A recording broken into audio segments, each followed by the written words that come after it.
drunken owl. already. Thogak leaves and goes to the bathroom. Just wake up. I'm gonna go to the bathroom. I'm going to the bathroom now. I'm peeing. You haven't left your bed yet. I'm peeing. No one can tell me to do anything. Thogak, no. Okay. And the room got flooded. All right, Oh, I'm glad God. we can start the session. Never let Thanks, a Goliath be its bed. We've now learned these things, and we are now all worse people for it. Oh my God.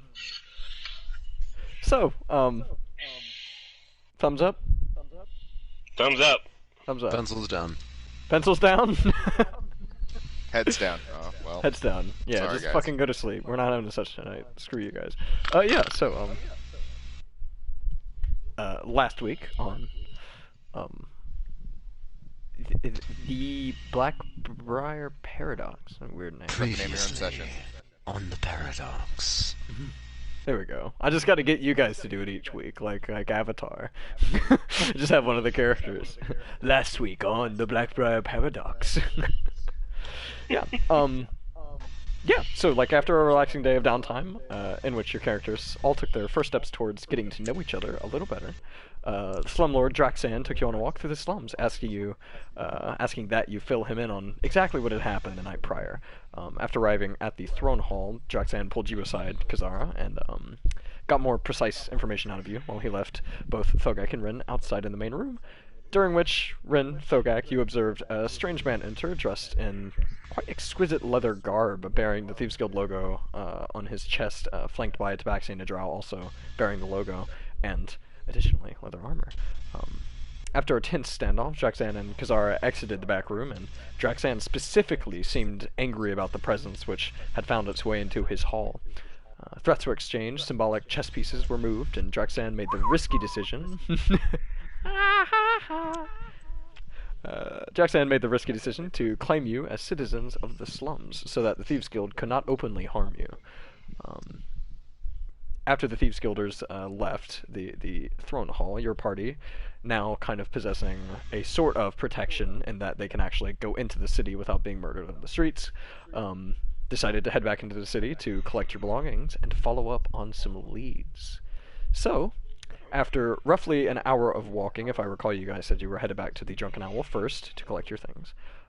Yes. We find our party approaching the Drunken Owl Tavern and Inn.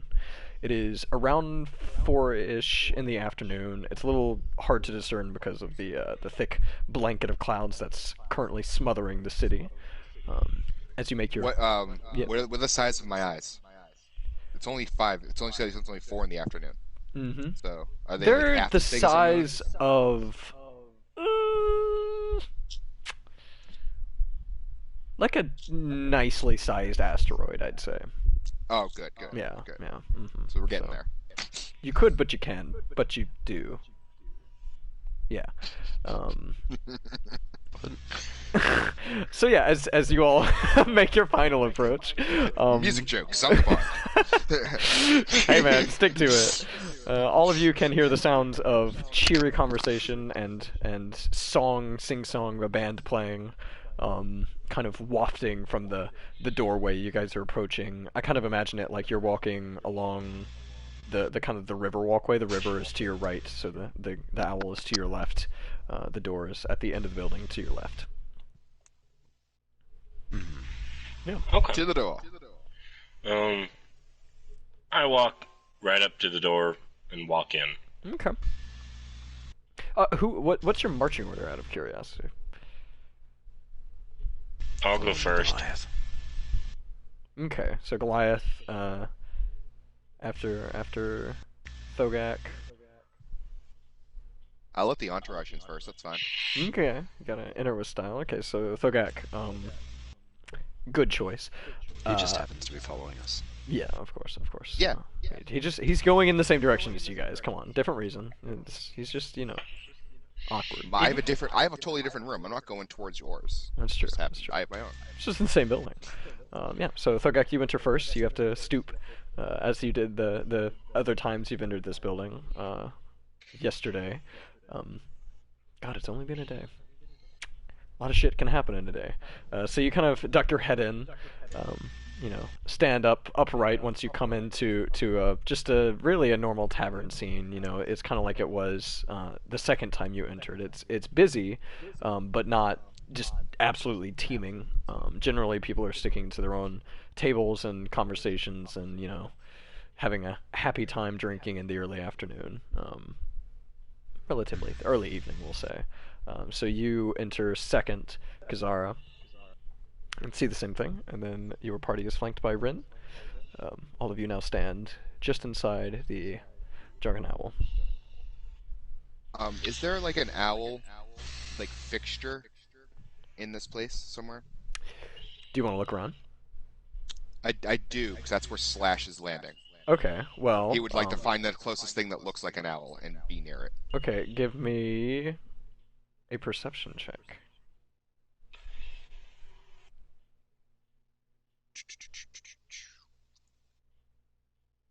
Slash got a 16. Slash got a 16. Okay. 16 is good enough. So Slash, kind of perched on your shoulders, I imagine, kind of darts his little owl head around, and does not find an owl fixture, but does find an owl.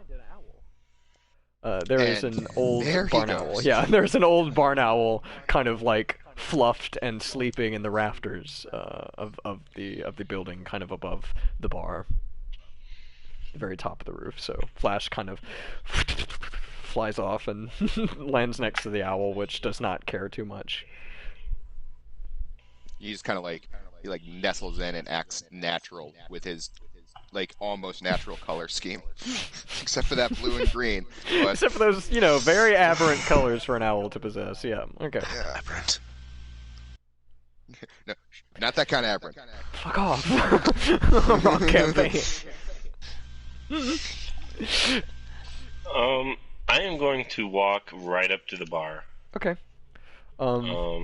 Assuming that's where the lady I spoke to last. I'm getting the name Rhiannon, but is that the? Yeah. Is that the right name? Yes, that's the right name. Yeah, and you do kind of through the moving, or not even really moving crowd, just kind of the concentration of people between the door and the bar. You can see her tending the bar, working about as quickly paced as she normally does. Kaz, you would know. So she's kind of tending to people, but she is manning the bar as she usually is. Okay. And yeah, so you make your way. Is anyone following? Oh yeah, absolutely. Okay. Yeah. So Ren, you in? I'm always listening, Mm-hmm. whether I'm there or not. Okay. Yeah. So as long as I'm like within hearing range yeah. of shit, that's where I stay. Are you walking to the bar with them? Not to the bar. Like I'll be in like the middle so I can like hear everything. Okay. It is pretty loud.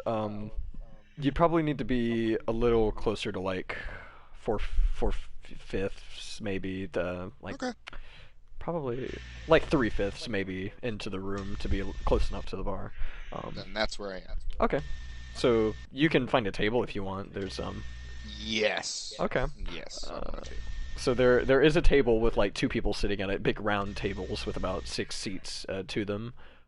So you find a table that's generally in that area that's got at least 5 open seats. 1 or 2 people maybe on the opposite side of the table from you, but you can sit pretty comfortably, not cramped by anyone. And Thogak, you and Kazara approach the bar, and yeah, you approach, and Rhiannon is pouring a drink. She whips around and hands it to an attendant.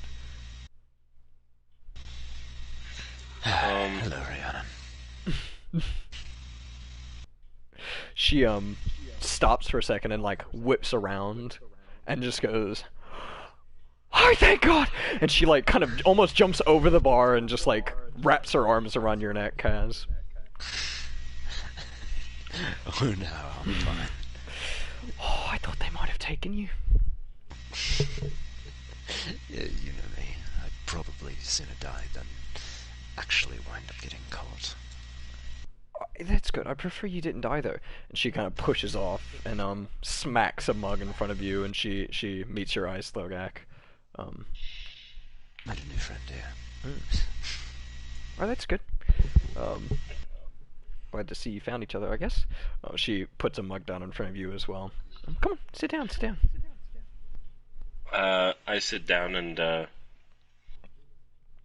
does the mug have anything in it yet, or okay? Nope.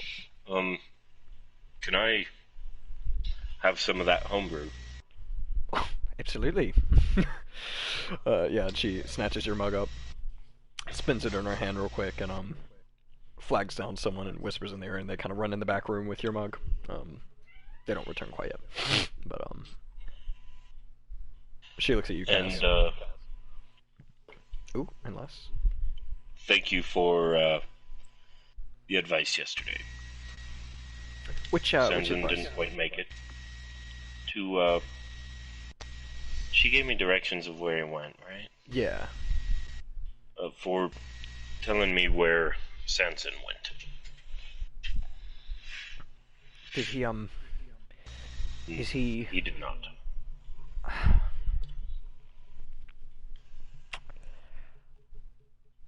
I'm sorry to hear that. Yes. Well, we're working on things.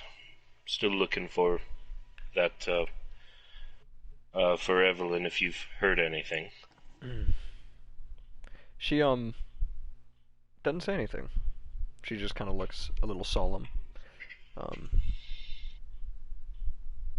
But you know, she kind of looks like she's perhaps focusing or you know, thinking about something. And then the door to the back where they poured the homebrew kind of, you know, gets kicked open. The waiter she kind of flagged over is in a hurry, and he kind of, you know, stuns her out of her silence. And she turns around and grabs the mug and puts it in front of you and says, you know, it's on the house. And she looks at you, Kaz, expectantly. What? Do you want anything, or are you just gonna sit? Yeah, I could use an ale. Alright, very good. Right, she turns and... Yeah. Nearly forgot I was out of bar for a second. Yeah, she pours in your ale and kind of whips it around to you, and she kind of stops and looks around, and she says, "Tell you what, scoot down to the end of the bar." She I scoot down. yeah. So at the end of the bar, she kind of like whips off her apron and throws it at one of the employees, pours herself one, and kind of sits with you guys on the other side of the bar. Kind of, she perches, and she's just taking a break, as it were. So, what exactly happened last night? Because I had, like, Thieves Guild guys come to my house at just middle of the night asking me if I'd seen you, if I'd seen you, and she points to Thogak, and she kind of, like, looks around in the crowd, and she sees Ren, and she points at him and says, and him, well... Well, how do we describe this? Things got a little dicey. Our Goliath friend. Yes, they did get a little diced. That is accurate. Yes, Ha! From across the bar. Just kind of like look over, like what? Yeah, she does And too. just look back. Right, well, yes. He encountered his friend Sanson, was it, again? Currently in the process of being dead. And this all went down right outside of my home. I was there on other business. Decided to poke my nose around for a little bit. And he was currently in a standoff along with that one over there. Gesturing towards, Ren, yeah. Yes, Ren, thank you. The asshole.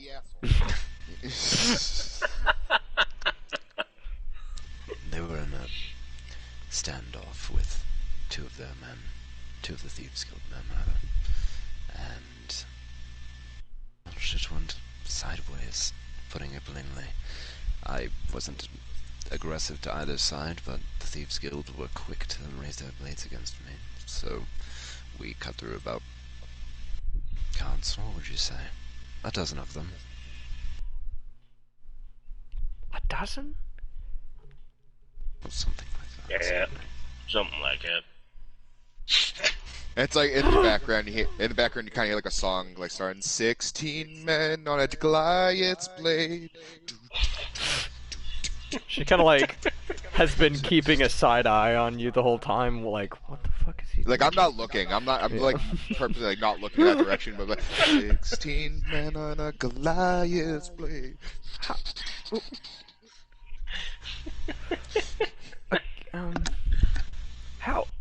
How the hell are you alive right now? If you killed a dozen Thieves Guild members.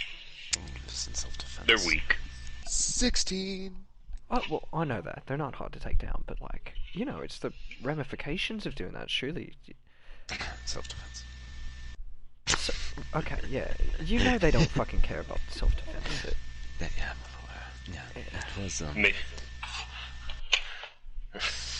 Sorry, go ahead. we may or may not have gotten a tip to go visit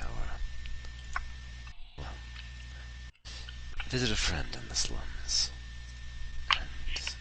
And we have protection now. Oh, protection, do you? Okay. Well, she kind of like takes a sip of, you know, like a of her ale.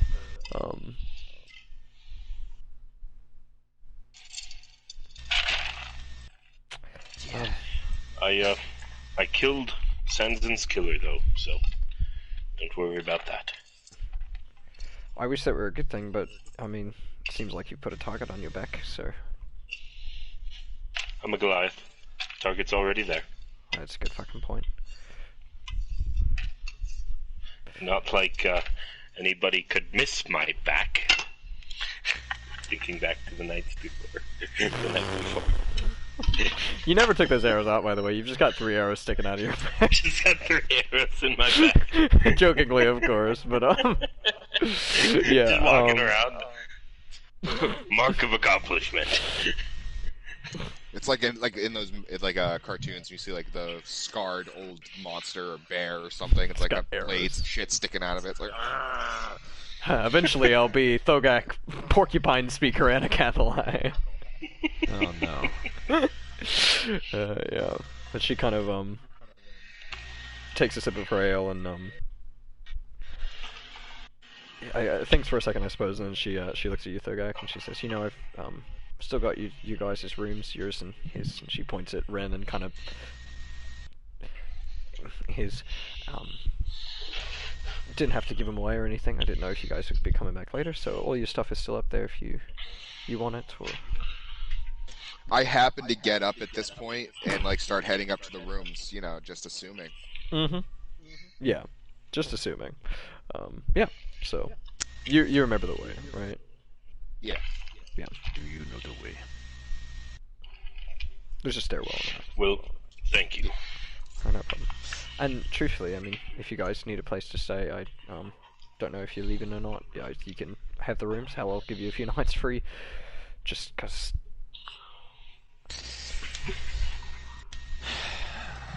I don't know. That'll be ultimately up to them. I'm moving. Unfortunately, the Thieves Guild protection saves me from that particular... Not Thieves Guild protection, the slum protection saves me from that particular brand of justice, but I'm sure plenty of other enemies of mine wouldn't hesitate to take up this opportunity. What opportunity exactly? To kill me. What? I nod like solidly, and then just drink some more ale. You know, I really wish you'd tell me what you do one of these days. Just general business. Oh, yeah, okay. Right. He's a day trader.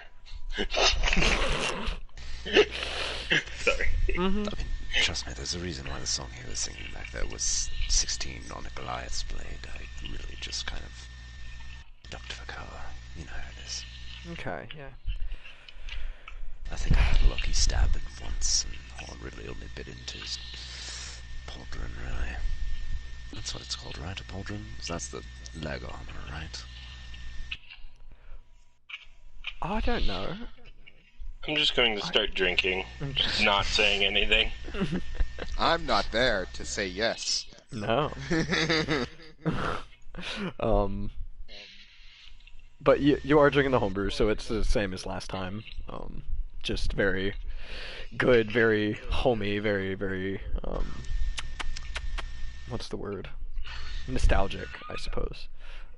You have a very particular flavor to yours, actually, because you come from the mountains, so I very specifically kind of imagine, like, the taste of just very nice, breathable, cool air. And like just like pine needles almost, you know, something just very natural, very nice, kind of earthy. So yeah, you take a sip of your fantastic Close homebrew. my eyes and enjoy it. After the night you've had, no one blames you. But yeah, Kaz Rhiannon is kind of looking at you, and you know, she opens her mouth as if to say something and closes it and just kind of is like, yeah, I don't want you to get hurt, you know.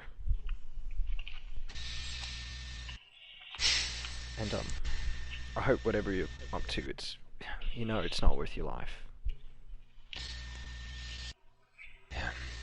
Well, unfortunately, this town's not very...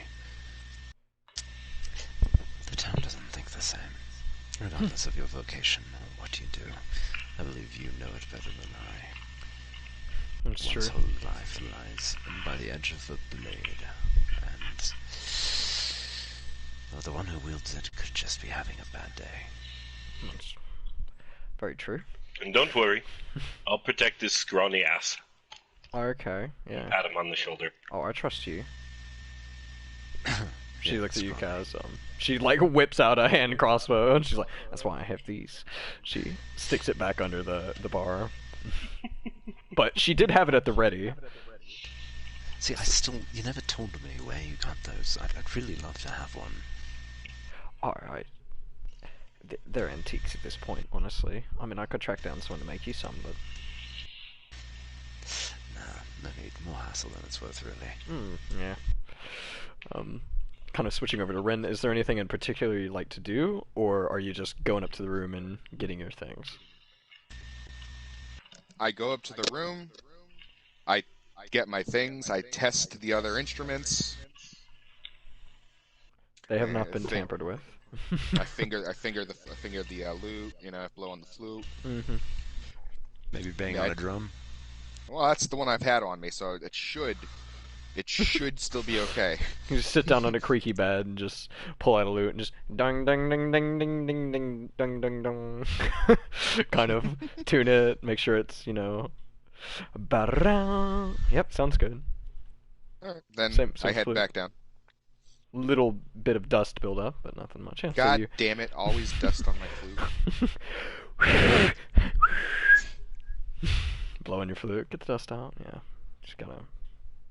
Yeah, so you gather all your instruments, and your pack, everything. Do you gather all of your belongings in the room? Mm-hmm.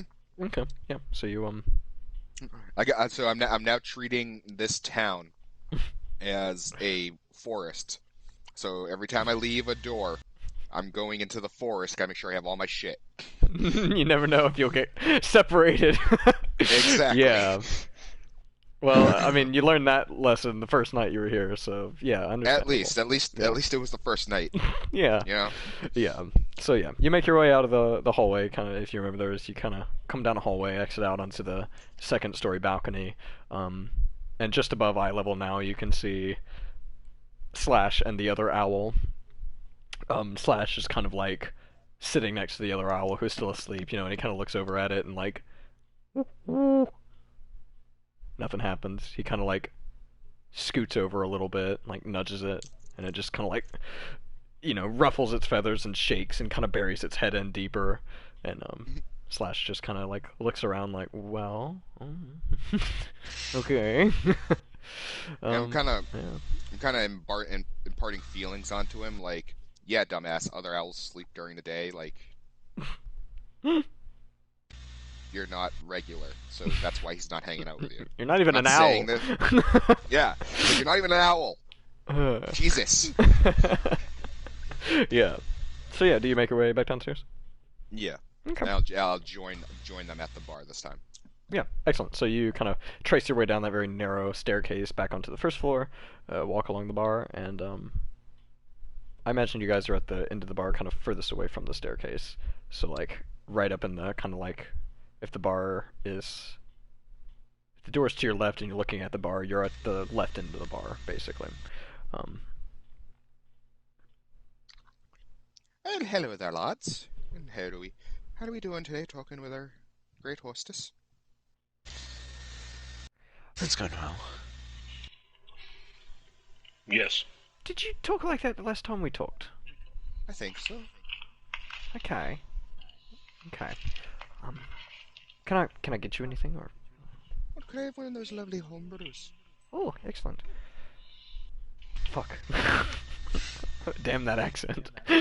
Damn that accent. I'm gonna start talking at it. Oh god. Okay, yeah, so she kinda, calls someone over, and she gives them a mug, and they run in the back and come out with a homebrew. Slap it down. In front of you. Take a sip. And I'm eating candy right now. And I'm guessing it's what it tastes candy. like. Oh, hell yeah. If it's the Feywild, it's like just brilliantly bright flavors and just wild changing, Yeah, definitely. Candy's a good way to... It's candy ale. That's a great way to describe Feywild homebrew. Yeah. It's good stuff. Don't get me wrong. Just not my cup of brandy. I know how you feel. Not fond of home. I was raised in the city, so it kind of tastes like smog and mud, so no, I don't really like mine. One tastes strangely strongly of iron. I don't think that's Well, healthy. Yeah. I don't know about you, but I think it's bloody good. Mine is great. It tastes like the crisp mountain air and pine needles and snow. God. Well, that certainly sounds lovely. What's snow like? Now, what is snow like? It's like water, but frozen. So it's ice. That doesn't sound too great. Not quite. Ice through a cheese grater. Long strands of sharp... this place that you were raised in seems very... how do I say this without offending you? Hostile. There are many Goliaths.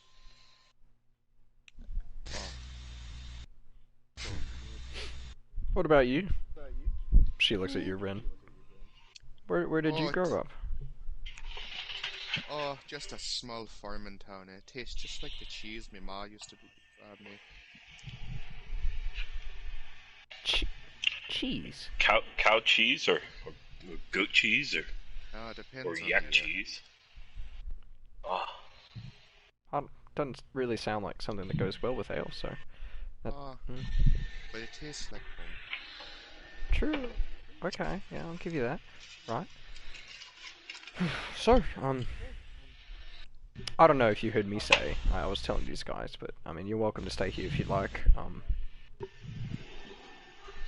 Sounds like, you're relatively protected by the slums, so, you don't have to worry about Thieves Guild anymore, but also, this place, I can tell you they wouldn't risk, an attack here, since this is kind of like a very neutral place in the city. We get a lot of outsiders here, so they wouldn't want to, raise any suspicion with people who might go elsewhere and spread, tall tales of evil fucking bastards. But you're welcome to your rooms. You can still have them if you'd like. Oh no, thank you. Going to look over at Kaz. And, what do you think we should do? Hard to say, really. Honestly, for now, I just recommend laying low. Trying to see how this whole scenario plays out. Simultaneously, though, there's no doubt that we could always, well, if either of you two have any desires of vengeance or your curious mind gets the better of you, we could always try and see what's up. Well, it's looking more and more like the Thieves Guild has at least information on Evelyn. So... Rhiannon kind of walks away to get another cup of ale. I'm going to see if we can pry a few answers from them. I suppose that's your plan. And I am to accompany you. Oh, and I did say earlier I was going to see Dr. Clockwork. That's true. Yes, there's that too. But wait, was it Clockwork or? Yes, his real name is Archduke Coroenus. Oh, okay. Thank you. I will be sure to remember that. Rhiannon's like pouring, ale into a keg, and she you just see her slosh her ale. Kind of oh. She looks over her shoulder. You're like, what the fuck? Just keeps pouring. Don't mind him. He's a bit eccentric. No, yeah. I don't know. He didn't seem that eccentric when I met him. We were talking about you, mate. Oh, I thought you were talking about Archduke Coroenus again. My apologies. Right. Rhiannon kind of comes over and she's like, big sip. I will have you know that Dr.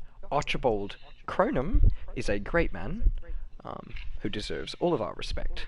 So, agreed. That's why I'm going to go talk to him. Alright, very good. I would suggest you do that. How was he, by the way? Very excitable when I saw him last. That's good. He hadn't come by in a while. Wish he would. Yeah, I'll tell him you're missing him. Oh, good. Very good. Your name again? Oh, I'm Rhiannon, and she kind of Yeah, extends a hand towards you to shake. And I grab her the fingers and I pull it in and I kiss her hand. Ooh. She looks very fake flustered, kind of like, oh my. And she raises a glass and takes a sip. Mug, I suppose. What is that custom? It's called flattery. What is it? It's a way of showing respect to a woman. And a man. It's a human-esque tradition of attempting to woo a woman by just being weird. I don't know, Kaz. I'm starting to like this guy. Maybe you could learn a thing or two from him.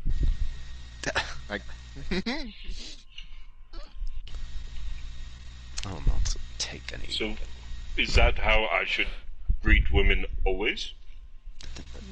No. Look, you're somewhat human-looking, but you're the size of a cart. I don't think that'll be very endearing. It's true, it might scare them. Yeah. You Well, I scare people anyway. Yeah, but you might rip their arm out of their socket, and that would ruin any chance. And you have a bit of a reputation. From what I've heard, I've done some digging on your kind. You all have a bit of a reputation of being cannibals. At least from what I've heard. It might scare someone if you start, nibbling at their fingers. maybe some of the other tribes, but not mine.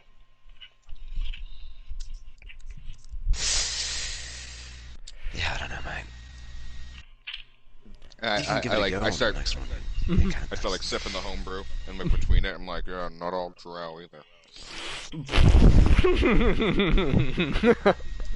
That's a great point. I'm well aware of the stereotypes we have. Don't worry. Most of them are probably well founded. I hate to be a bother, but you know it is getting kind of late, and Don't let us distract you. well, you know, no, You have a whole bar to run. it's not me necessarily. I can take a break whenever I like. I own the bloody place, but I mean, last time you guys stayed out kind of late, you know, well, Yes. I'm a drow. Is there anything? Is there anything like a hot sandwich or something I can take and eat on the way? I've got bread. I've got some meat if you'd like. I could. I'll take both. Okay. Sandwich thing you're talking about. What is this? It's a old tradition in my.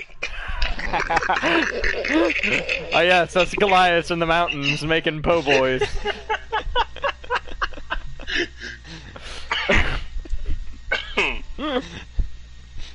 Okay. I'm trying to see if I can change the temperature of things with prestidigitation. Let's see. I don't think I can. Ooh, you can chill or warm. Yeah, you can. I cast hellish. You're gonna have on this You're bread. gonna. Oh god. Hellish rebuke on the You're gonna bread. have a warm sandwich, boy. Is there any way you want it like sliced or chunks or? I just bring me a loaf and some bread and some meat. Bring me a loaf of bread and a loaf of meat, and I'll make do. Okay, all right. She gives you an eye cast like, what the fuck? Who? How do you know these people? And kind of scoots away, and yeah, she looks like she's escaped into a back room to gather these materials, very specific materials. Yeah, by the way, if she can't make it hot, I can. So you just make a sandwich, I can make a sandwich hot. Well, I can make it hot too. Yeah, but I'm Just make a fire. Oh, I was gonna say I could do it without the fire. Are you gonna breathe on it? No. My music's so enthralling that I can. It's magic. It's fucking magic, mate. Oh, okay. Remember, he's a sorcerer. They do I'm things not a with their sorcerer. fingers. I am a college professional. Oh, no wonder you're such a posh dick. Coming I mean, from what- the elf. There? Not a noble elf, mind you. I am an elf, you fuck. Okay, one loaf of bread, one loaf of meat. Maybe as Can close I, as I could get. It's kind of a chunk. It's just a chunk of meat. Yeah, It's good. It's good. Yeah. I It's not hot though. That's fine. He can magic it. I wave. And Waves I back. I cut the whole loaf down the side. And then cut the meat into slices, and then just lay it out on the bread, Mm. and then get myself a long sandwich. Oh my Long god. She is watching hoagie, intently. Sub, whatever. You've got a few eyes peeking around you sitting at this end of the bar. The table's kind of against the wall next to the bar, like kind of trying to look around you and watch what you're doing, and she is also kind of like, now that's an idea. Oh man, okay. I think I would have learned it from Sanzin, honestly. Maybe. Because he's done more traveling than me. Sanson, last name Witch. Or maybe- Deny. Sanson not. Subway. and noticing the eyes on me, I'm just gonna like huddle closer to the sandwich, like Yeah. like I'm protecting the food from people trying to get it. My Oh sandwich. my god. Look, say what people might about your people, but apparently you're all geniuses of cuisine. What the hell? This is about the best thing I can make besides just meat. I mean, that's pretty innovative. What do you call that? I call it Say Sanson Witch. Say Sanson Witch.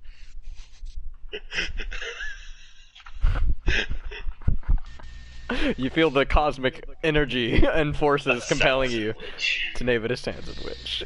Sanson's a witch. What? Sanson Witch. No, a Sanson witch. He died like yesterday. It's a little soon, don't you think? It's the best way to honor him. Okay, no, that's true. He did like food. Yeah, okay, Sanson Witch.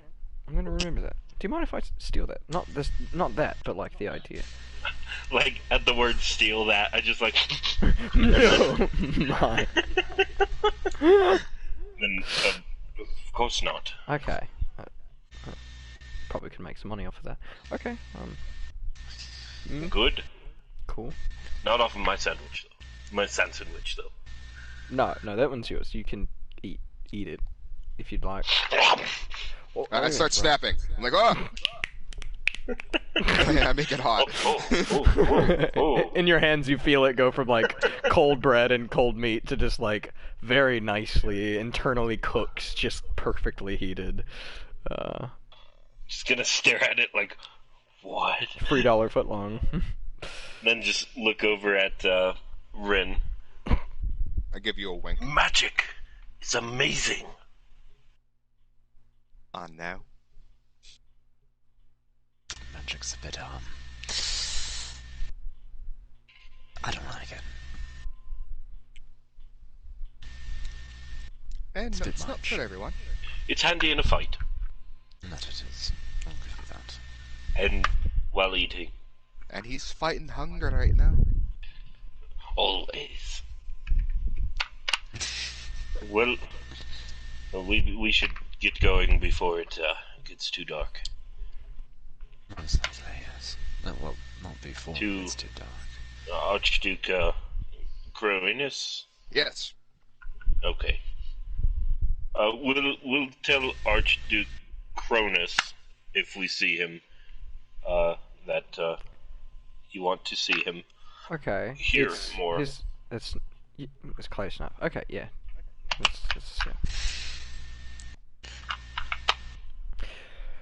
Yeah. Okay, yeah. Good luck. You know, be safe and okay, she actually kind of looks at you and opens her mouth as if to say something and then doesn't. I stare at her for a few moments, and then just shrug and Yeah. start walking away. She kind of does the same thing. She's like, she just kind of nods and goes back to bartending. So, is Archduke a family name? Huh? It's I just don't- total Or Archibald? wit. What is it? Huh. Archibald? I don't know, what is it? It's been muddled. And then, We that talking was about in Archduke character. Croinus. We'll say that's Yeah. yeah. Yeah, Archduke Croinus, yeah. Is Archduke a family name? I wouldn't know. You have to ask. I'm guessing Croinus is the family name. What? I just thought since there's Archduke Croinus and Archduke Cronus, they were related somehow. No. It might be his brother. I'm just shrugging. And just take a step outside the door, then wait. I don't know where I'm going. Oh, dude. So you all kind of exit the bar, easy enough, and it is starting to get dark, although it is still light outside. Fuck this up.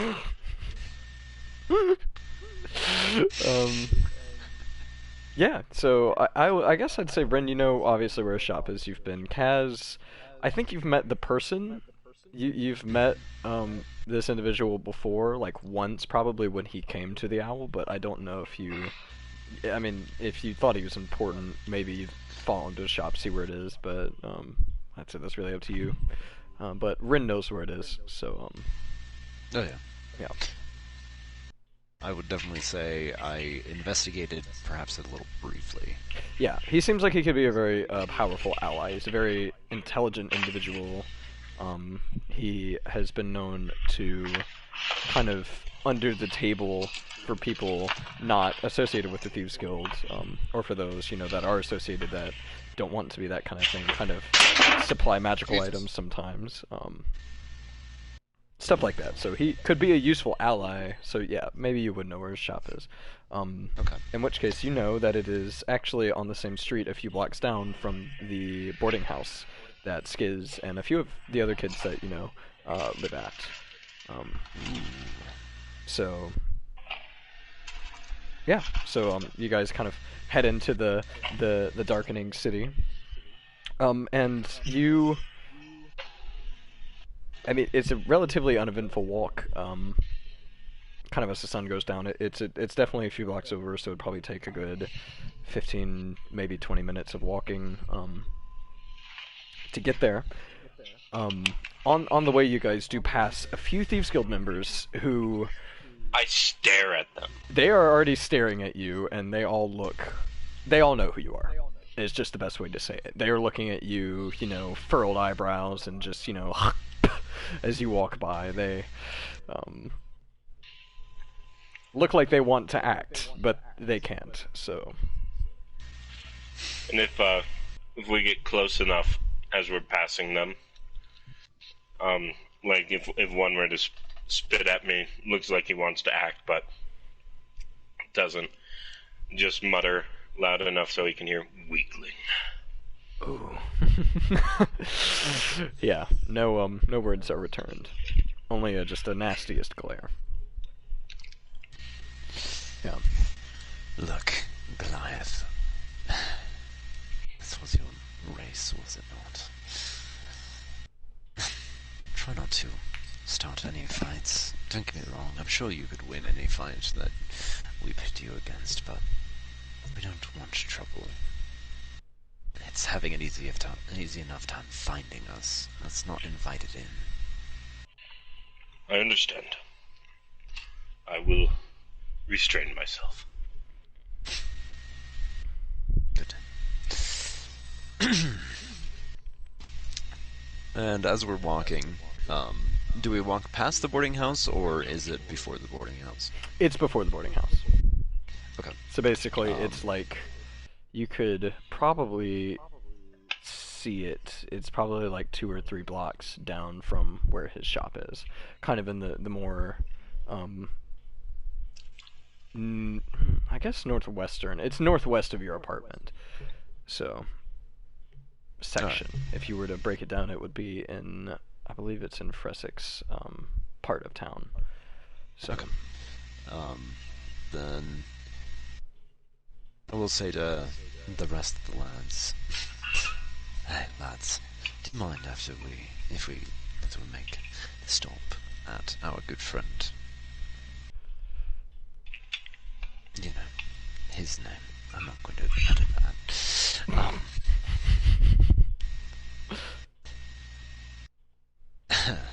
Do you mind if we stop, make a quick stop? I have some place I need to visit.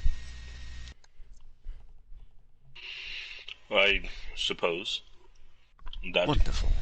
Yeah, I don't that's see why okay. not. Let's just. We don't want to be out after the sun goes down, I think. Saw what happened last Sure. time. True. Alright. Yeah. So, yeah, you guys make it there. Pretty good time, probably 15 minutes. Maybe 20 from walking from the Owl. And, Yeah, you kind of are now standing in front of this very dilapidated looking building. Obviously, the exterior is not kept up very well, except for a sign that is hung over the shop itself with kind of wordings. Oh, let me pull this up. I'm trying to remember exactly what his shop is called. Basically, though, the sign, it has a deconstructed clock above the door, which is ticking in time. So you can kind of see all of the pieces moving and intricate workings occurring before your eyes. That is the only thing on the storefront that is actually well maintained. Everything else, the windows are shuttered and the doors, the paint's cracking off of it, and looks pretty dilapidated. But you can see that this is the shop of, specifically, Dr. Archibald, like Kobold, Archibald Cronum. What the hell were you saying his name was? Archduke. Can you not read, my good sir? Oh, I can read fine. No, this is probably his other brother, Cronum, right? Cronus is Anyway. a family name, you dolt. Fuck. So are they not related then? No, they must not be. Maybe they're maybe, just really good friends. maybe Archduke Croanus just works here. You're really trying to Anyway, prove and I walk out. So you, are you gonna knock or anything? No, it's a fucking store. Okay. So yeah, you go to open the door, and as you approach, especially with your passives, you see that the door is not entirely shut. It's kind of like if you were to close the door, but not like latch it, if that makes sense. Your So- door is ajar. So hold on, damn it. I literally look back and I go, when is a door not a door? And I open it and I go, when it's a jar. Oh my fucking... So you remember the first time you entered this store, the door opened with a loud creak, and it does the same thing. So you kind of just push the door open with a very,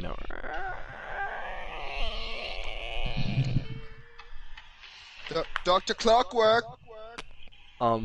So you immediately, Ren, I imagine you two are still standing outside, unless you're like on his back looking over his shoulder. Well, no. Yeah. Yeah, I'm outside for sure. You can tell that, Ren, something is wrong. If you recall the layout of the shop from the first time, there was a kind of a large curtain that hung on the wall to the right of the door that had, all of his papers and stuff pinned up there as kind of like his brain wall. That curtain has been ripped off of the wall and it now lays on the floor, and all of those papers are gone. A bunch of the books on the shelves are missing or scattered across the floor. The table that was in the middle of the room originally is now kind of like not centered, pushed off to one edge. There's scratch marks on the floor from where that happened, and the shop looks quite a mess. I would like to try to piece it all with my passive investigate. I want to piece together it all. Well, Walk in. with your I wanna passive walk in and investigation, yeah. I want to walk in Sherlock Holmes this. Okay. What are you looking for specifically? The fuck happened? Was there a struggle? Obviously, there kind of was.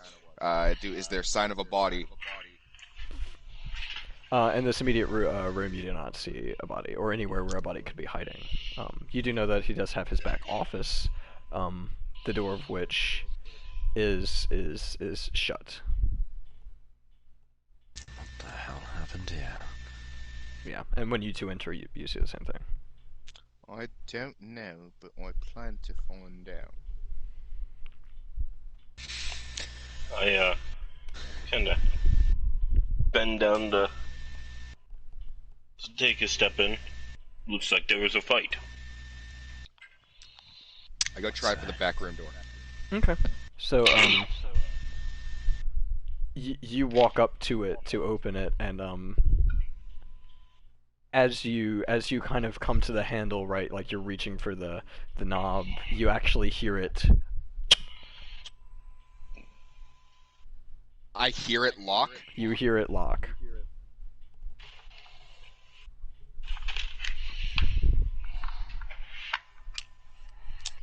I could just break it down. You hear signs of like very light movement, not like heavy footfall or anything. Just kind of like very loose shuffling, and then What are you talking about? silence. Someone's in there. What if you go around back just in case they're trying to get out a window or something? Didn't we enter this place as non-hostiles? Yes, but this was a friend of mine. I'm going around back. Okay, so you kind of hurry at the door, duck down, and there's an alleyway. This building does have its own alleyway, which leads behind the building, so easy enough. You can kind of run yourself around, and you come to the back of this building. There is an open window, and no signs of people. No signs of people inside or outside? Inside or outside. Okay.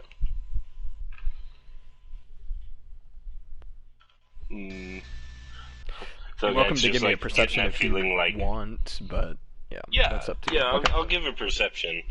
But Give me at one the of moment, those. Thogak's like given that moment of like, well, shit, I think he got away, but I'll stand here anyway. Mm-hmm.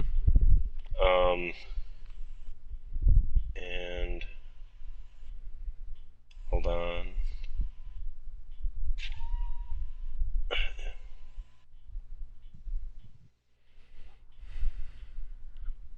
I will let you, before you decide. Nat one. Nat one. Okay, well then neither will. I was gonna say, well, you can do an investigation if you'd like as well. Yeah. So no, you kind of whip around the corner and run down a little bit to get to the window, and all you see is an open window, an open window, with nobody outside in the alleyway or inside in the room. But you do see inside into what looks like kind of a small office, a desk in the middle, bookshelves, kind of like the first room. But yeah, papers are thrown around and everything looks just kind of out of place, like it's been shuffled around. I'm gonna stick my head in, like, look left and look right, and check to make sure I don't see anybody. Yeah, no.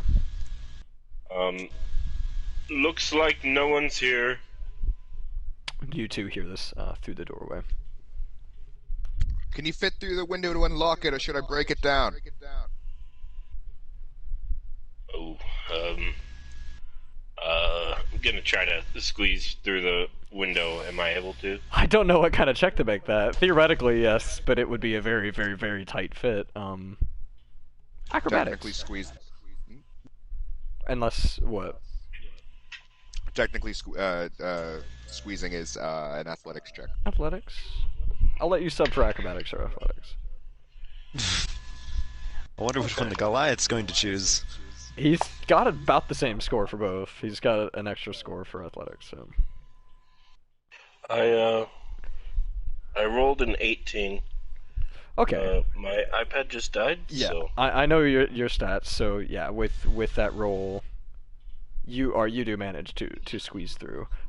For posterity, is it athletics or acrobatics you're doing? I would assume athletics. Yeah, so you just fucking shove yourself inside this window. You hear me? Yeah. Creaking wood. Eventually, you just kind of hear like a as he like falls onto the floor from the window. I think that's a yes. You hear like a desk hit and kind of scoot across the floor a little bit. I'm in. Yeah, and Thogak, it's simple enough. There's one of those locks that's like the key is always in the locks, you know. Okay. So all you have to do to unlock the door is just twist the key and unlock it. Okay, then I unlock it and then open the door. Okay, so Thogak opens the door and you two see what I've already described. Just it's his office. You know, a desk, drawers open, papers kind of scattered about. Signs of that. That's actually perfect timing, because he does have a cat. So you open the door, Thogak, and a cat, just this like mangled gray, old, like missing an eye, just super fluffy cat, just kind of and like runs past you into the main room. Anthrax, no. I Just going to, don't like, remember what his name was. I'm gonna call him Watch it a Anthrax. little bit. What? Okay. Just runs out the front door. The window back here was open. They must have made an escape before you got back, huh? I guess I agree. Well, or you were wrong and no one was back here. I don't blame you, so don't think of it as a failure. Oh, well, I didn't fail. It's okay. Right, anyway, are we going to chase this individual, or are we just content on standing here and talking at one another? I'm not sure where they went. Do you know where they went, Thogak? Well, if there was someone here, they went out the window. That's what I thought. And instead, I walk up to where that map was that he showed me, Mm-hmm. and I want to see if that's there. It is not. So every single paper that was on that wall of papers that he kind of covered with the curtain, all of them are gone. Even the fucking map, though, those fucks. Even everything, every single thing is gone from that wall specifically. Whoever did this knows things they shouldn't. Well, boys, I have reason to go to the Thieves Guild now, too. They're the main information hub here, as I am coming to believe. Yes, it does appear so. Well, they do, after all, have their hands in every pocket, and, well, quite literally, thieves. Anyway. If I have found that harm has come to my father's subordinate, there will be hell to pay. Look, I'm not really sure taking the body away is entirely their MO. So, if he's dead... Yeah, they usually leave it in an alley. Fuck. That's not far from the truth. Out of curiosity, where are you guys standing right now? So, Ren, you're over by the I am right next to the door. the front Still. door or the office door? The office door. Okay. Inside the office. Okay, Cass. I'm kind of standing right next to Rin, so wherever Rin is standing, I've been kind of following him around. I don't have much of a mind for this Yeah, kind of sleuthing, Okay. so I'm just kind of following his lead. Okay, so just to give you guys a better idea of the room, so it's a pretty square room, relatively sized. I mean, it's kind of just like a. This room is pretty square. We are in a square room right now. Fuck. Okay. Morty. Okay. Basically, doors in the middle of the room, across from you. So if you're in the office looking out, Kelsey, Thogak, you're basically the office door. If you're like, say you just walk in the front door, the office door is to the right on the back wall. So the wall Okay. opposite the front door. There's a door kind of to the right of that wall, and it leads into the office. So likewise, standing in the office door, their front door is in front of you in the middle of the room. The wall that you guys are standing over next to is the half of the wall next to the door, which there's kind of a curtain rod atop it, and there's a red curtain laying on the floor, where obviously the curtain used to hang, and you know, you can tell where papers were. There's pins and holes in the wall and nails and you know, sun bleached spots where papers, you know, weren't covering. You can see where they were hanging and stuff. So there obviously was a lot of stuff on this wall. But yeah, is there anything you'd like to do on this wall? Oh, sorry, apart from that, there's like bookshelves, you know, kind of on the walls and stuff. There's a cabinet to the right of the office door inside the main room.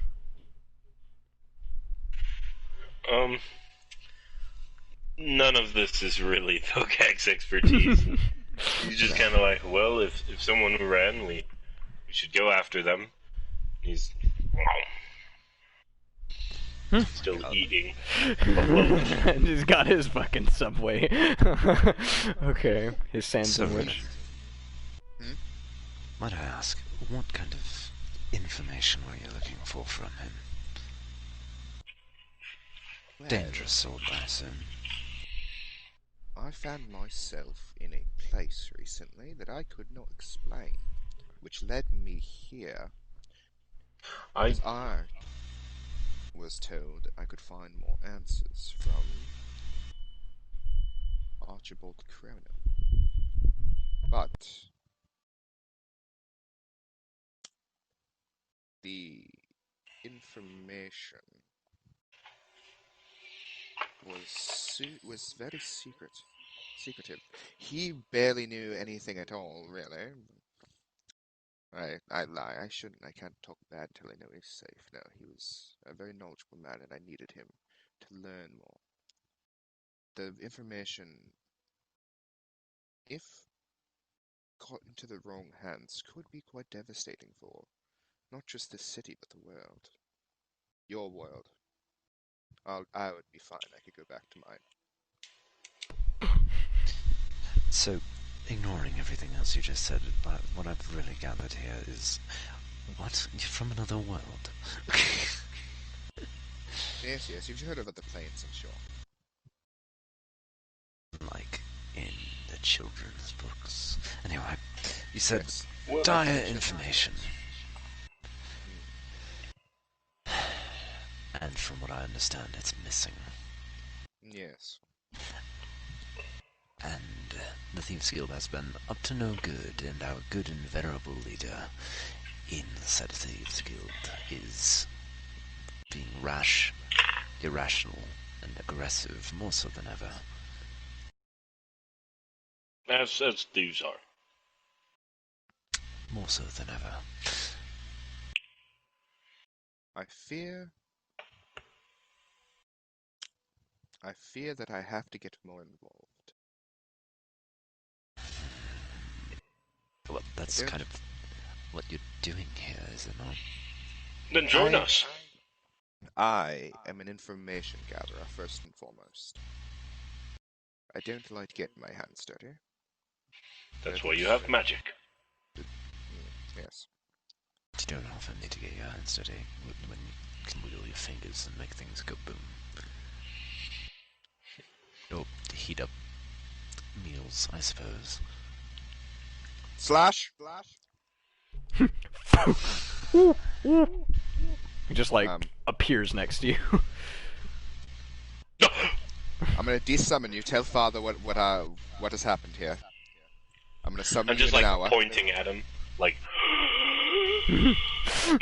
I will summon you in an hour. Have information by then. Okay. So he kind of gives you like the yes, sir. You know, he does like a salute with his feather or with his wing, kind of like, and he takes off your. Yeah, he like starts flying away, and as he's flying away, I clap and de-summon him. So how I imagine it, right? Mhm. Because Flash is you know, he takes after you as a fae imitating a creature. You know, a fae that aims to please, you know, its human master, basically. I imagine Flash is just as much the showman as you are, right?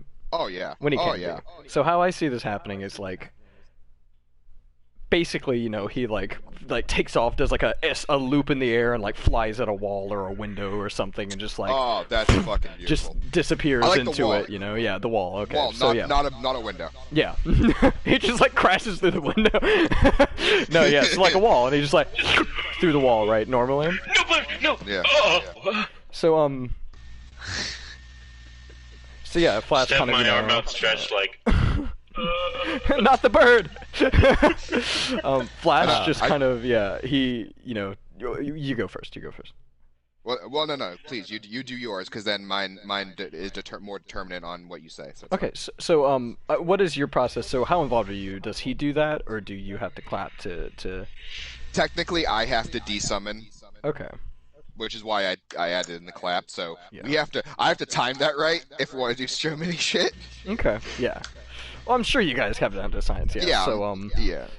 he kind of like, you know, gives you the salute and like jumps off your shoulder and kind of, you know, flies around and goes straight for a wall, and you know, as he's about to hit the wall, and he just and just kind of like falls backward, kind of peels off the wall and lands on the floor.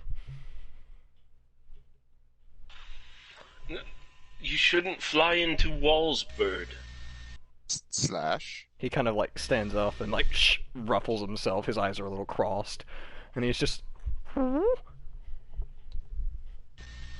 No, I said see father, and I'm just like, fuck the show, and I'm just like... He, like, phases out a little bit, but, kind of, like, glitchy in a way. He kind of remains. He doesn't actually teleport away. And he's just sitting there looking at you, just, I mean, I don't know if you've ever seen an owl kind of cock their head, but if you could, like, Yeah. like 180 degrees, just like, he's just like, what the fuck? And then, anyone who's looking at me will see all the color drain out of my face. Now imagine, like a spoiled rich kid, right, that just realized he was completely cut off and his parents, like, blocked him. Mm-hmm. So that he can't even contact them. He's like, Everything all right there, friend? What did the owl tell you? Owl speaker.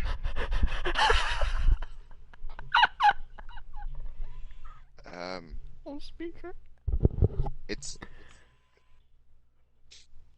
There's something wrong. There's something very wrong. The owl just ran into a wall. Is he okay? He'll be fine. It's just that I can't get in touch with my father without desummoning him, and he won't desummon.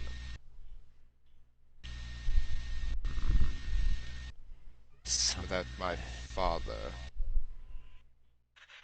I'm in danger! Congratulations. I think you finally realized you're in Blackbriar. Welcome. Ren, well, first and foremost, you could potentially recall, and why something like this might be occurring. Because if you remember, so I'll let you try to do that as a player, unless you want to give me a check. I'll give you a check. Okay. Well, let me give. I mean, just if you can think of anything from that first conversation you had with Dr. Clockwork. Let's see. I know this is like this place is weird. It's like one of those things. It's like a It's the complete opposite side of the fucking realm! So, you might be able to infer why. Yeah, so I won't need to check. That's basically it. Your character would know that. Or be able to come to that conclusion, so... maybe not specifically, but that could definitely be why. Yeah. So, like, it's like, and then me and Slash look at each other at the same time, because we could feel each other's emotions. We're too close to the enemy! It's like, I go, we're too close to the enemy! And he goes,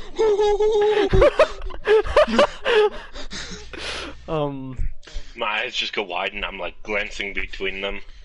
What's he saying, owl speaker? We're too close to the bloody enemy! And I'm just opposing at you with my hands. No, they're not physically here. They better not be physically here. But we're too close. Then how can we be close? It's a membrane. It's like, so imagine breaking surface tension on the water. Right now we're right there on the surface of the water, and we're not just kind of glaze over. Close enough to the sky, because where I come from is definitely more the sky than it would be underwater. In this analogy. I thought us elves were supposed to be the ones that spoke all the mystical nonsense. Yes, you're speaking like an elf. You've never met your Eladrin cousins. No, I most certainly have not. My what yes, now? You should, yeah. Okay, so there are enemies here, but not here. No. So we don't fight them. No, we don't have to fight them now, but potentially in the future. And I point to Kaz. A lot of them will look like this, but instead of like, imagine like charcoal, but like light charcoal. And those are the damn Shatter Kai. Oh, the Shadow Kai. I'm familiar with them. Oh, yes, those are also your cousins. Is that a special elf? Yes. Of sorts. Oh more shit. ruthless than drow. How many elves are there? Yes. At least Breed two. like rabbits. Fuck. Kaz, I forgot to mention earlier, so we'll backpedal a little bit just for your frame of mind. So, obviously in the last session, Varian was kind of intentionally absent, just due to whatever that meditation session you had was. Seemed like it drained a lot out of her. She felt like she was kind of stirring as you were approaching the Drunken Owl, although not entirely present. So she does feel kind of, now, kind of as the day grows late, she kind of does feel like she's gaining a little more of herself back. So you can kind of start to feel her being a little more mentally conscious within you. Just, yeah, sorry. Yeah, no worries. I was curious. Yeah.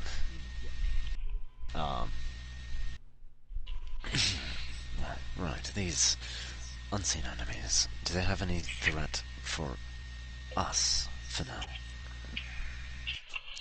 Or can we focus on the present? I think Can there's. I look at the owl for an answer?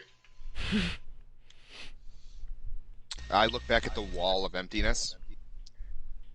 If my hunch is correct, and on purpose, I'm about to switch to a fuck ton of accents at once, and I apologize in advance.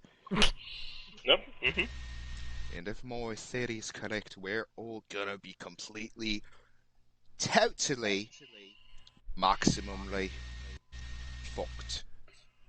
Because this thing, and what I came here for, and these unseen enemies, could all I'm just like connected. doing like the owl did, like cocking my head to the side, not nearly as dramatically, but like. I'm scared. And you should be too. I'm scared of what the fuck is happening with you. Everything alright, man? I'm having a hard time remembering what accent I've used with who. Ren. Hmm? So when you spoke to Doc Clock the other day, Yeah. do you remember at one point he retrieved something from a drawer and brought it to you? And Yes. held it to you specifically? Mm-hmm. So you remember where that drawer is, basically. So on the back wall, there's a Oh. drawer next to the door to the office. In that right? case, Well, I will. from fuck. here, you, with your passive everything, really, you notice that there is a definite glow coming from that specific drawer. You know, I kind of see like a set of drawers with like maybe like 6 drawers in it. You know, 3 per row, 3 rows, 3 columns.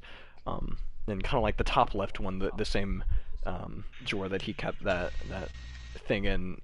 It is glowing. There's a glow coming from the top seam of that drawer. My head just cocks right to that, like, homes in on it. Zing! Yeah. I walk over to the drawer and open it. Okay. So you slide it open, and Kaz, unless you followed him, you wouldn't see what it is. But Thorgak, you're standing right in the office doorway, and this set of drawers is right next to the doorway into the office, so you'd see this. He opens the drawer, and they're kind of, you know, sliding around in the drawer as he whips it open. There is a really thick chunk of what looks like stone, maybe. It's striated though like wood, so maybe it could be petrified wood.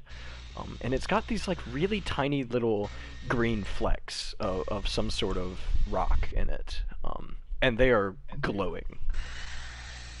Intensely bright green. Is that magic? It itself may not be, but it has been affected by it in some capacity. And I reach down and touch it. Okay. Like, So as you grab touch it, it, I just fucking grab it. You just grab it, and you remember what happened the last time it was touched to you. I believe he touched it to your forehead. You did. It's a similar thing. So you kind of get this just like humming resonance when you grab it, and the little bits of green that are kind of inside this petrified wood, they kind of flicker a little bit as you grab it, but you hear that ringing, kind of in your mind again, in your head. Not painful, but It's definitely there, and it's definitely present.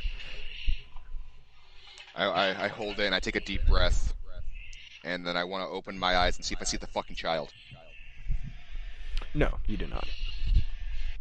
Okay. But Kaz, you now see this stone as well, so he's holding that, what looks like a piece of petrified wood, with little green chunks of some sort of, like, really, like, flecks of some sort of kind of... Does this spark any sort of recognition in either of us? It absolutely does. Varian specifically feels uneasy in a way. Kaz feels however you would feel, having experienced what you did the other day. But yes, you do get a hint of recognition. And as he pulls it out of the drawer, in fact, you, Thogak, maybe you as well, kind of hear that ringing in your head, but yeah, you, Kaz, you definitely get, you know, that same feeling of when Varian takes over, that ringing in your head, and, you know, just kind of like a blurriness a little bit, that resonating, just kind of like low hum, ring. What in the nine hells is that? It's a very pretty stone. Stone, and I do air quotes. It's got stones in it a bit, but what I know, it's petrified wood that's been affected by magic. If Mark's remembering that correctly. Yeah, well, he didn't tell you too much about it, so it's really whatever you infer from him. Petrified wood? Oh, yes. And I found an area where time was less than coherent with itself, let's say. And while there, I had dreams of loud resonance noises, and this is part of it somehow. This is a clue. Somehow. To all of this. Going to reach my hand out for it. Yeah, okay, so, yeah, you, Rin, are you gonna let him grab it if he goes? Okay, so Thogak, you do manage to kind of grasp. I see you picking it up in your like index and thumb, sorry, because it's like a little nugget basically to you. It's just a tiny little thing in your hand, your massive Goliath hands. But you also, as you grab it, you kind of get a wince, you know, a little bit of a wince of pain as that ringing kind of like enters you, and it feels like it's resonating within you and reminds you of an experience that you had immediately at the beginning of your time in this D&D campaign. Mm-hmm. Very similar, very similar feeling to that. Seeing him wince now imagine that, but like a sword of it splitting your fucking head in half. I don't have much experience with my head being split in half, so I don't know what that would feel like. I'm going to sniff the stone. It smells very old. Like, imagine if you like it. You just old dust, just very, very, very old.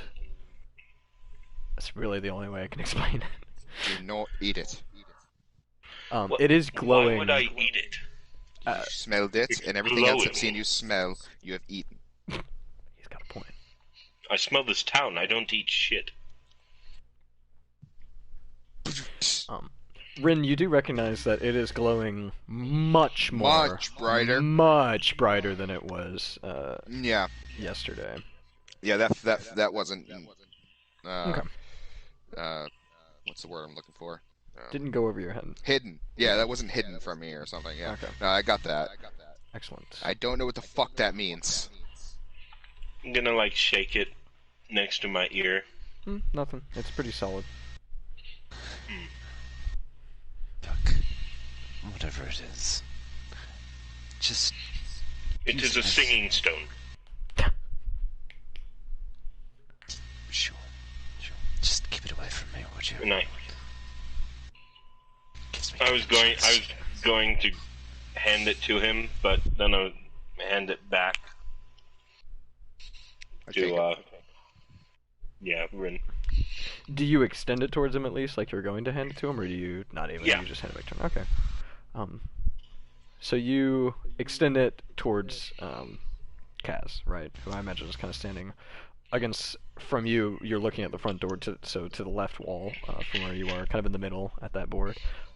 You extend it towards the middle of the room, and it gets brighter.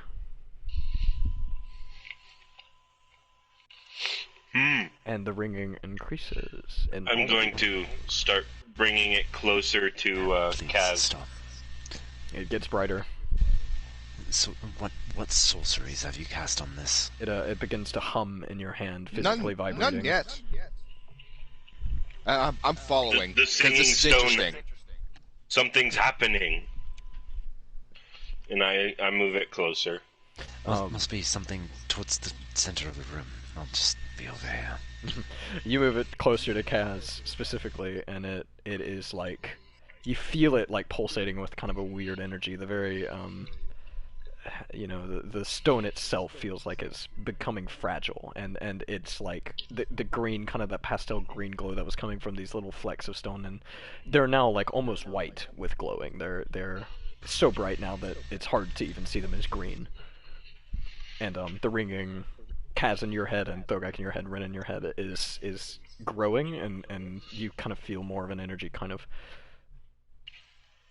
pulsating, resonating within you somehow. Just very kind of. Do I feel like it feels dangerous? Not yet. It's not painful. Look, just don't bring it any closer to me, please. It's very disconcerting. Kaz, what do you know about this stone? I know nothing. It's just very uncomfortable. Varian feels entirely uneasy, very anxious. Why did we meet you, Kaz? The fuck do you mean? What do I mean is, me friend's shop's fucked up. Stone's reacting to you. I happened to meet you last night when I was getting into a fight. Yeah, we don't know each other very well. I'm sure you're suspicious of me as well.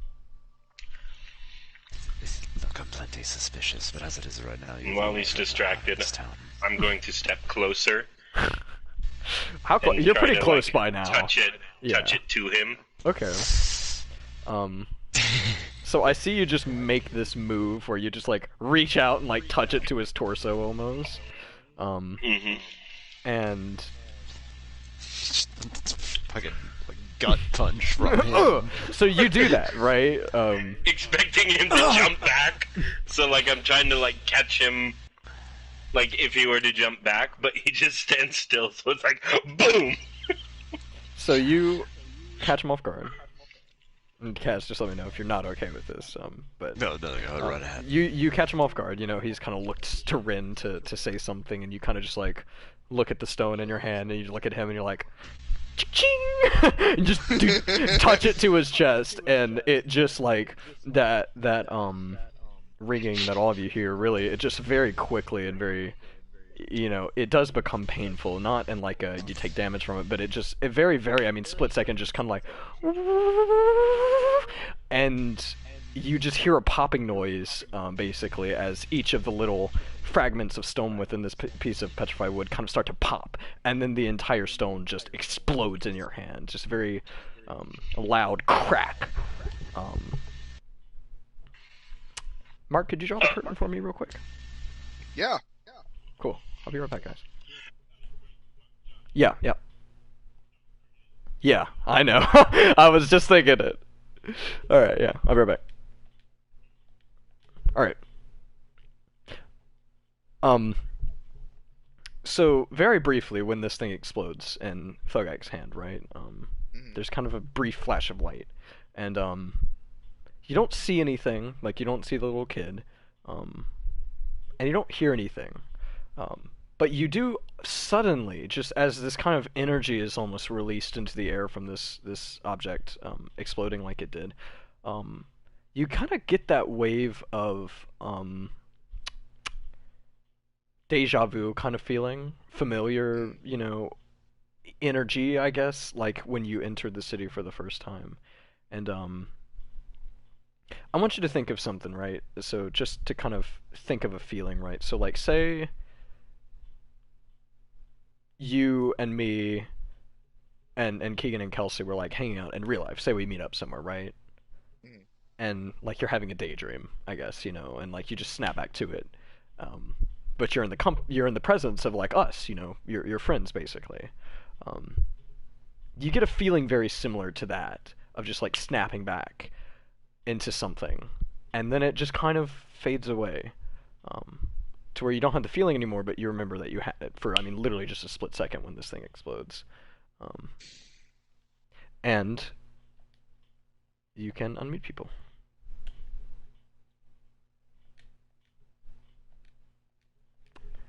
I'm back. Oh, okay, welcome back.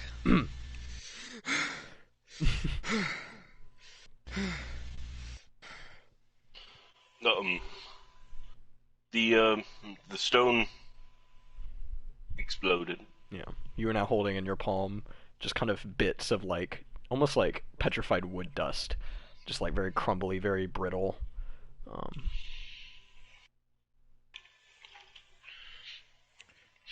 and the ringing has stopped. There is no more noise or energy feeling. The singing stone broke. Yes, it did. Yeah. Yeah, it did. It broke. I'm going to look back at Rin, noticing the strange tone now. What's wrong? Oh, this was yours or someone's. Going to grab his wrist, hold out his hand, and then pour the stone dust into his hand. There you go. Thank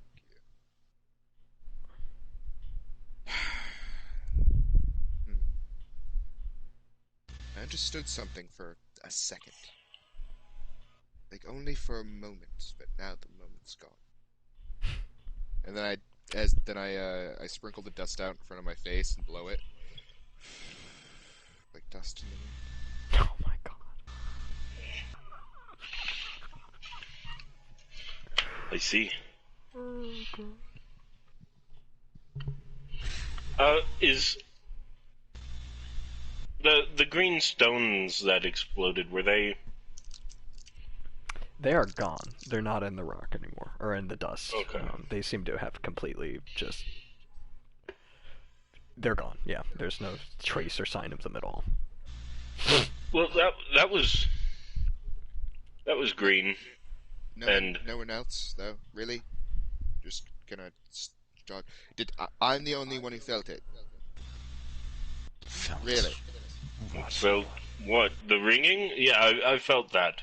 We've done this and before. the popping explosion. What? It felt like it. It's familiarity. The deja vu. Say what now? Is that What elfish? No, definitely not elfish. No, it's Sylvan.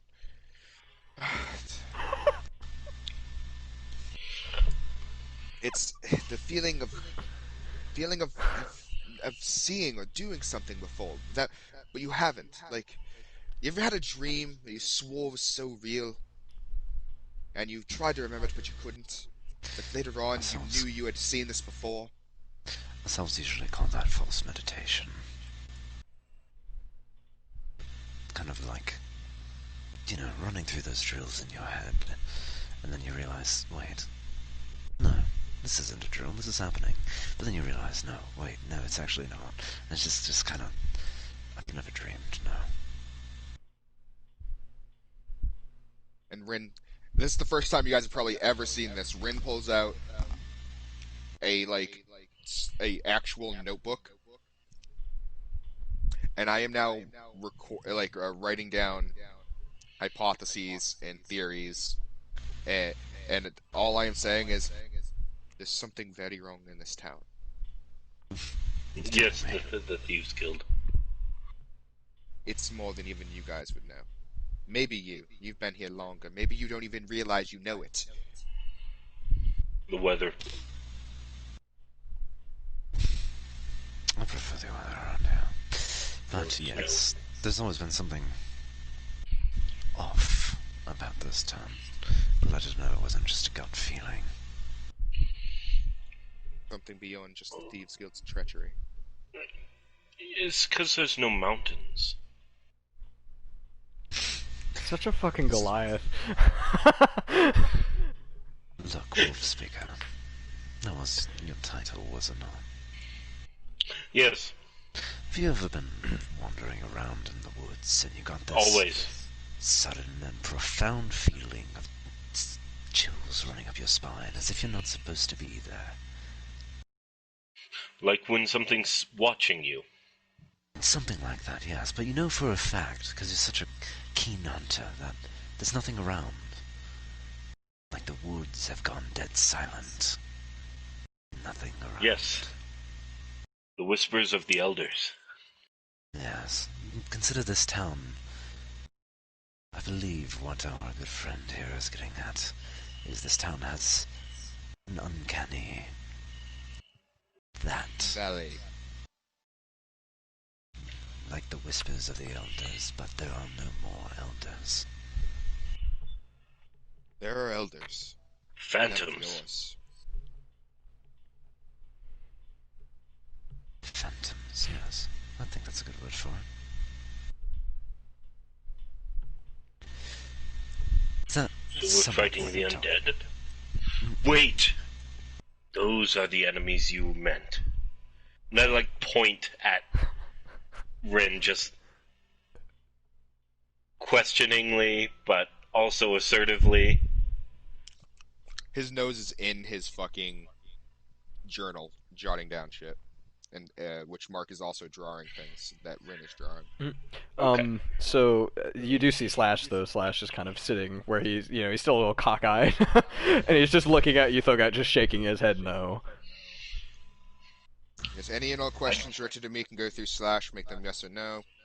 He's more than just a bird. Ha ha ha ha. That was a joke that was supposed to come later. And more intelligent than he leads on. But I am no owl speaker. Just give him yes or no questions. He can know to shake his head. Are you sure? He shakes his head no.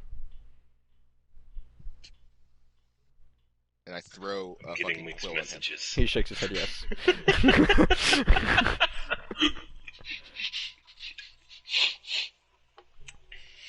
Um. So the enemies are the phantoms, and then like looking at the owl and pointing at him. He shakes his head no. No, not phantoms. The Shadowkai, remember? My cousins, as you put it. Yeah, but those would be here if they were here.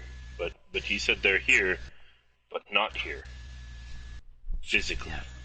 Yeah. Remember, like the old stories, different planes and weird realms. I That's just what like he's suggesting. look at him like, what the fuck? What old stories are you reading? Or hearing about? I snap my head up. I need a map of the city.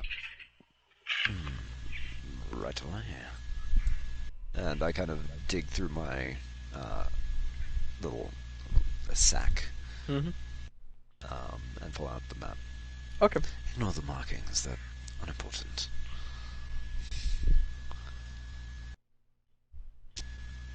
So yeah, you have a map of the city. I do have a map of the city, but I have since we've started the campaign determined that I drew it way too small. Like the city needs to be way bigger than I drew it. So That's fine. What I'm looking for now is the city has a large river running through it. Yeah. yo, Lord, yeah. I'm looking for interconnected waterways in the city and any kind of pattern they make. None in the city. There's just one river that runs through. Making sure. Yeah. And it might be larger than I think, but if we're on some kind of portal, I want to make sure this isn't a giant summoning circle, so that makes me feel better. Not even in the streets, you can't tell if there's any specific signage being made or anything. It looks pretty grid-like for the most part in the city proper, and then the slums get kind of sloppy with their layout, especially once you get into it where it's just tents and stuff. There really isn't a map of that, so. Then I relax a little bit. Okay. Through the windows and the door, which is still slightly ajar, you can see that the light outside is kind of... It's like half daylight, half candlelight, you know, or half like lantern light. It's definitely getting darker outside. We should go soon. I noticed this and I'm like, let's go, because Dogak, one thing. Help me collect as many of his books as we can. Okay. You said there was a bookshelf still, right? Oh, there's a bunch, yeah. But Yeah, there's also a bunch of books missing. I figured as much. Yeah. I want to see I want to see what we have left to work with and what I can find out of it during my downtime. So Are there any bags or satchels I can put them in? There's like a empty potato sack in the office, if you saw it when you fell in. Okay. I'm gonna grab that and stuff as many books as I can in there. Okay. Are you looking for anything particular, or are you just literally like sweeping books off of He shelves? just said books. Okay. So I don't fully know what we're looking for yet. I agree. Some of them might be a diary or an encyclopedia of mushrooms. I don't care. Yeah. I will go through them when we get them. Give me all the books we can. So you've got a potato sack full of books now, which is about probably 30 books of various does the sizes. potato sack have like a tie on it or anything? Sure. It's got like it doesn't have it like threaded into the, it doesn't have like a drawstring, but it's kind of got a rope like stitched in at the top. Close the top. I close the top. I cast mending along the edge. Oh, nice. Oh. Yeah, so it Okay. stitches And itself together. I'm able to like use my rope to tie it onto my back at all. Sure, yeah. You can, probably like...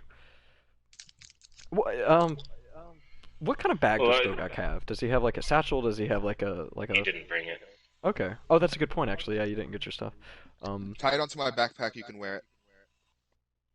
Yeah. I do that, and I try to squeeze into the You look backpack like if, The Rock put on, like, a kid a preschool backpack. And then on top of that, you've just got a potato sack full of, like, blocky shapes. Yeah. And if there's any other books, I'm going to sweep them up into my arms. Okay, And, you could probably get, like, 3, or I get, like, 4 to 5, normal-sized books, kind of, in various places. Specifically, any books that are in his desk, I want to carry myself. Okay. Because There's just journal, like a bunch of loose anything. papers and stuff, scribbles, notes. There's not really any books in the desk. That's fine. Any paper in the desk then that has his writing on it, then I will scoop Okay. it myself. Yeah. So you can get a bunch of that. Do you want to stuff that into the sack before you mend it, or? No, I'm gonna be reading it along the walk. Okay. Yeah. So you get a pretty good stack of papers, kind of like a ream of copy papers worth of just various scribbles and notes, paper of different size, crumpled, smooth, stained, everything under the sun, yeah. And I'm going to like try to find the least important large book I can find. There's a lot And of if I- weird titles. You probably couldn't discern which is least important, but there are definitely large books about. I'm going to grab one and just hold it up to Slash and say, "Is this book important?" He shakes his head no. He looks at it for a second and just shakes his head no. And I'm going to keep that held in my hand to use as a throwing A weapon. thrown just in weapon. Okay. Yeah, okay. I love you.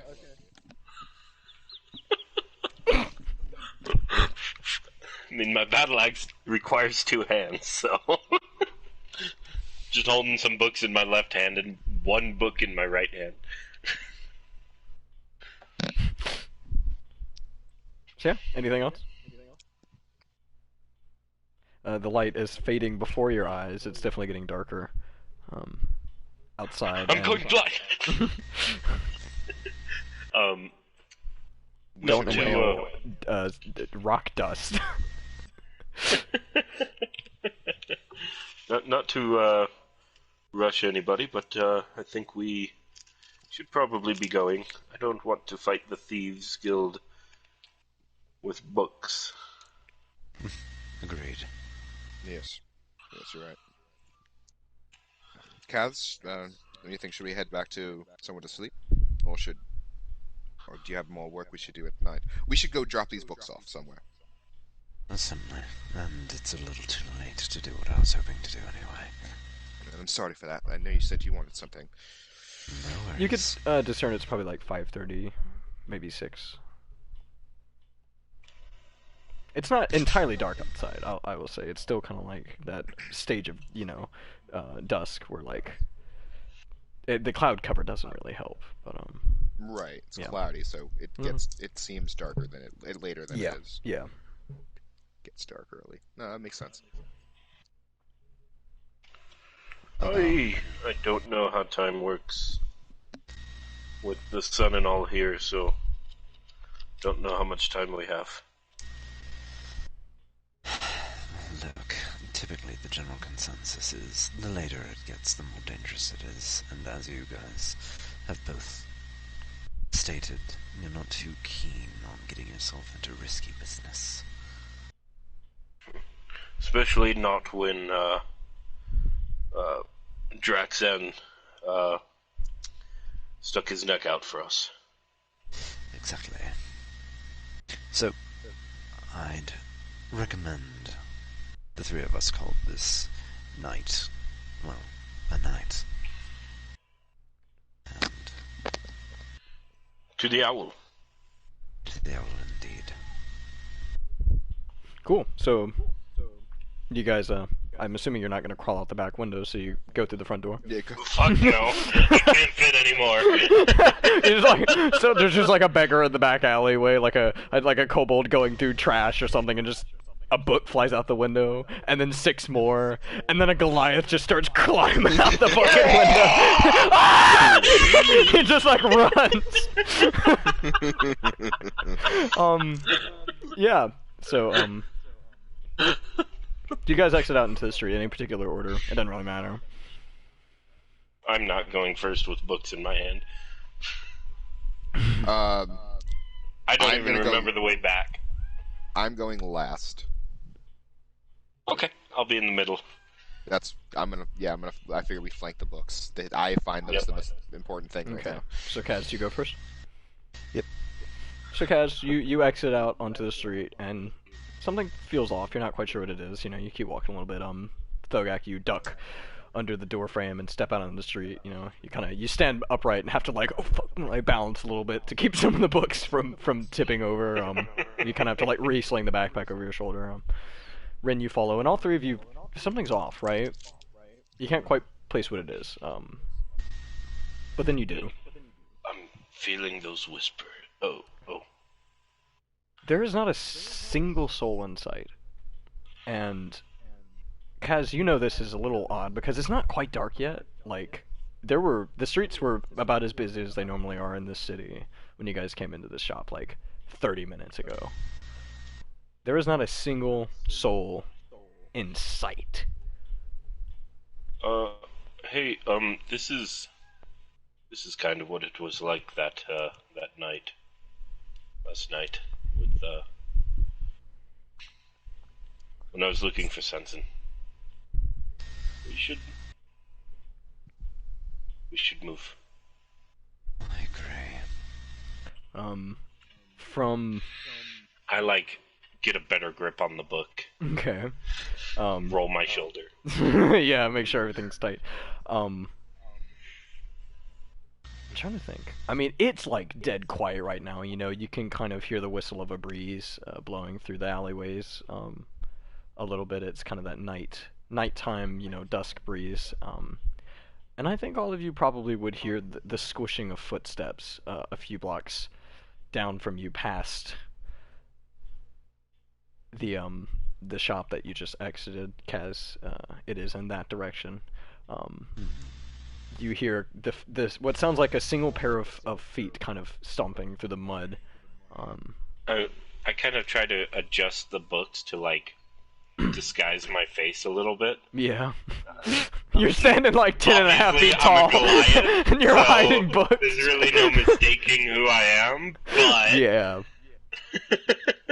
So, assuming eyes are drawn in that direction, because it's like the only sound apart from the breeze and you guys, you do see the figure of what looks like a man step out into the middle of the street. That looks like a man. It's a man. Wearing... Looks like a woman. I don't judge. Wearing kind of silhouetted by some lanterns. Kaz, he's standing directly in front of the boarding house. Now that you lay eyes on him, he looks a little older for a man. He's wearing very, very, very fine leather garments and armor, and it looks like he has a Thieves Guild logo on his chest. The longer you look, Kaz, you can discern that this is Eddard Stone. And he's kind of just standing in the street, hands on his hips, just kind of looking in your direction with a cocked head. He's the only soul in sight. Name yourself. I will beg you with this book. Put the book down. It's Ed. He cocks his head in the other direction like, what? I relax a little bit. Who's Ed? It's that one guy that leads the Thieves Guild that we're supposed to not get mad at us. I won't hit you with a book. To what do we owe this pleasure? You are standing a few blocks down from him, so you just, yeah, you're not. He's not like close to you guys. There's probably a good two blocks between you. Small blocks. Maybe we should just run.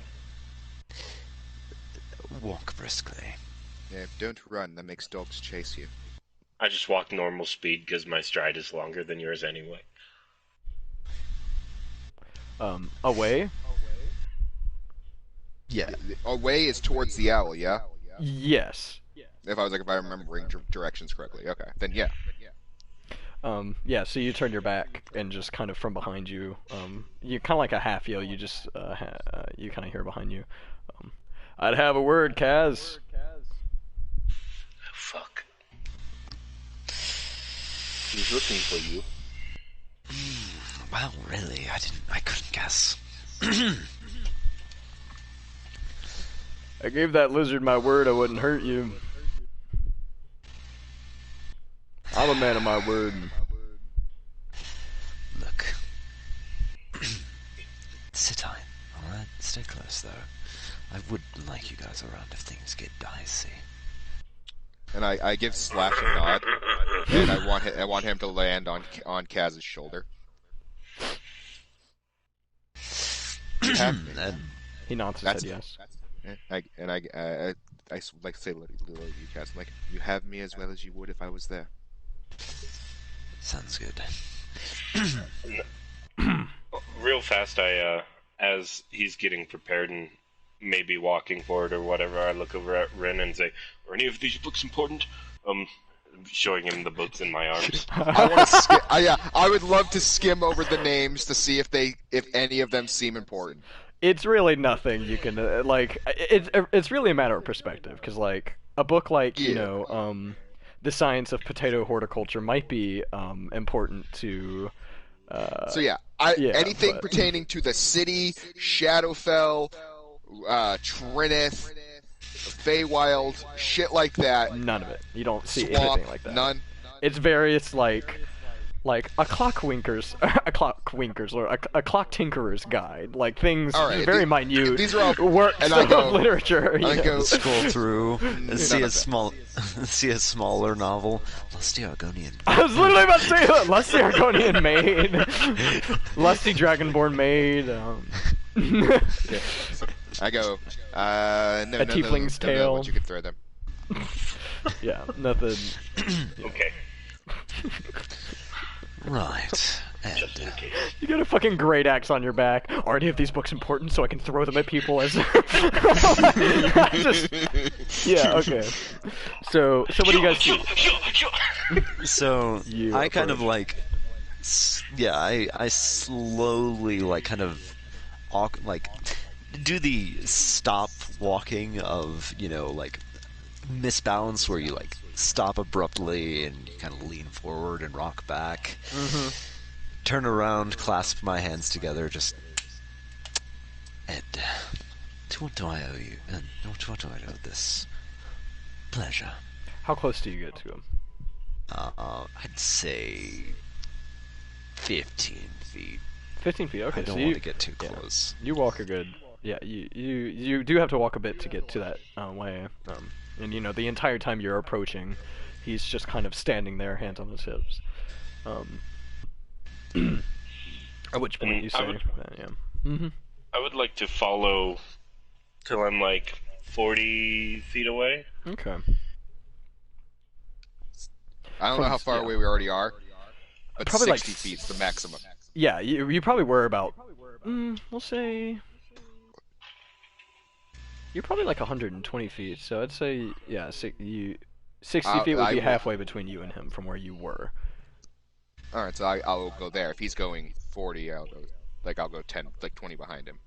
Okay. 20 behind Kaz? Thogak.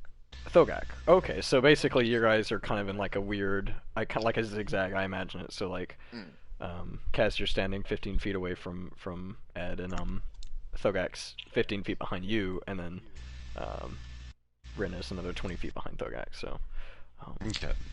which is great because he's definitely talking to you, but he kind of like looks at you, Kaz, and he looks at the owl, and he just says, "Nice bird."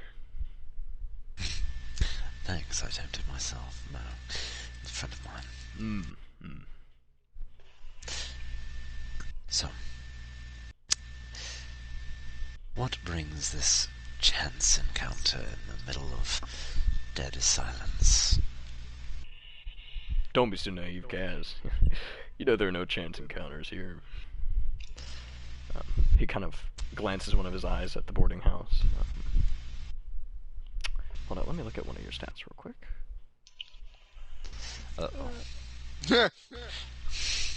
How much can I take away your stat before you die? Oh, No. okay. I was looking at one of your passives to see if you would sense something. My passives are awful. Yeah, they're not great. I'm understanding now. So he kind of glances at the boarding house. Which, just to repeat, this is where Skiz and several other of your kids live. And he kind of looks back at you, and he just looks behind you, kind of at Thogak and Rin. Both of you perceive him looking over Kaz's shoulder at you two. His gaze kind of lingers on Thogak for a second, and then moves to you, Rin, and then back to Kaz. So Kaz, you've finally chosen a side. Tell me, have you been working with the Watcher all this time, or do you just agents for that beggar king? Is that it? Because honestly, I was hoping it was more than that. I was not acquainted with the Watcher before last night. And as far as as you say, beggar king, he, much like our relationship, was a friend of sorts. A significantly less hostile friend than perhaps you, but a friend nonetheless.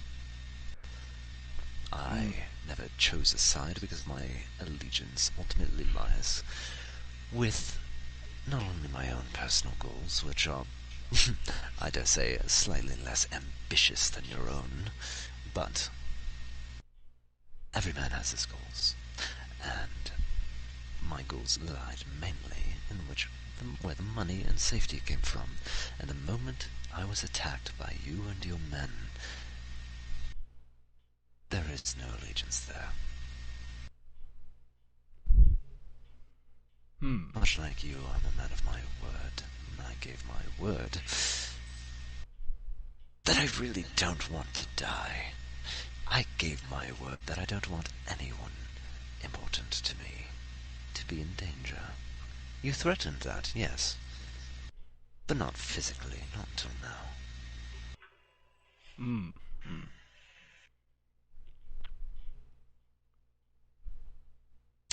So, was that the answer you were expecting? He kind of, No. looks at the ground, like kicks the mud a little bit. Looks back up at you.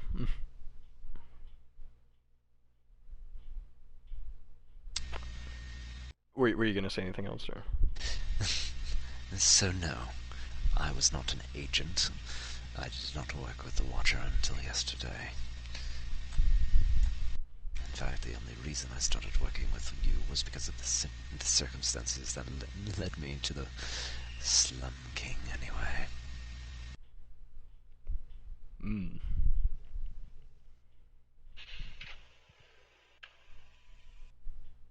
Out of curiosity, between us,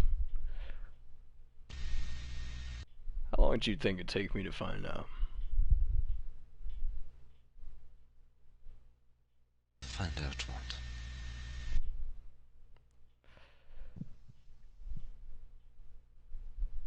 He kind of looks at you, just like he's stifling a chuckle, I suppose. And he just says,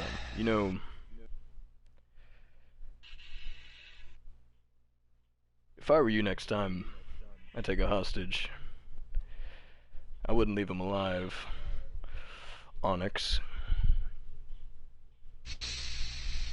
And he kind of like, there is a definite flash of just like, ooh, anger between those eyes of his.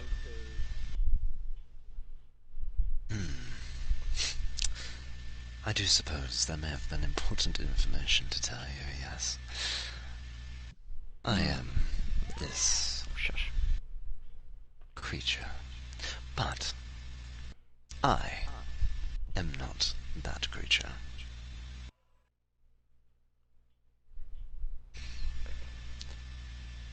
It's a series of circumstances that I don't really care to share too much with you. Okay. But trust me, every target that the Onyx had killed, well, I've killed both sides, and it was always for the right reasons. Right reasons or not, Kaz, you killed a lot of my men. Not that many. Don't flatter me. Well, here's what it comes down to. I'm a man of my word. And kind of like nods at you. And I told that scaly fucker I wouldn't hurt you or your two besties here. He motions towards Thogak and Rin. But I also made you a promise, didn't I? And I can see now that our deal is more than concluded. And he kind of very slowly raises a hand up, as if he's about to signal something. Right at the same time, just because this might influence what you do next, you kind of hear shuffling on the rooftop opposite the boarding house. A building that stands by itself. It doesn't have any buildings flanking it. It's got two, nice-sized alleyways between it, and the buildings to its left and right. But you hear kind of a shuffling, and you see three Thieves Guild archers, armed with flaming arrows, emerge at the edge of the roof. Their arrows are notched and drawn, and they appear to be waiting for his signal. He's kind of standing there with his hand up in the air, just looking at you, kind of waiting for you to make a move. And he just kind of looks at you with just a shit-eating smirk, and he just says, "Come on, Kaz, stop me." And you see a flash of, just for a very brief moment, as he says that, and he kind of sees the position he has you in, you witness a flash of just fire behind his eyes. For a brief moment, they almost appear to change, like as if they're just burning with this insatiable rage, something you've never actually seen from him before. He's just standing there looking at you with his hand in the air. I shoot a glance up at the archers. How many are there, and how close together are they? There are 3 archers, and they are standing pretty good distance apart. So, like, if this building is, let's see, this building is like 40 feet across. There's one in the middle and then one on each end.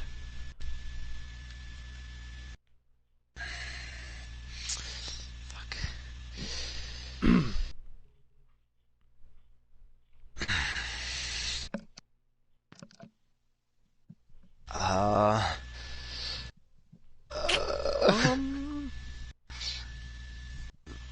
I'm trying to think if you would see this. If you want, you can give me a perception check for just like the situation, if that makes sense. So now that you see there is a situation, you could try and perceive things. I think I will most certainly do that. Okay. Why? You can name a different check if you want to try and convince me, but I think perception makes the most sense. Yeah. Let me... Maybe investigation. Well, it doesn't matter what the fuck it is. I got a nat 1. Okay, yeah, so heat of the moment, literally, you just, everything is kind of, it's kind of becoming a blur. You feel that anger that Varian has. Not that she's entirely present, but you just kind of feel that, you know, adrenaline start to kick in of the situation that you have now found yourself in. And I guess Thogak and Ren, you two would also see this, him raising his hand, and you'd see and maybe hear the archers. So now both of you perceive 3 archers with flaming arrows knocked, aiming at the building opposite them, and Ed Stone is standing in the middle of the street with his hand raised as if he's going to signal for something. But as of now, he's just standing still, and he's looking at Kaz. I guess, Ren, you would have heard that entire conversation. Thogak, you probably would not have. In the actual, so my body just has drumsticks at the ready. Yeah. I am preparing to cast Eldritch Blast at the archers. Okay. And if he makes any other kind of signal, I specifically want to aim at the fucking arrows but that's not really a thing. I don't think you could do that, but Kaz, to you, he says, clock sticking Kaz. Fuck. Okay.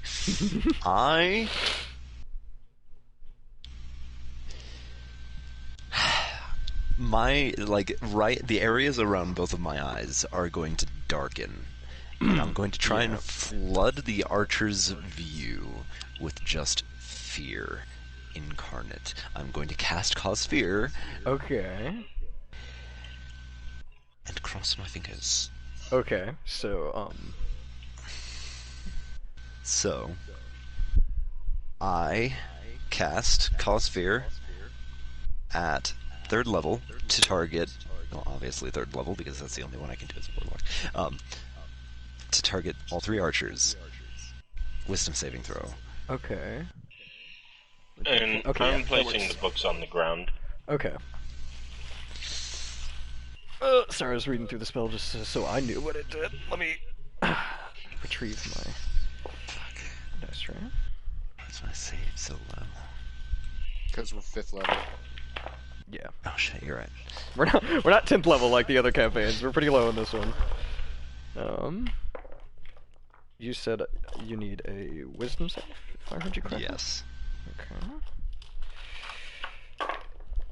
Oh, I get to use my new DM dice. I'm sorry, I realized when you asked for the wisdom save, I'm like, shit, I didn't ever set up my dice. Okay. Wisdom save coming up in a few seconds. How long can I stall? a certain amount of time, probably. Wisdom save. So... Okay.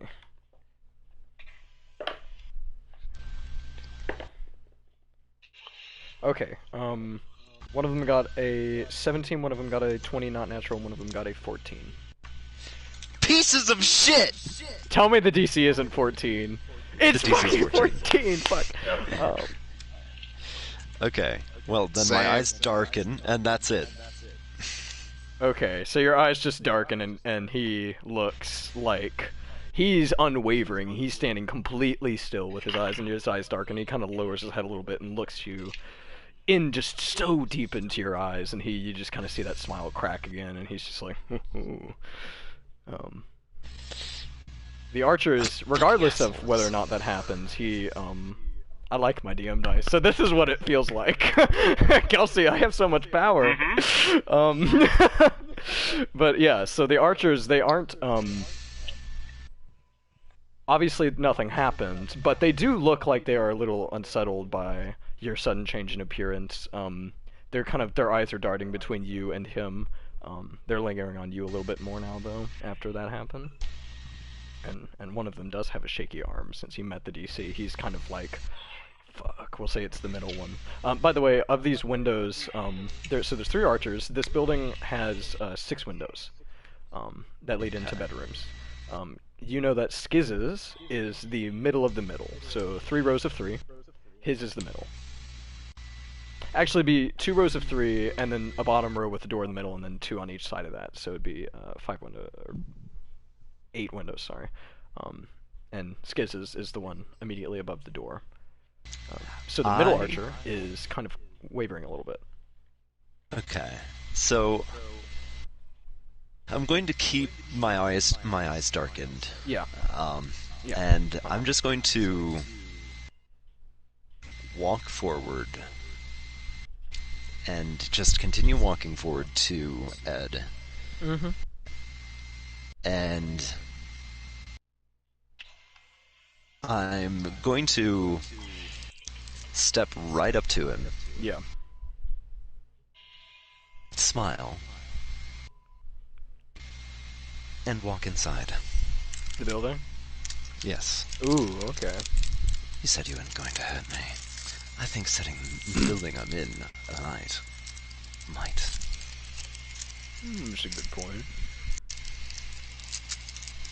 So, yeah, so you walk up to the front door. Yep. There is a chain around the front door. The handles are chained together with a nice, meaty padlock on the door. Are any windows open? No.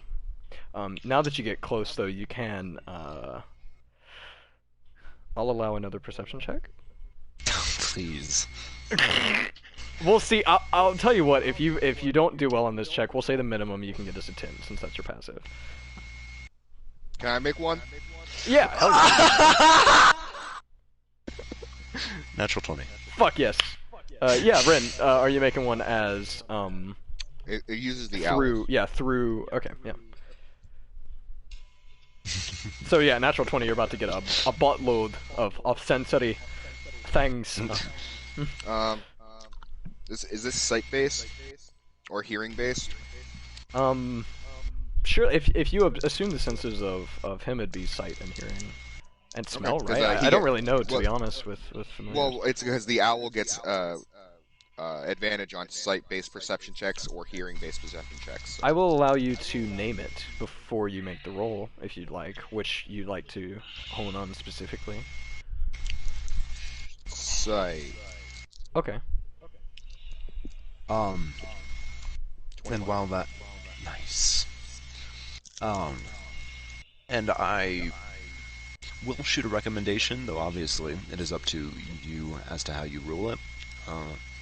But remember, owls cannot smell. It's completely acceptable if this particular one can, but it was actually, it was something I studied for Era. That's interesting. I figured they'd be great. Which- So I know they can see very well and Which would hear make very sense well. why it's only on hearing and sight and not smelling, like that with does make sense, wolf's yeah. get. Did you already name what the roll was, sir? Yeah, I said 21. save. Oh, sorry, what the roll was. So, Kaz, you got a 21 total? He did. Oh, he got a I 21 did. total. Oh, fuck, I didn't hear that. Yeah, so, I mean, you both, yeah, so through Slash's eyes, Ren, you see, the chain around the door. That's really it. I mean, apart from that, there's not much. Kaz, however, you, and with a perception like that, I will say you could probably, obviously the smell, but both of you, well, okay, I'm sorry, let me collect myself and roll back a little bit. Kaz, as you approach the door, you immediately kind of turning to the door, you perceive really sight, smell, and hearing. Through the windows on either side of the door, you hear, what sounds like muffled, sounds, I guess. So, you know, basically like, you know, just very, stuff like that, basically. Muffled struggling, I suppose, as if people had gags in their mouths and they were, you know, trying to scream. From either side of you, from above you, not as much above you, but you also perceive the smell of kerosene, kind of like lantern oil, kind of wafting to you from under the doorway, which, yeah, and then the door, there's a chain around it with a padlock on it. And, I am trying to stay within 40 feet of Kaz, by the way. okay, so he just stating that. I'd say, I mean, you probably want to move 5 feet up, but he, you know, he didn't move further away from you, he just walked kind of immediately to his left. Okay. Oh no, he did walk actually about 10 feet forward, so yeah. And I'm staying 60 feet away. Okay, so then everyone kind of moves up about 10 feet.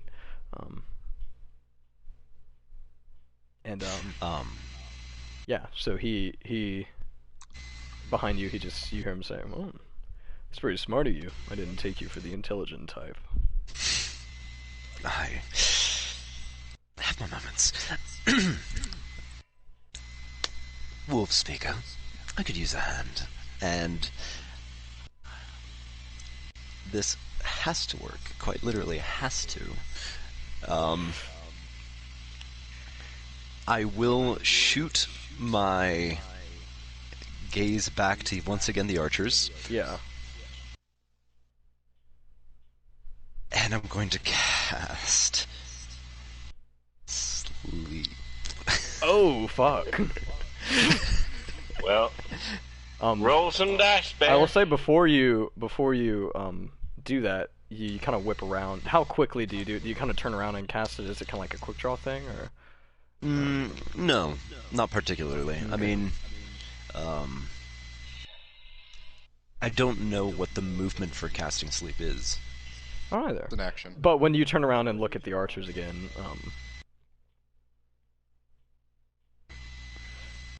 Ed, you know, he kind of like, his hand falls a little bit, kind of jokingly, you know, he's like, oh, oh, oh. He's like, what you thinking, Kaz? Just looking around, really. There's only one way to stop this. I'm sure there is. Hold on.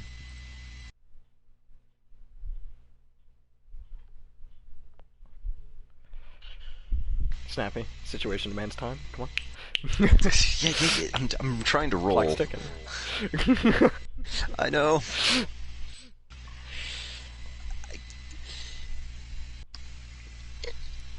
33? It's 33? probably not enough to put many of them to sleep. You put one of them to sleep. Okay. Well, let me double check on that, actually. Hold on one second. I am walking towards him, because he said he needed help. It doesn't put him to sleep. None of them. One of them, the middle one who was already kind of scared, like, he just kind of, like, wavers a little bit, and, you know, like, his eyes flitter a little bit, but he kind of gathers himself. And Ed Stone looks up at them, and he looks down at you, and just goes... and he looks at you, Kaz, and says, "Yeah, that's what I thought." and he kind of raises his hand up a little bit, Kaz, and he goes to throw it down to signal, but like as his hand kind of raises up an extra bit, I mean, incredibly suddenly, from atop this building, right? All three of you perceive this, Kaz. You kind of hear the footsteps run and jump off of the building. A dark figure kind of shoots over the edge of the building. Yeah. This dark figure kind of jumps off and lands right next to you, Kaz, splatting in the mud. He rolls past you as he lands, and just in a flash, you just see blades just like shing right through Edstone. That was certainly flashy. And it And is... I'm seeing that shit has turned violent. I'm immediately whipping out my javelin and throwing it close to the... I put them on the ground earlier. Yeah. Oh, yeah, that's right. You just... lava buck. Yeah. Just fucking throw a javelin at the closest archer. Okay. Just aiming right for the center of the chest. Let's see. Kaz is 5 feet away. You're 30 feet away? From Kaz? So well, I was moving close. I was moving up to Kaz because he said he needed my help. Oh, you were closing the distance. Yeah. Okay, so... I was calling him over... How long ago was that he called for your help? It was before he jokingly... It was as soon as I saw the padlock, basically. Yeah. Okay, I'll allow you to be within 30 feet of the archer, towards the leftmost corner of this building, so the one closest to you. Okay. So yeah, but just would for your guys' this also perception... set off my action? Did you ready an action? What was your action? Yeah, he did. Eldritch Blast at the archers. If the shit got violent. Which shit getting violent? Because yes, it's getting violent, but they haven't done anything. Basically, yeah. So what this is, I guess I'll finish explaining it. As he lands and kind of throws his swords, kind of a very very slashing motion, like right across Edstone's torso. It's the figure, the mysterious figure, that you guys saw in the alleyway that helped you fight the Thieves Guild. He has seemingly attacked Edstone. So if that fits violent for you, then. Yeah, it's getting violent. But the archers haven't done anything. As far as I know, we don't want them to, though, right? Yeah. Because my hitting them is trying to be preventative. Yeah. So, I mean, sure, it's getting violent. Okay. So wherever I see the javelin going, the other ones. Okay, so, yeah. Thugak, what were your rolls? 25 to hit. Yeah, that hits. And max damage of 10 for the javelin. Max damage of 10 for the javelin. That's good. So yeah, so one of them just takes a javelin to the fucking shoulder, just kind of glances past him, and he kind of whips. Actually, it causes the arrow to go flying off past the building. So a flaming arrow just kind of shoots kind of at a weird angle into the sky. I got a 20 and a 16. Yeah, both of those working hit. down the line, so 20 for the middle guy. Now, how close are you? What's the range on Eldritch Blast? Because you're pretty far 120 away. 120 feet. Maximum, or is it one of those it's I don't get disadvantage. It's not shit, you're right. 120. Yeah, you're within range. Range. You're definitely within range. Yeah. So both of those hits, and you're just going for those two. Okay. So what'll it be? 7 damage to the middle and 8 damage to the end. 7 damage to the middle. 8 to the end. Okay. Yeah. So they definitely take hits. The two. That you hit with Eldritch Blast don't seem to drop their arrows. They definitely just kind of wince in pain, but they look like they're really trying to hold fast to Ed, who...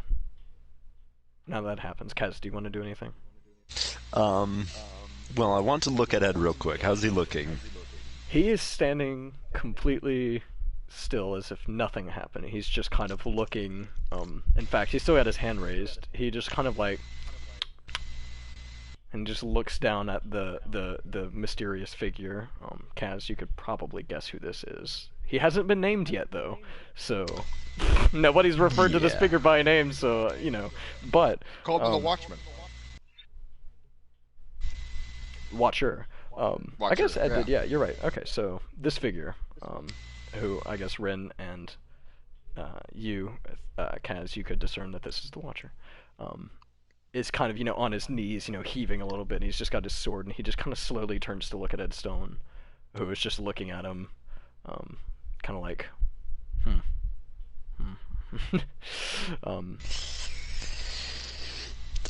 Stone, actually Whitebeard.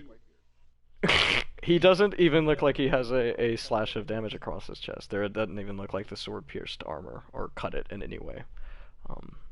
And he just looks down at the Watcher, and he looks at you, Kaz, and he just says, "Well, this ought to be fun." And he throws his hand down, and the two archers that as soon as he drops, okay. I want to toll the dead one of the remaining archers. So I will allow that since I gave Thogak and Rin theirs, but yeah, so basically, literally, okay, go ahead and toll the dead. This is happening as they're releasing their arrows, so just kind of imagine it that way. Okay, that is 2d12 because both of them were hurt. Oh, hell yeah. But obviously, which one would you like to toll the dead on? Fucking stubborn bastard who never went down. Even though he was like the on the one? verge of it every time. The middle one, yeah, that's gonna be the middle one. He didn't sleep and he didn't, yeah, okay. Oh. That's a saving throw, right? I believe so. Succeed at wisdom saving throw. Go for Wisdom save, yeah, okay. Thankfully, they aren't the wisest. You say that, but they all succeeded, like with flying colors. Well, they rolled really well, in fairness. Yeah, 10. Okay, wonderful. That is a lot of damage, actually. 21. 21 damage? Fuck, dude. He just, like, drops his... He literally just, like... For a second, you know, you raise your arm and point at him just very angrily and very quickly. I imagine it just like... You just point at him, and he just looks at you, and he just, like, drops his aim slowly, kind of, like, very low, and just, like, loosely lets the arrow go, and it kind of, like, right in the mud next to you and fizzles out. And he just, like, he drops his bow, and he just raises his hands up to his head. And he took how much damage? There we go. 21. 21, yeah. Come on, run. Excellent, yeah, and he's just like, ah! Just like, not really sure what to do. That is what I was looking for. Time almost goes slow motion for a second for you guys, as you have dwindled the numbers. A single arrow just kind of, you know, you just hear that, you raise your arm and point at him and he shoots his arrow, but the one farthest away from you, from all of you really, he's the one at the furthest most end of the building. Just, you know, just in slow motion, I imagine just that arrow, you know, just goes kind of sailing just across the night sky, fluttering into flame. And it pierces the glass window into the room that you know is Skiz's window. And just you hear it impact and the glass shatter and rain down in front of the door, and nothing like that yet, but you do see a glow start to come from that room, and you hear elevated sounds of distress. Get this door down. and as that happens, Ed Stone, kind of standing in the middle of the street, just like, well, I'll see you later, Kaz. And he just literally just kind of dissipates before your very eyes.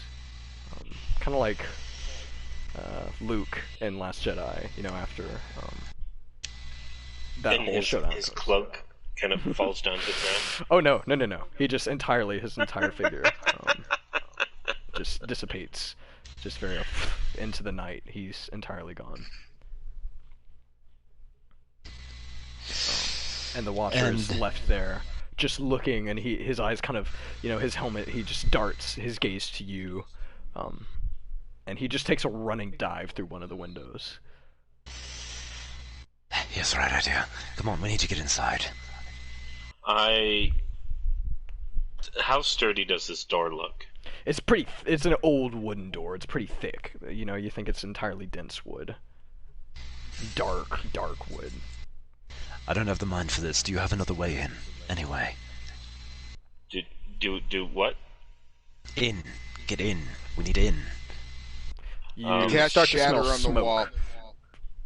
Shatter on the wall? Okay. It does extra damage to inanimate objects. Okay, yeah, so,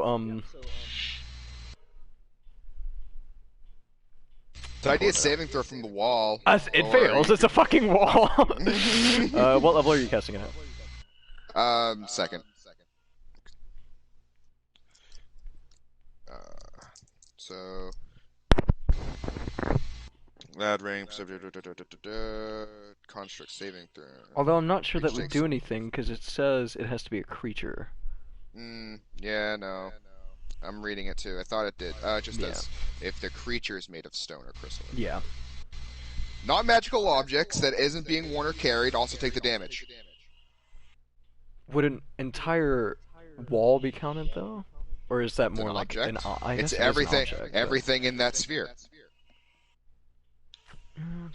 It's in the spells area. Okay, yeah. We'll see what you do, damage-wise. 12 plus 8. Do you want to cast on the door? I mean, that might be better, because it's not really... I didn't think I could see it from where I was, and I wasn't trying to... Okay. Well, as Slash on Kaz's shoulder, you're standing like right next to the door. Yes, but I can only cast touch spells through him. Touch spells. Having him on his shoulder, I could cast healing, cure wounds on him and shit. Okay. That's why it's as good as me being there. Yep. So that's why it was the wall. So whatever wall is the closest to the door or something. Okay. Let's see. Yeah. Anyways, let's pick up the pace. I'm trying to do math. I apologize. No problem. 20. 20. Okay. Thunder damage. Okay, so what do you want to cast on specifically? So there's the door, there's a little bit of wall on either side of the door. If I can see the door, then fine. Yeah, it's a pretty big door. I'd say you could see the door. Then I will do it on the door. Okay. So you do have to move up a little bit. You're about 75 feet away from the door, if I am doing my math correctly. So if you move up about 15 feet, you can cast on the door. So I just kind of see you in my mind. You kind of run, and just as you're running, you throw a hand in front of you. As I'm running, I smash the symbol 3 times. Yeah. Okay. And just the door, all of you in this area kind of hear this loud ringing. Not the same ringing that you heard, but earlier, but kind of it's a different high-pitched, like a loud whistle. And the door doesn't break entirely, but it definitely cracks pretty broadly across it. It looks very unstable. I am going to give a running charge and try to just shoulder bash my way through. Okay. Like, I know the chain's made of metal, but the door's made of wood that it's tied to. And now the door looks very specifically in the center, kind of around the edges even. It looks pretty brittle. So take it down, Thogak! With and I do bardic charge. inspiration. Ooh. Excellent. Do I need to make a check to charge through it? Strength check. Athletics. Okay. Can I help him? I know it won't be much help. Yeah, what do you want to do? I don't think I'm going to add bardic inspiration. That's... Okay. Because I rolled a 19, so that's 26. Fuck yeah. So yeah, you just kind of, get your stance right, and you just kind of run and shoulder check this door, and it just pops off the hinges in about 3 pieces from where Ren shattered it. So, yeah, you're now in this kind of foyer on either side of you. With an extra D8, have fun. Alright. On either side of you, you can see 2 doors that lead into obviously the 2 rooms with the windows in them. And yeah, you can hear the muffled kind of screaming that Kaz and Rin heard. As you kind of crash through the front door, the Watcher kicks open the door to your right, and he's carrying a smaller girl, like a younger girl, who's been tied and she's got a gag in her mouth. He's kind of cradling her, and he just runs her out and sets her outside and runs back in. As he passes, I'm going to give him a very brief nod, and let's get everyone out. Come on. I'm going to rush immediately upstairs since I have I think the most movement speed. Yeah, Probably. So I'm rushing upstairs to where the arrow went. Okay.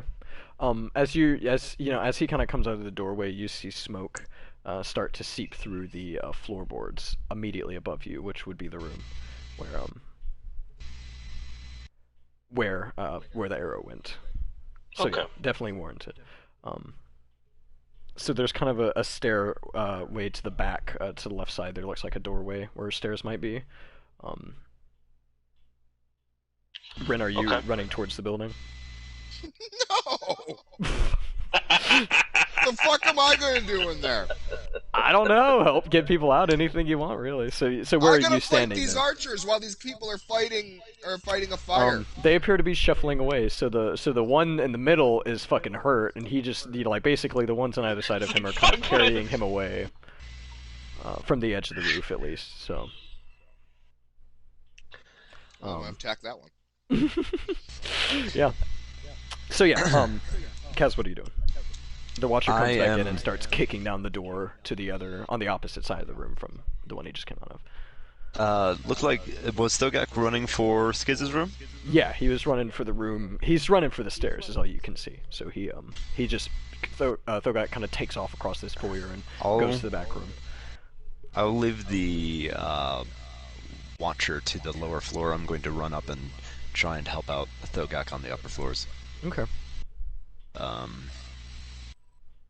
And I am going to be running straight for Skids' room. Okay. Because ultimately he's the... I'm going to play favorites because this character has it in him. He is ultimately the most important one. Yeah. And you do notice chains on various doorways. So there's 4 doorways into bedrooms from the foyer, this first room. You notice 2 of them have chains on them, but the other 2 didn't.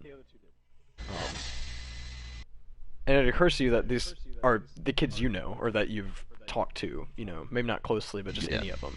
So there's definitely a bias there. So yeah, Thogak, you very quickly kind of stomp up the stairs and burst into the hallway, and there is smoke filing out of 2 of the rooms. The one immediately across the stairs, the doorway to the stairs, which is at the far end of the building, and the room in the middle, which is where you can discern the arrow went.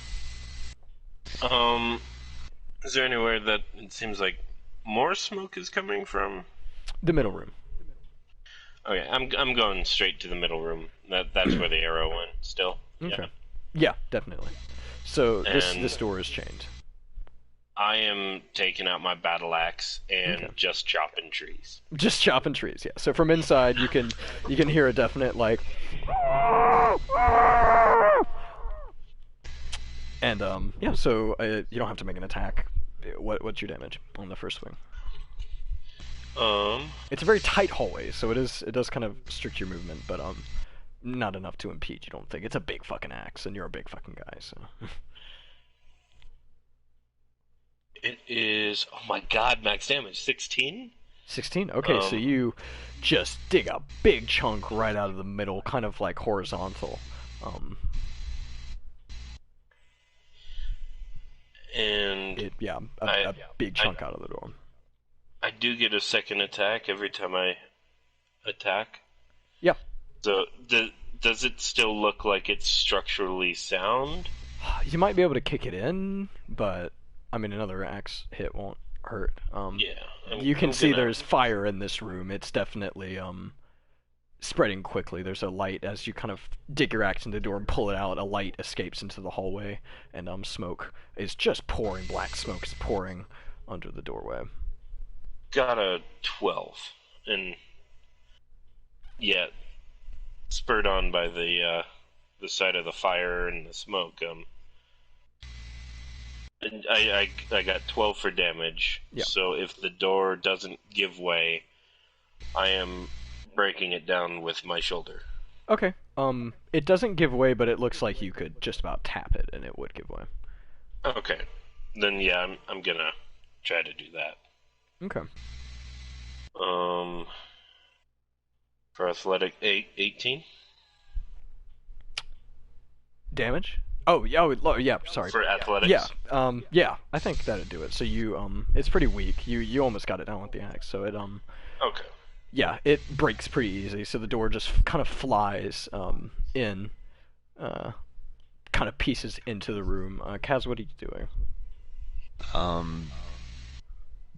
On any door that's locked, I'm going to be throwing both blasts of Eldritch Blast at the doors. Okay. Since it's force damage, I thought that might Shake the rattle do the some locks work. a little bit. Okay. Are you, Yeah. like, trying to get in the rooms, Who or you would just... cast Eldritch Blast at a door? No one. I don't know anyone at all that's already done that in my campaign. Particularly brittle doors. Yeah, so are you just kind of doing it as you pass by them? No, I'm stopping at the first door I can find, blasting it open. Because my goal here is ultimately, the more of them I can get out Yeah. into the hallway, the better. Yeah. So I'll go one at a time if needed. Okay. But I'm going to go to any locked doors that have smoke under them first. So there's two on the first floor. By this point, the Watcher has kind of carted out another kid, and he rushes back in. Yeah, so there's one on the left, one on the right. Wait, on the upstairs. first floor? On the first floor, immediately inside the door, yeah. Yeah, I said I was upstairs. Oh, on the second floor, sorry. So there's two doors you can see on this, three doors you can see on this hallway, sorry. One immediately across from the stairs, the one in the middle, which is Skiz's room, and then... I'm going for that one, 100%. Well, no, Skiz's room's getting hacked open by... Yeah, that's what Thogak is Oh, doing. okay. Yeah, so while he's doing that, because, yeah, do you want to be doing anything, or are you kind of waiting by him? So I'm not going to wait. Okay, yeah. So I'm going to the other door then. Yeah, so then One right of as you them. come to the stairs, you know, he goes and he's hacking it at Skiz's door, and he shoulder charges open at the same time. You're Eldritch blasting a lock, so go ahead and give me damage on that. That is 15. Okay, yeah. So it pretty easily kind of force damages the lock. You know, it looks like a bullet hit it basically, and it you can probably jimmy the lock off the chain. I fucking kick it. Yeah, so you kick it, and the chain, you know, kind of whips past you as it, like, kind of has a whiplash in the door. And, yeah, you see one of the kids that you, not nearly as regularly as Skiz, but you see one of the ones that you talk to fairly often. He's tied to a chair in the middle of the room. And there is a definite smell. There's, fire... There's kind of a hole in the wall to your left, which would be where Skiz's room is, to your left, and there is smoke kind of starting to make its way into this room. Very strong smell of lantern oil. I summon my blade and just kind of like close my eyes real quick for just a moment and just kind of say to my companion, if there's any way you can help, now would be the time. And I yeah, as I said, I summon my blade and very, like, move behind the chair and just cut any connections to the chair he has. Okay. So just because this is all kind of tight timing, what's going to happen is you run around to the back of the chair and you're kind of cutting away at the rope. You hear Thogak smash the door open to the room next to you. And Thogak, what happens is you kind of smash into the room, right? And you see a very similar sight. You see what looks like a half-elf, a younger half-elf, tied to a chair with a gag in his mouth. There is a fair amount of fire in this room, but it doesn't look like it has spread to anything quickly yet, so it's basically just like burning on the wall where the arrow you can see is stuck into the wall. Is there any chance I could put it out? Mm. Or Okay, does it so look a little too out of control? it's spread up the wall. It's on the ceiling, and as you kind of Oh, kick in the okay. room and you observe all this, and just there's kind of a moment where you just lock eyes with this kid who doesn't recognize you. He almost looks like a little scared, like, what the fuck is that? As you kind of break down the door, and, So I can imagine him, he's muffled. He's like already screaming. And then you break in. no, he just looks wide-eyed for a second, but he just looks at you with this kind of, like, helplessness, and then, he's I just grab the whole chair and take him out. Well, he's just soaked to the bone in some sort of liquid. There's an awful smell assaulting your nose, which you would probably know as lantern oil. And you get the door open and kind of look around the room, and just in the middle of the room, the fire that's spreading on the ceiling, you just, kind of like the arrow in slow motion, you just see this like little drip of lag, just kind of choop from the ceiling and just slowly fall and just land right at the base of the chair. And from the chair, the chair itself, the person in the chair, just in flames. Just everything in this room suddenly. You can see the trails of lantern oil kind of reach out into the room, from just everywhere it was poured. There's basically a mini explosion of fire. You just stick your head in the room. Awful shrieking, yes. I've been set on fire. I know how bad that shit hurts. Oh. Let's see here, because you're probably going to take damage. There's basically a mini fire explosion. Fireball! Fireball! Only 8 damage. So you take 8, I guess fire damage, yeah. As just, you kind of open your door and stick your head in and see the scene before you, and then just in your face. He's not fireball. He's better. He's bold fire. He's just Kaz, similarly, you in the other room, you kind of go down to cut the ropes, in the room next to it. And as you kind of make your way through the first rope, you get just a good slice and the rope falls off. The wall next to you rattles, and pieces of like the kind of like plastery, it like just shoot off the wall, and fire makes its way into the room a little bit. The wall itself rattles, and smoke is just pouring into your room now.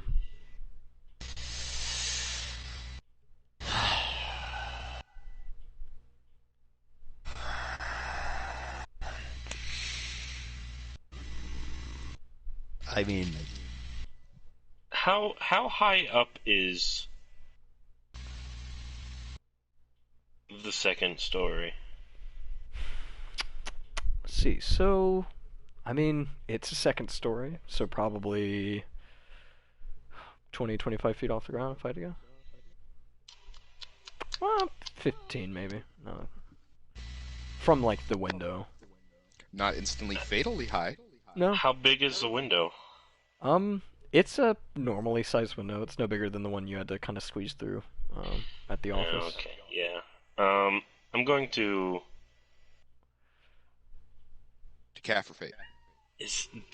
Does it look like I can grab a hold of him at all?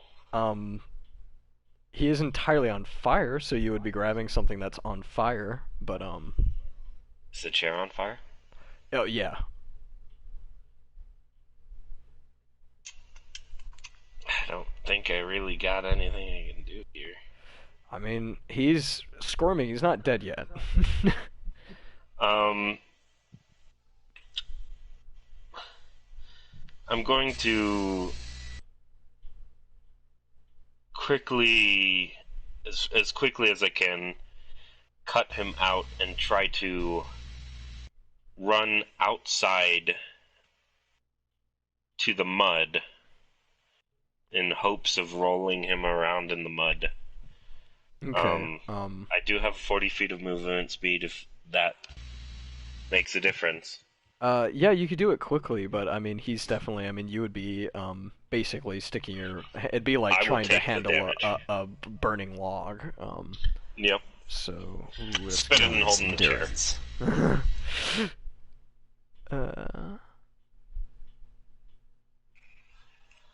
You're not resistant to fire at all. So Not at all, no. that would be... God, I actually don't know how to calculate that damage. Why don't you treat it like a what do you call it? Not fireball, but Firebolt. flame the sphere. Yeah. Flame sphere. Sorry, I'm picking up die.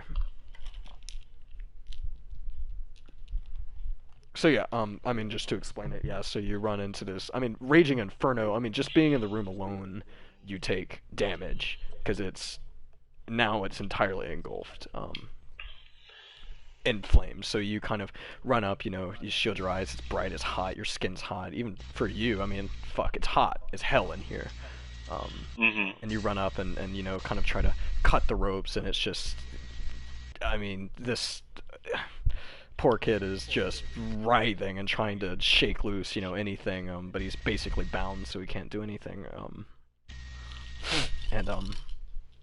yeah, you try and grab a hold, I mean, you get pretty burnt trying to, cut him loose, but eventually, I mean, the ropes themselves are on fire, so they're already pretty brittle, so you do manage, and how would you like to carry him?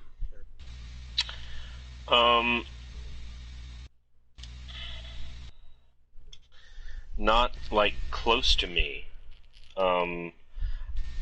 Like, if I think his clothes would be able to hold up, so I'm gonna try to hold him by his clothes. Okay. One-handed.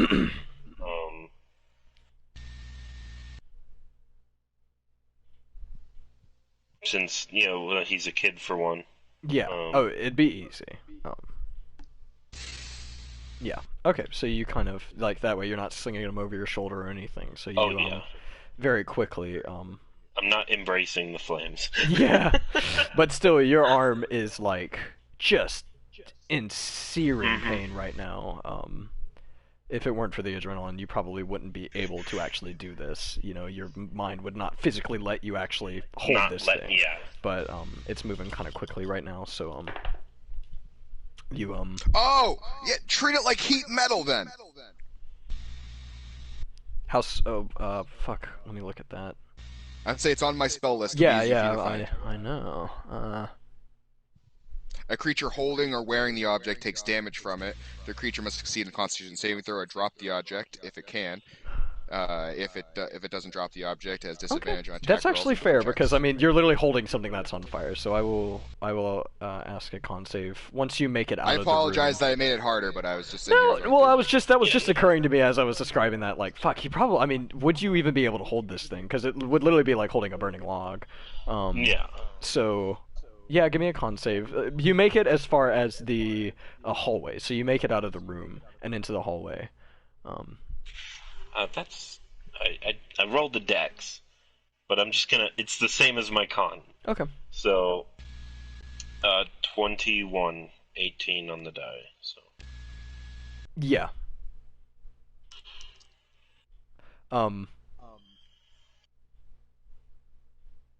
Actually, con save you get +6, so it'd be more than that. Oh, on con saves, you're right. Yeah, con save. So yeah, you manage to just fucking grit your teeth and bear it. Kaz, as you're cutting this person free, you do get them cut free from the chair, and you see Thogak just sprint by holding something that's on fire. It looks like a figure of some sort. Just pass by the door frame very quickly. I grit my teeth and hurry up my pace, trusting him entirely. Yeah, so you do have this person free from the chair. Alright. They're still bound independently, and they are gagged, but you can pick them up without picking up the chair. Bound, like, feet? Feet and arms, yeah. Or less arms, because you cut them free from the chair. I thought his feet would have been tied to the chair. Yeah,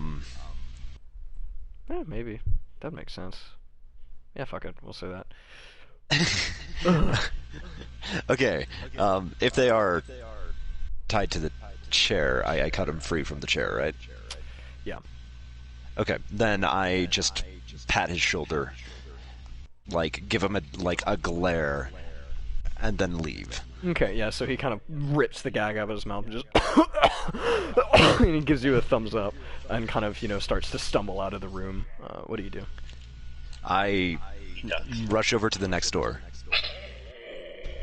Okay, so you look and you pass,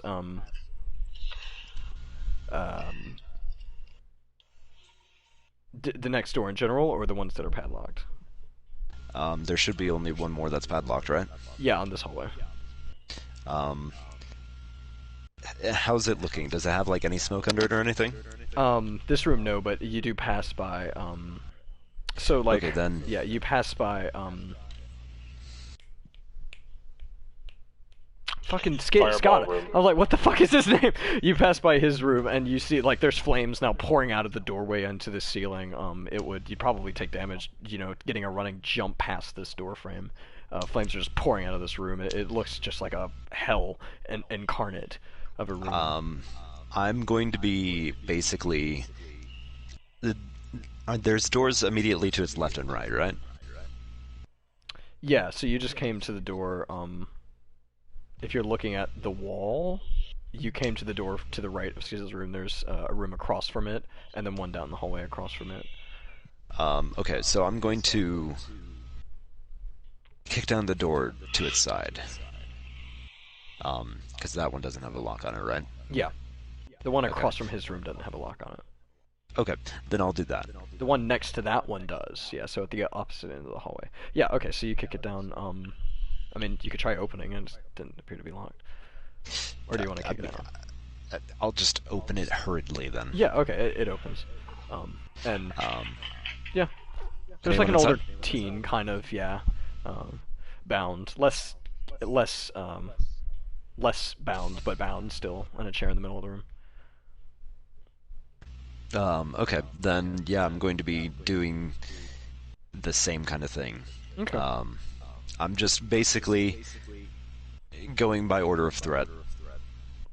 And, I'm just going to be trying to go door to door.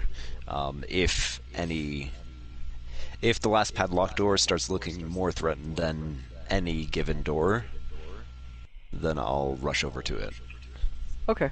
And, as I'm rushing out, I'm going to say, get to the top floor to whoever I pass inside. So yeah, if the as you, masked man or... Yeah, you do. You pass him. He's coming back in. All of the doors on the bottom floor are open. There were only 4 doors down here. All of them are open, and he's kind of coming in empty-handed, so you might be able to infer very quickly as you exit the stairs and run outside that all the kids down here are safe, and he passes you and just, looks at you and sees skiz in your, hanging from your hand, basically, and he nods and runs. Get to the top floor! Yeah, seriously. Just like, oh fuck, okay. Yeah, okay. For now, though, Rin, you see Thogak very hastily pour out of this doorway holding a flaming body in his hand. Alright, so these are children. Yes. Right? I've been waiting to ask this question. Yes, they're children. These are all children. So, these are all children, and this one is on fire. Would you consider him a small campfire? No. But I'd like where your head's at. You could try it. I will continually cast it. Fucking campfire. So, because prestidigitation can instantly snuff out a candle, a torch, lantern, or small campfire. Small campfire, yeah. So you probably have to cast it twice. And I'm rolling them around in the mud and like scooping some up. So yeah, you kind of come out and you stumble. Let's see, in total, Thogak, double-handed. You took... Exactly. He's doing the fucking, 80s teen flick snapping towards them. Yeah.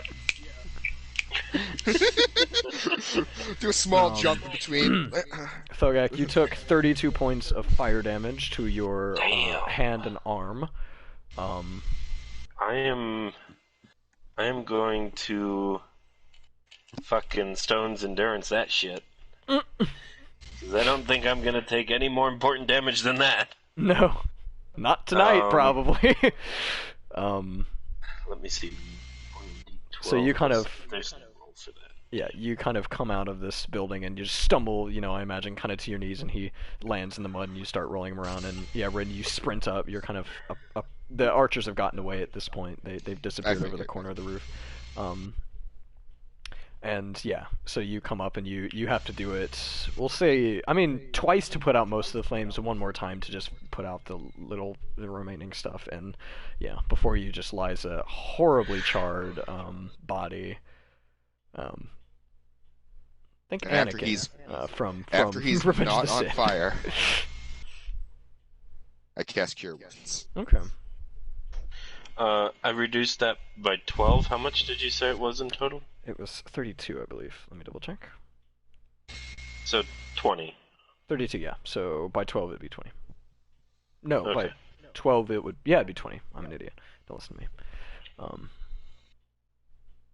Yeah. I would like to cast a second level Cure Wounds on the child. Second level, okay. Now this is where it gets muddy. Oh no. Yeah, we Is he are al- on the street. Is he alive? That would help. He is alive. He's not dead yet. But I'm wondering how Cure Wounds works exactly, It's one of those things. What do we define as hit points, I guess?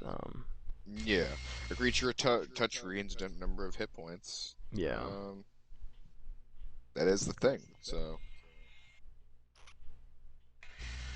Doesn't necessarily mean it regrows tissue, per se. Yeah.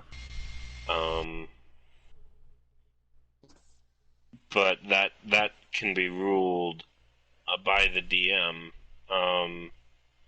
Obviously, you can't have like a stab wound to the heart, get cure wounds, and still have a stab wound to the heart and just die after the cure wounds. Yeah. But I could say he could be burned to shit, but cure wounds I would imagine, would stop the burns Bleeding from and getting infection. worse. Mhm. I imagine it would stop infection too, because And probably... And, like, maybe kickstart the healing process. Yeah. yeah, I'm Just- worried what it would do to straight up flame and smoke inhalation. Okay, so from my understanding, when it comes to things like smoke inhalation, I would consider that a type of poisoning, Poison, a constitution kind of deal. Yeah. Which is And so what I was while thinking. it would heal his body, the long-term effects would not change. Yeah. Yeah, I'm not using a restoration. That's kind of my thoughts, because even if you do cure wounds, he is still, his innards are burned. like I imagine it would have. I'm not high enough level to fix that shit. which I Exactly. understand. Yeah. Yeah, no. I can So keep the body alive, Yeah. but that's I can't like fix if it is a poison. I don't have much any restoration. So here's what we're gonna do. So he's out. He's been put out. He's not on fire anymore, but he's definitely sitting in the mud, covered in mud, and he's horribly charred. It's really kind of a disturbing thing to behold. And he's just kind of like, and just like gunk and just, yeah, it's. I'm scooping more of the nice, cool mud on him just to lower his body temperature, and then I'm rushing back up. Okay. Yeah, leave the kids with me. And not staying.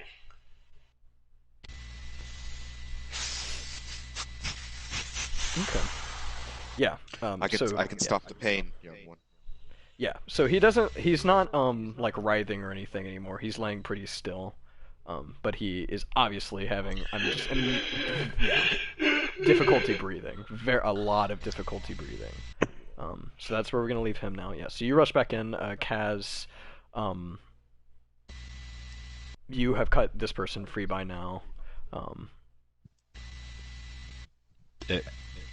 The doorway opposite you, however, has grown into just a raging fire. So, what would you like to do? It's spreading into the hallway pretty badly.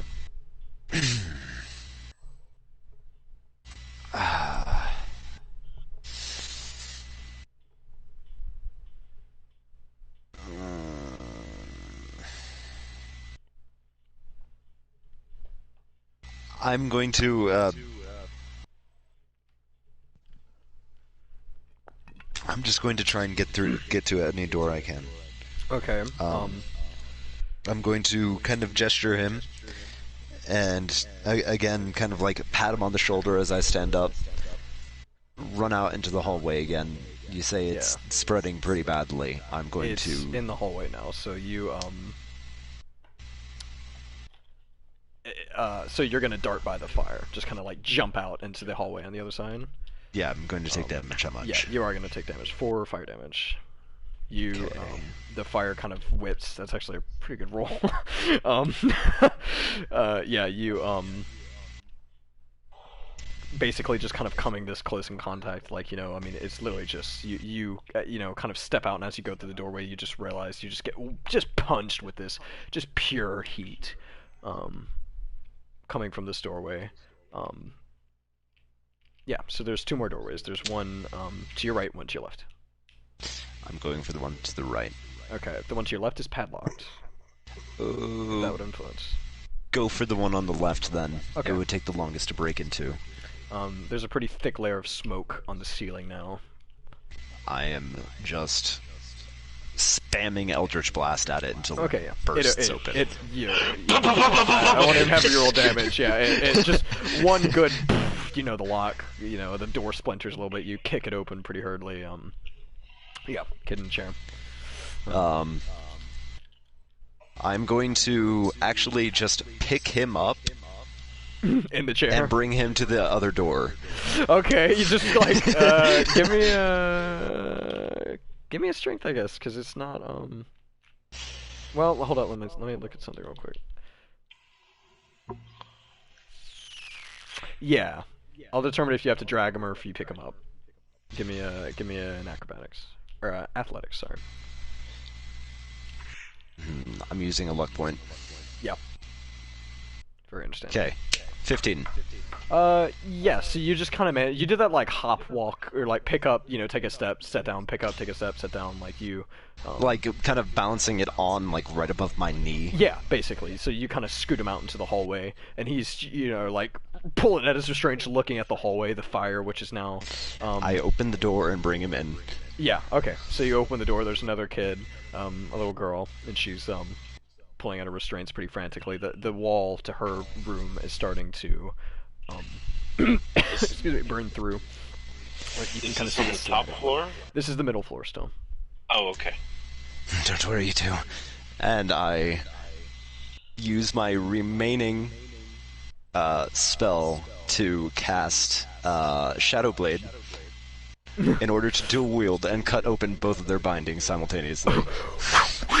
You just like strike upwards, with your blades, and they both their arm restraints fall off, and they both start picking at their leg restraints, trying to untie them.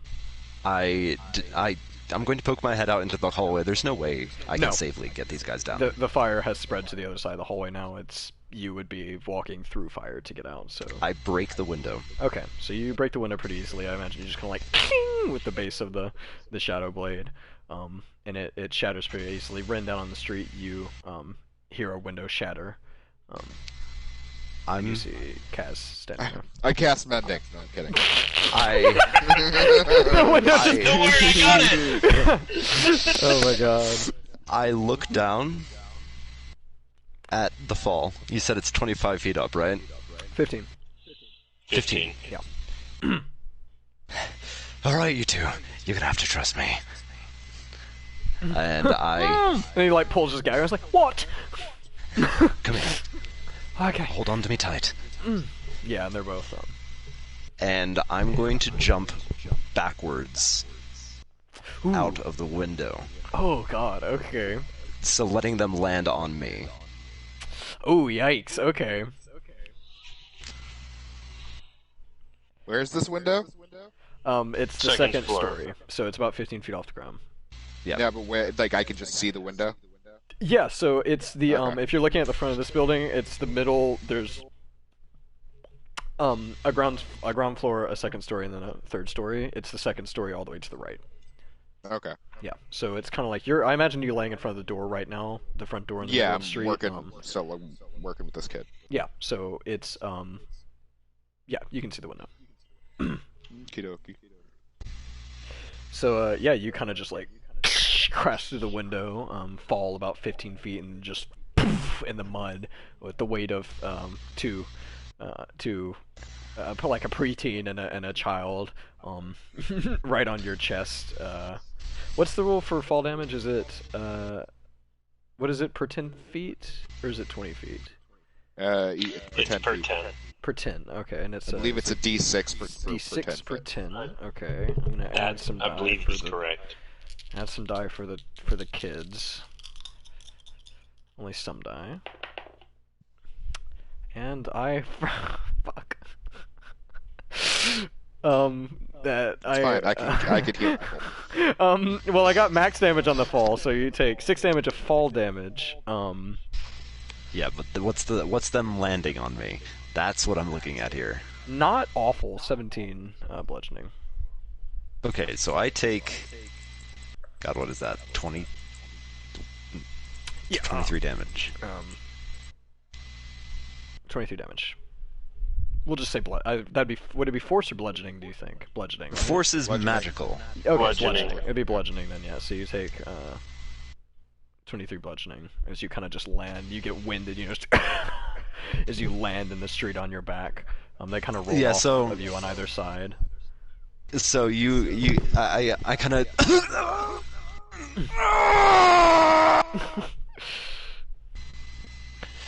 And I kind of hurry up to my I'm like punching the ground to get up. And I'm going to kind of hobble over to everyone else. Did we get everyone out? Thugak, where did you go after you ran back in? Were you gonna go to the top story? The very top floor, yeah, which is the third Third floor, story? yes. So we'll kind of go back in time a little bit to that. You'd be getting to the top floor right when he was going to the two doors at the end of the hall. Okay. So you kind of come out of the thing, and two of the doors are already open. One of the kids is making their way. They kind of make their way past you down the stairs. As you come to the hallway, another one comes out of a door, and the watcher comes out of that room and gives you a look and points to a doorway. And I go without question. Yeah. So yeah, it's the door opposite the doorway that would be the room above Skiz's room. So it'd be second hall on the left, or second door on the left. I guess first door on the left if you're you come out of the stairwell. So yeah, he goes and he just kicks open the door to the room above Skiz's room. And you see him as you kind of go to this door. He kicks open the door and looks in it and just kind of like hangs his head and just shuts the door and goes down the hall to the next door and kicks it open and goes in. So yeah, Okay. this door does have a padlock on it, the one you're at. Then I fucking break that shit down. Okay. At this point, I think I'm just going to rage to try to Yeah, no, that's very viable.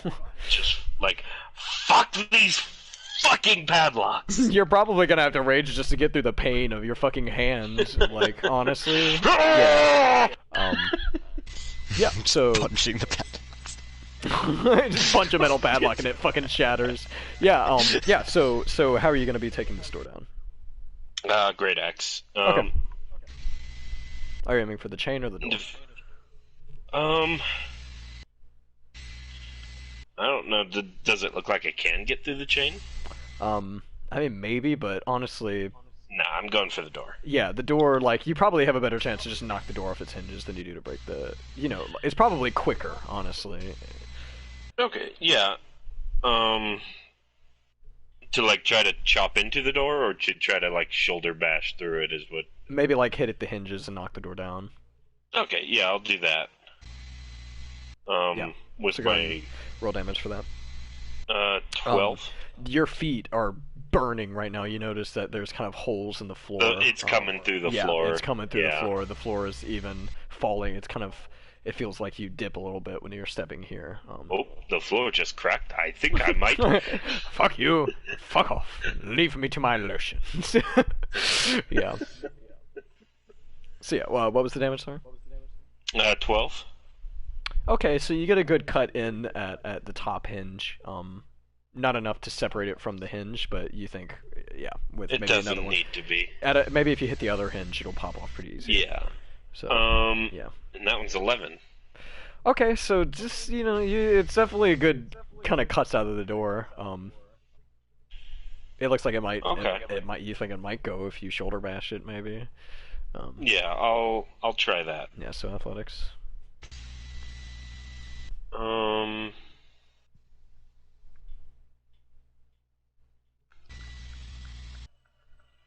21.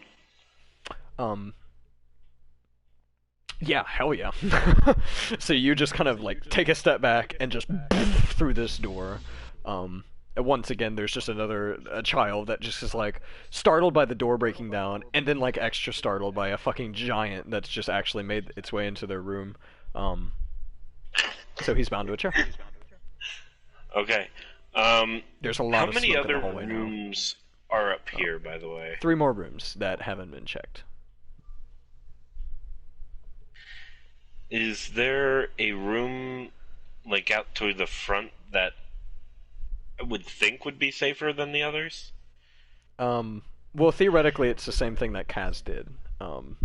You'd just be on the 3rd story, if that's kind of what you're asking. So there's a room directly across the hallway from the stairs, which the kid's already gotten out of. There's one at the end of the hallway that wasn't padlocked that the kid's gotten out of. There's the one you're at now, which is closer to the stairs, and then there's one the same room above the one that Kaz jumped out of. Is padlocked, and the mysterious figure was fiddling with that lock when you broke this door down. If that makes Okay. sense. Yeah, I'm going to try to quickly just chop his bonds away. Okay.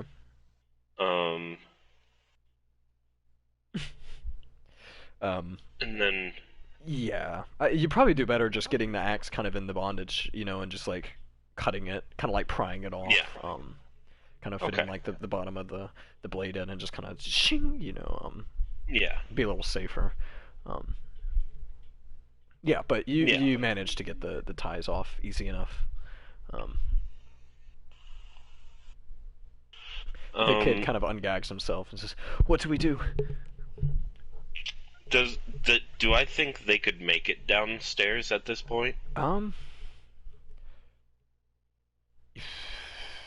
It'd be pretty risky. The hallway the hallway where the arrow hit was pretty.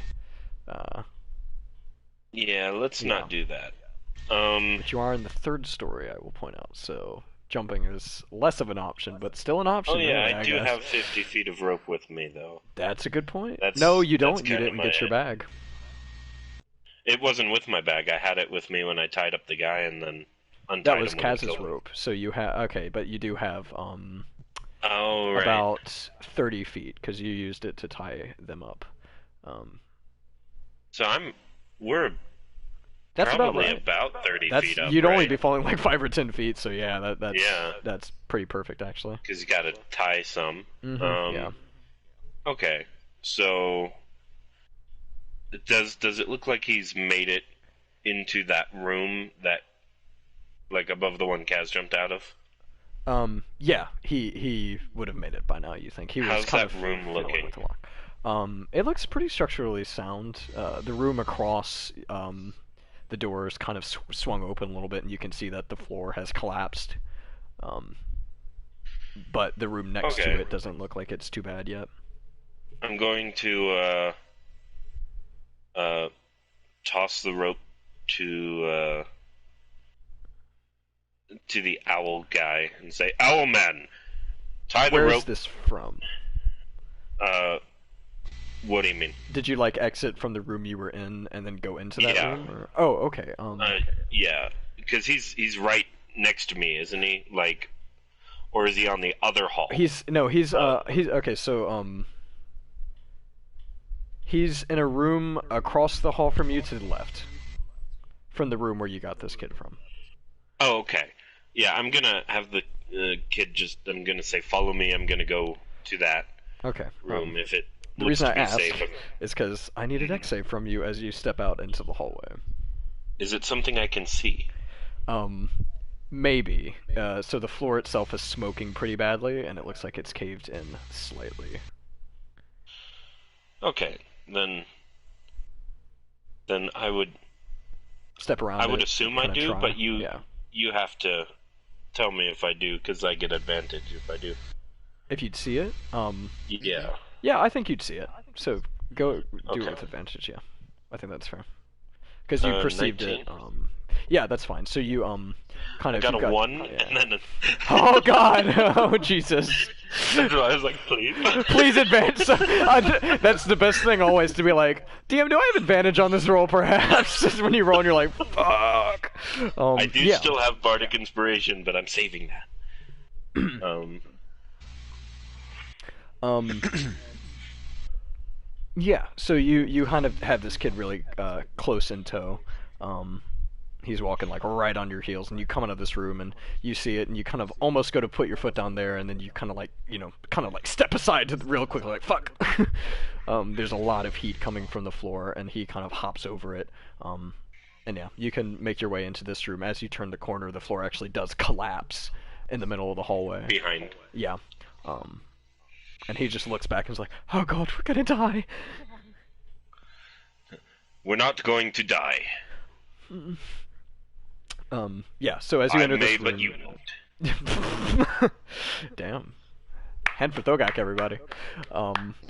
But yeah, so you come into this room, and the masked figure he's just finished uncutting this girl from her chair. Is there anybody else any other kids I can reach up here? Not up here. All of them except for the one that probably is already dead. The one that he shook his head and... Yeah. Okay. That's all the kids, actually. All the ones downstairs. Okay, then Caswell, I'm fucking yeah. This will be the last. breaking the window open. Yeah. Is there anything sturdy I can tie the rope to? Like... Yeah, there's a bed pushed up against the wall. You could probably... Yeah. I'll tie it to that, test it with my weight. Yeah.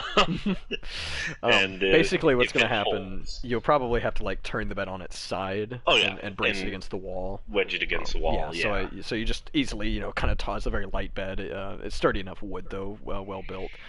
You throw it up against the wall, tie a rope to it. The masked figure sees you doing this, and he's clearing the glass out of the window. Yeah. Okay. So then I say, from the street, you see the window above the one Kaz jumped out of break, and a rope get tossed out of the window. How many kids are in this room? Two kids, you and the masked figure. Okay. Yeah, I toss the rope out and I say, "Owl boy, you take that one and go down. I will come after you." He grabs the kid and kind of like hesitates a little bit, and then just kind of very very skillfully, very dexterously, kind of just like out the window, just like hops, with the kid around his arm, and you see this, Ren, you see this figure emerge from the window and kind of grab the rope and slam against the side of the building, and then just very skillfully just slide down, drop the last like 10-15 feet, lands on his feet, and he kind of drops the kid and looks around, and everyone's kind of like counting heads from what you can tell. And I am heading down with him. Told I'm gonna tell the kid, get on my back. And I'm going to just pick him up and put him on my back. No fucking problem. Yeah, you just very easily, like a doll, just like throw him over your back. Grab my beard if you have to. And I'm going to head out the window. Yeah, you have to squeeze. No, I'm not dexterous. Yeah. You can push yourself through a window. God damn it! Yeah. Yep. You kind of have to go at it like perpendicular, like your shoulders at an angle to get it, from corner to corner. But yeah, you make it out. Okay. Do you need a check from me to make it down this safely? Yeah. Give me. I'll let you choose between acrobatics or athletics. I'm not really sure. Theoretically, going down is acrobatics, but you're descending a rope, so you'd be holding on. I'll go with athletics, and I will add bardic inspiration to that shit. What did you say it was? A D8? Yes, sir. Okay. Whoa! Plus 8. 22. Yeah, no, you kind of descend rather skillfully as you get to the end of the rope. You've got about 15 feet drop. It's about 10 feet from hanging, with your arms kind of there. Like from the end of the rope, you can lessen the distance. For you, it really isn't that big a deal. So, all right. Yeah, but as you kind of get to the bottom of the rope, you see flames start to lick at the window. At the top of, like, on the roof from the window, so good timing. Fuck. Very good timing. Hoping the flame doesn't cut the rope before I get to the bottom. Yeah, no, you're already at the bottom, so you just drop okay. pretty easily. Yeah. You don't even take damage, you land well enough on your feet. Yeah, and so that's all the kids. So now all of you are in the street. Away, little ones, away from the building. About, away. Like 20 kids, a little less, 18, I think. 14, 13 kids. Kaz, you are kind of rolling around on the ground. You've got the wind knocked out of you, and you do kind of roll over to your side, and you see Rin kneeling next to a badly charred body of a kid who is coughing and wheezing very painfully sounding. And I bury my still burned arm just in the mud. Yeah. To cool it down now. It's pretty badly burned. Yeah. Jesus. Yeah, as I said before, I'm like punching the ground to kind of just crawl over. Yeah. And is that everyone? The masked figure nods. Hesitantly, he kind of hangs his head and then he gives a nod. It's everyone that could be saved. So we lost one. I look over at the kid, Skiz, at least. Yeah, he's just he's coughing up blood now, actually. And he's all like, "We've got a lot of work to do." Very badly burned.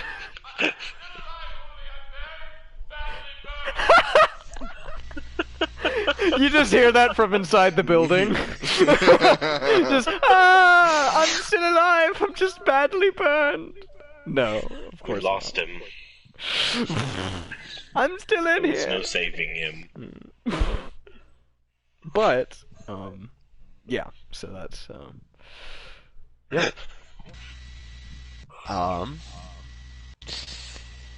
And I just kind of crawl over, crawl, half stumble, kind of roll to Skiz. And I'm just, come on, buddy. You've got this. Just he just, he's just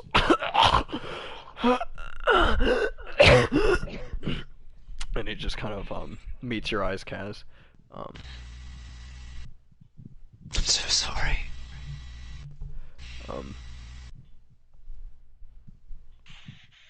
Yeah, so he locks eyes with you and just Kaz. And kind of a final cough, and you just watch as his pupils dilate, and he stops breathing.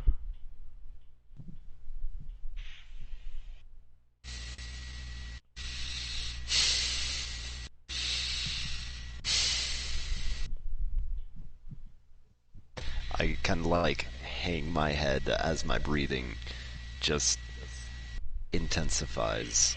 Mm-hmm.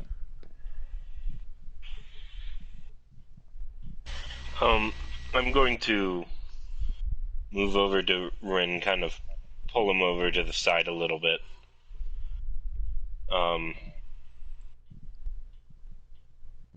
Do your people burn the dead or bury?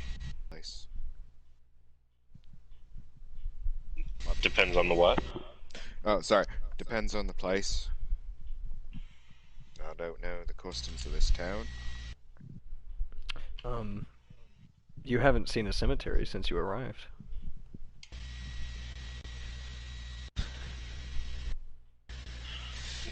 I'm going to walk back towards Kaz and kind of kneel down next to him, not saying anything, just being there. The Watcher kind of does the same thing. He stumbles, in place, just kind of falls to his knees, hangs his head. And I'm going to I'm going to punch the ground, like actually punch the ground, Okay. over and over and over again. And I'm just, God damn it, Stone! You will die by my hand! Your head will hang on my wall! You will bleed! You will be skinned!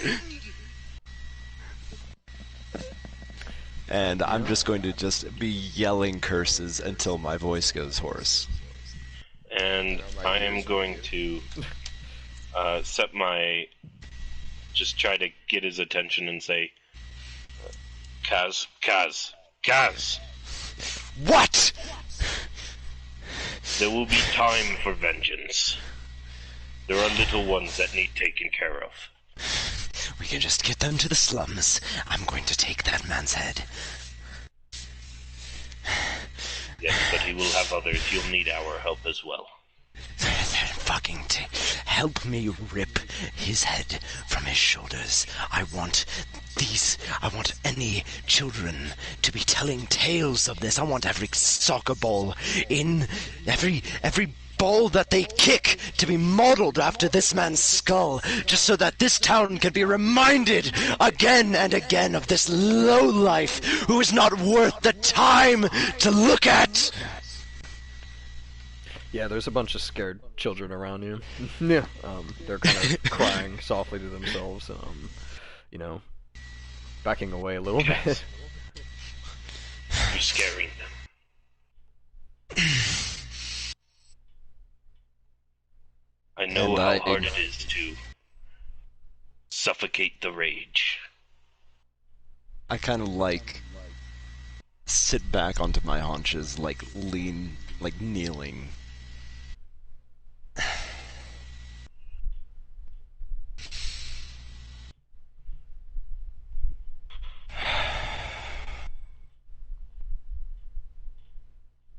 I'm sorry, everyone. Yeah, everyone's kind of at a loss for words. All the kids are just kind of a few of them are, sitting next to each other. Some of them are sitting alone, and they're all just pretty kind of softly, sobbing to themselves, watching the building kind of start to collapse internally. A lot of heads are kind of poking out of buildings now. I'm going to go over to the kids and kind of kneel towards a few. Anyone want to ride on my shoulders? They just look at you like so confused and so I'm not as good at this as Manai was.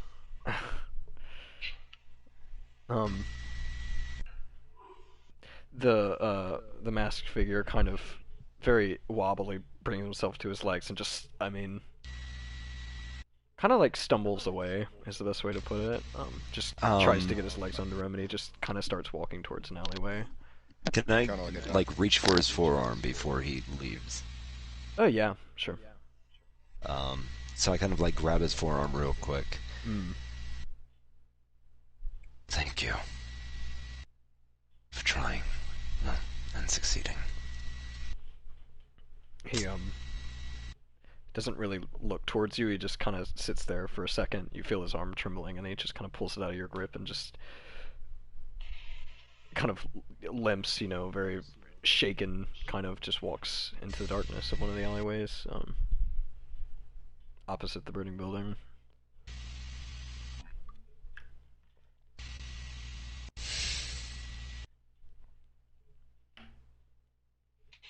And I am going to, like, grit my teeth through the pain in my back from doing this, but I am going to... You also took 7 bludgeoning for punching the ground. Oh, okay. I have 4 HP. Oh god, you look so fucking rough.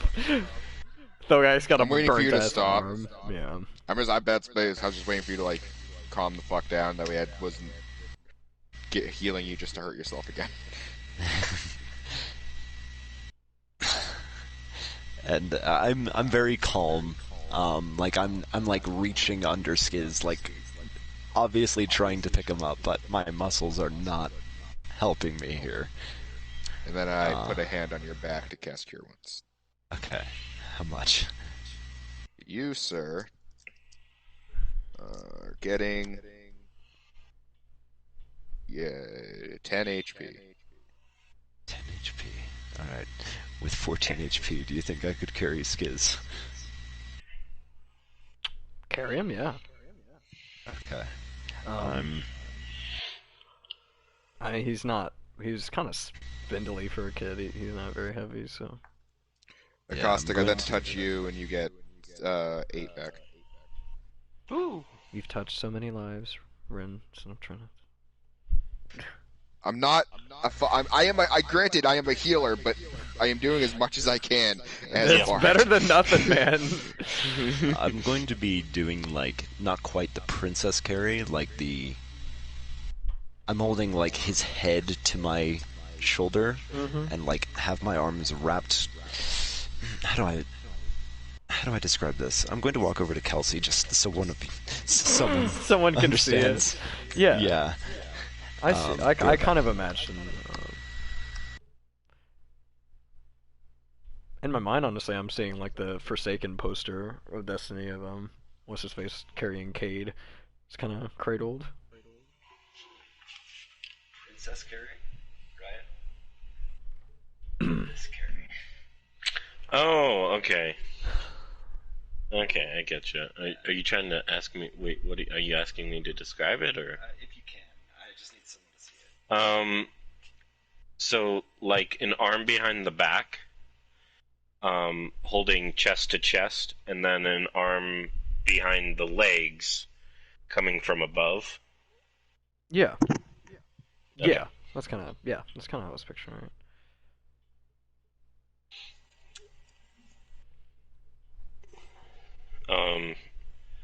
So I kind of, I'm still crouched by a few of the little ones and go, little ones, what do you say about going somewhere safe with other kids? A few sniffles and like nodding heads. Yeah, everyone is. Well, Yeah. let's get you moving then. Does anybody feel like they can't walk? I'll carry you if you don't feel like you can. You said that to a bunch of orphans whose fucking house burned down. I imagine all of them are like, I don't want to walk. Yeah, there's a few of them that are like kind of hesitant, but nobody says no. To walking. To walking, yeah. Okay. Keep in mind, these are orphans in Blackbriar, so this is probably in the first time this has happened. Honestly, I can't say That's specifically, but yeah. So that teenager, is he around? Yeah, all of them are here. No one's really left. You pick him out pretty easily. He's comforting one of the younger girls. I kind of slowly walk up to him, still holding Skiz, obviously. Yeah. Young man. Yeah. Please. They're going to be looking to you for guidance. Try and be strong for them. Okay. Let's... You must be chieftain to them. Protect them. Let's get going. Where are we going? Whether you like it or not. Obviously, you have a choice, but I'm going to the slums. Either safety, sanctuary. I know it's not the town, but... Well, I can think of no other safe place to go. Don't look at me for safety either. I trow. And brought this upon all of you. Yeah, no, I mean, you know a few of these were technically members of the Thieves Guild, so they're just kind of obviously looking a little betrayed. So yeah, you see a few hung heads when you say the slums, but this kid kind of picks his head up and, he's just like, yeah, okay, that's, yeah. We have friends there. Good friends. It's safe, and the Thieves Guild won't attack you there.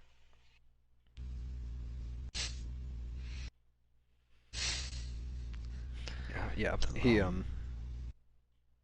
kind of, looks at everybody and kind of like motions to walk, kind of nods his head, in a direction, and everyone kind of picks themselves up and gets ready to move. I'm going to pick up the books.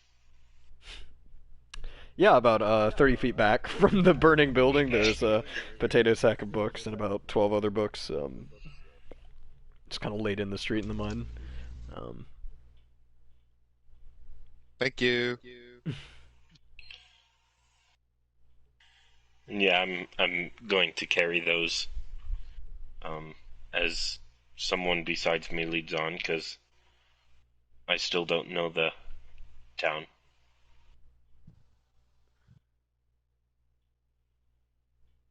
I will lead. I am the only one not emotionally distraught or burnt. Or pained, really, at all.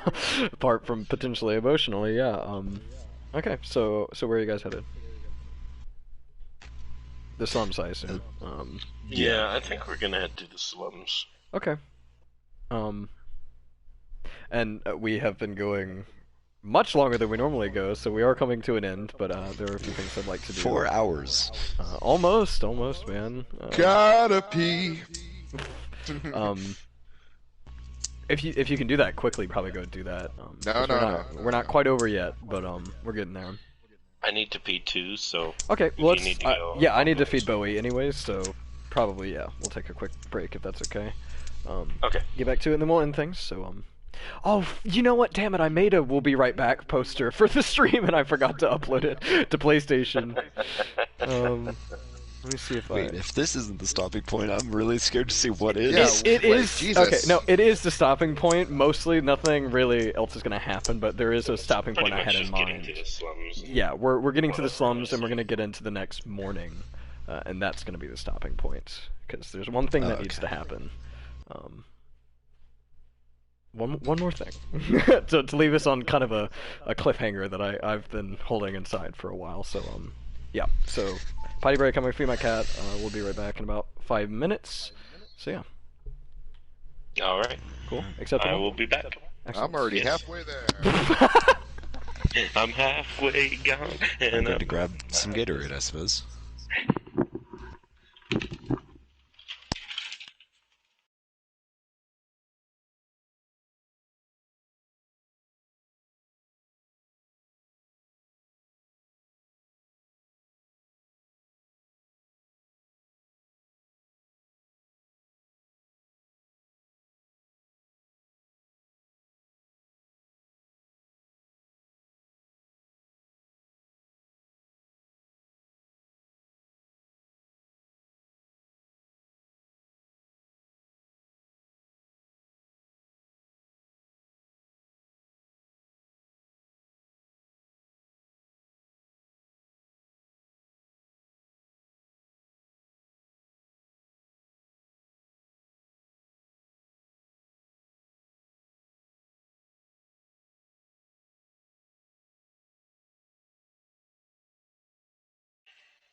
Okay, I'm back. Is anyone else back?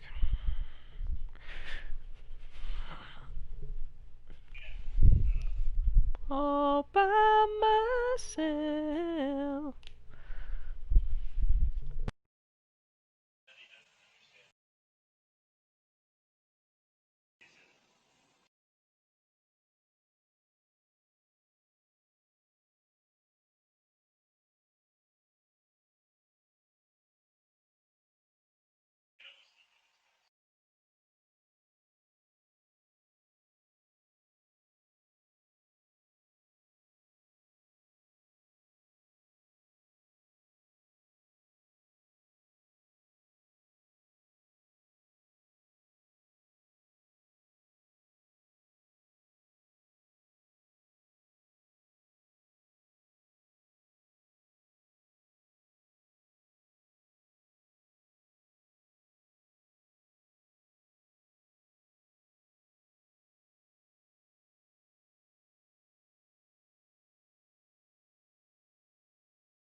Hello?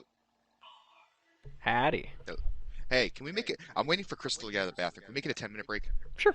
We're still waiting I'm on sorry. Kelsey and Keegan. No, no sweat, no sweat. All right. I'll be as quick as I can. Yep.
Hello.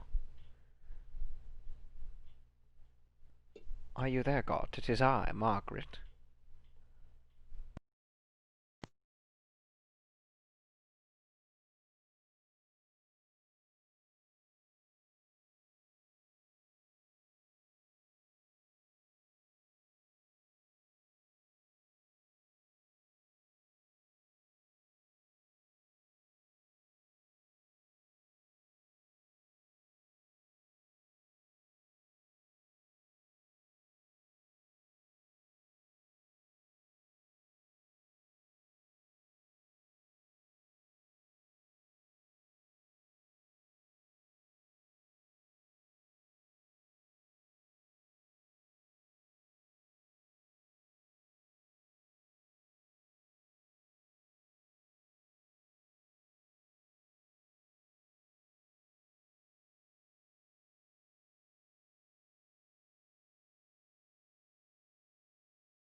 Okay, sorry, I'm back.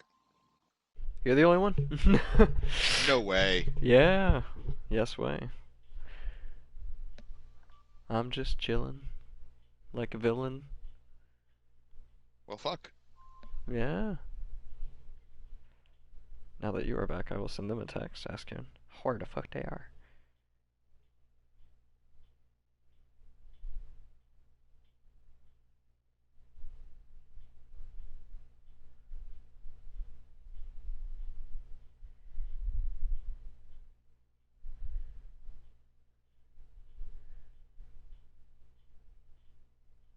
Hello, Saniteta?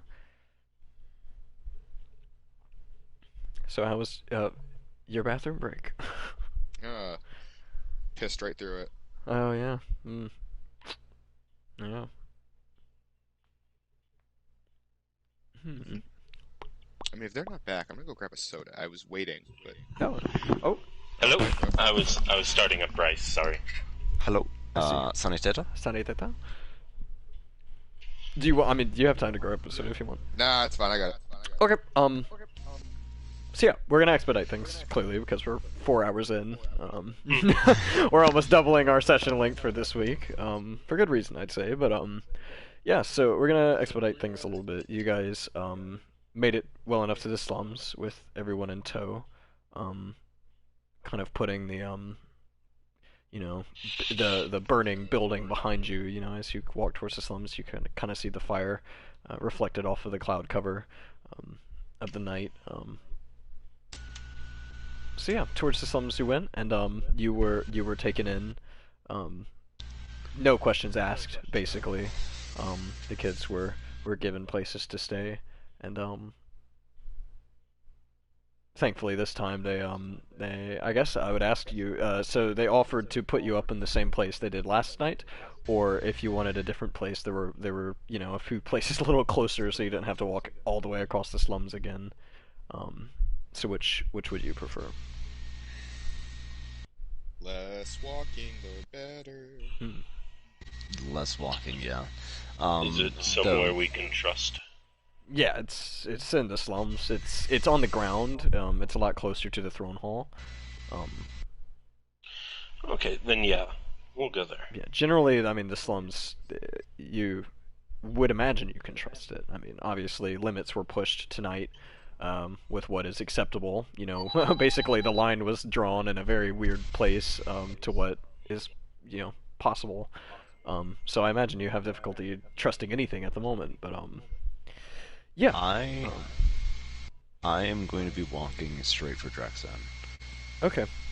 He actually So would you go to the hut and then go to Jackson, or I mean before even that? I'm basically like walking with the group to get to where they're going, Yeah. and then turning to get to Drexen. Okay. Yeah. So that's pretty easy. So you guys, it's a hut. It's pretty close to the throne hall actually. I mean, you can see you're kind of right at the tip of where the watchtower fell. You're like a couple shacks down from that, but it's a little smaller than the one you stayed in the previous night. But it has room for all of you.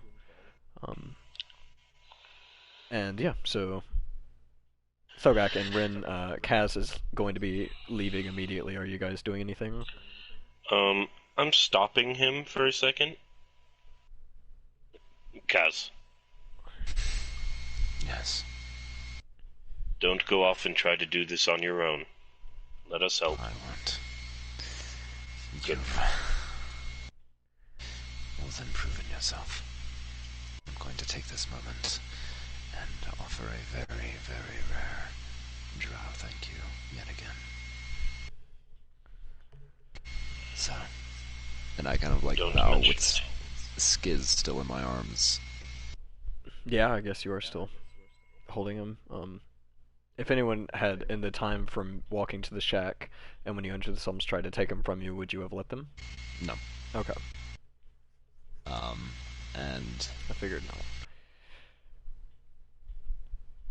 I know I cannot do this alone. Good. And I continue walking to Drexen. Okay. I just head back inside. Yeah, Ren, are you bedding down? I got a pile of books to skim through first to figure out which ones I want to keep. You get a lot of books. Yeah. Yeah. Okay. Yeah. So I'll allow you to start doing that. Yeah. I don't think we need to mute anyone yet. We'll see what the topic of conversation is. But yeah. So Kaz, you march the short distance to get to the throne hall. It is now completely night, although it's really not too late at night yet. It's probably 8, you think, maybe 9. Okay. So it's definitely nighttime, but not Mid. middle of the night.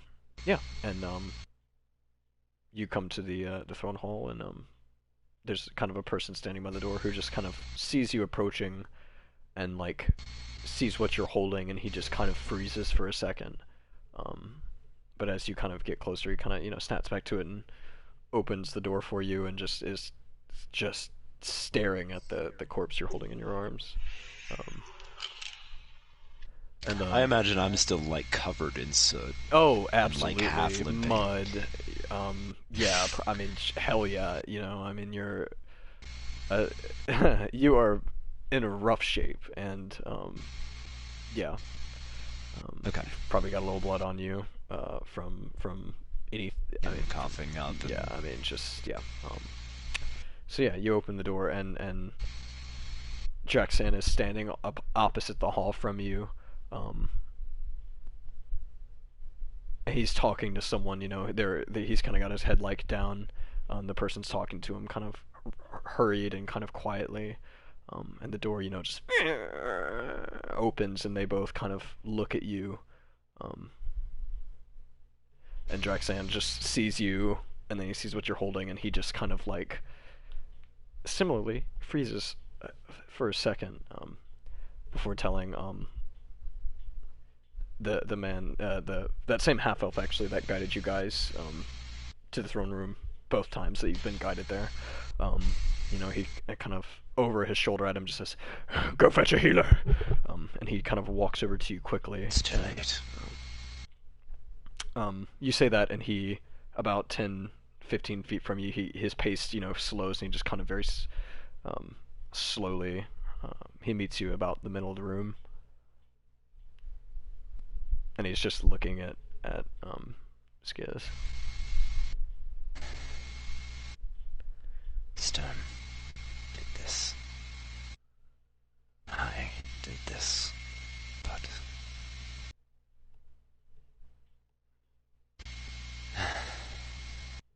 he tried to and succeeded in burning down an orphanage. This was one of the ones who did not make it. A child I considered very close. I tried to treat it like my own.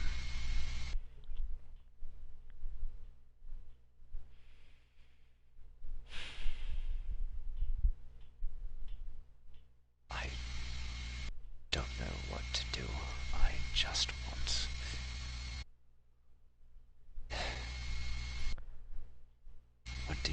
What do your people do with bodies? The only thing I've ever known is just leaving them on the streets. Generally, we build a pyre. Fire. Okay.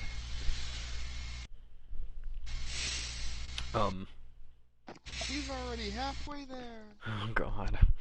Shh, you're not here. Like, No, that's why I could say that. Kazara, you can tell that, like, his body is trying to make him cry, but his tear ducts are so fried Yeah. that It's just he kind of can't. like gunk. Yeah. Draxan very solemnly raises a hand and places it on your shoulder and just says, "I am so sorry."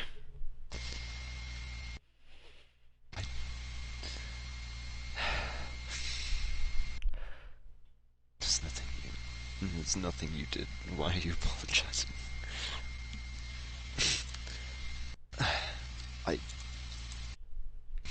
Please tell me that I can strike back for this. If you say I can't, I will anyway. No doubt about it. Make sure to do so discreetly, to not bring any attention towards you. He basically is just staring at Skiz's body, and he is just at a complete loss for words.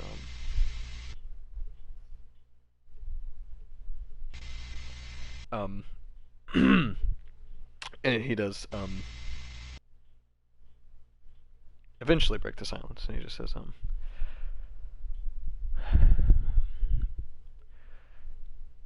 there will come a time for vengeance.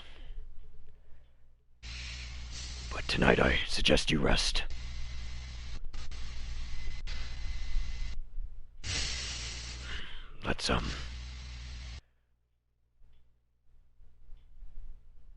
Let's lay him to rest.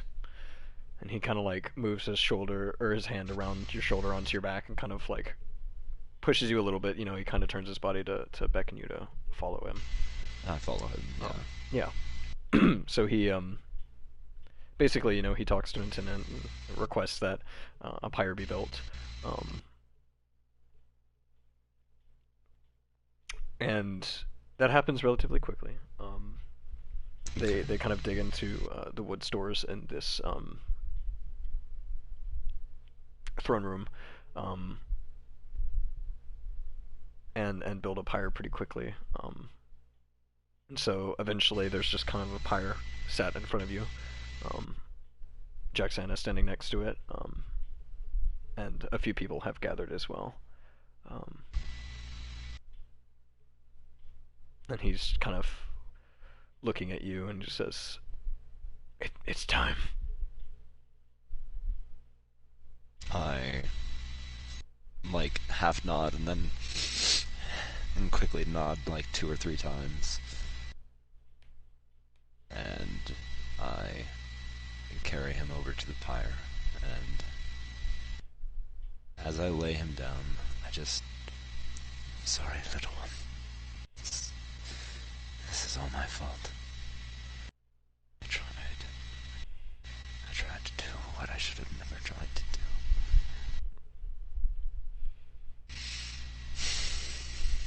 So sorry.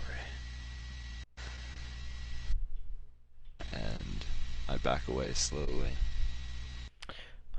Yeah, so a man emerges from the crowd with a torch. And he hands it to Draxan, and Draxan looks at you before he does anything. I like reach to grab the torch, Yeah. like to say, let me do it, and then my hand wavers and I see the fire and I just... You see your own hand covered in dried blood Yeah. and ash and just... I like, my heart rate like increases and my vision is going to like warble a little. Mm-hmm. And I just pull my arms close to my chest. Go ahead. Quite a crowd has actually gathered, a crowd of people has kind of gathered around, and he touches the fire to the base of the pyre, and it slowly consumes Skiz's body in flames, and I look to the sky, and my mind is just filled with, you know, thoughts that all drow eventually have about gods and the like. Mm-hmm. And can only imagine. what use is the gods? What good do they do in this world? They do nothing. They only bring misery and torment to everyone. Just fucking... Draxan. Skiz, I hope you can find rest. You deserve it. Oh, excuse me, I muted myself. Draxan kind of He's already stood relatively next to you, but he kind of scoots next to you and he stands there for a second, occasionally kind of opening his mouth as if to say something, but then closing it, and eventually he just kind of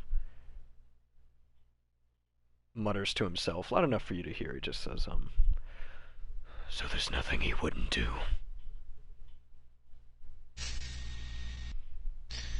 Stone is a monster, and I know the irony of a monster calling something else a monster, but he is a fiend. He is undeserving of any mercy, any pity. He will pay. Deserves only death.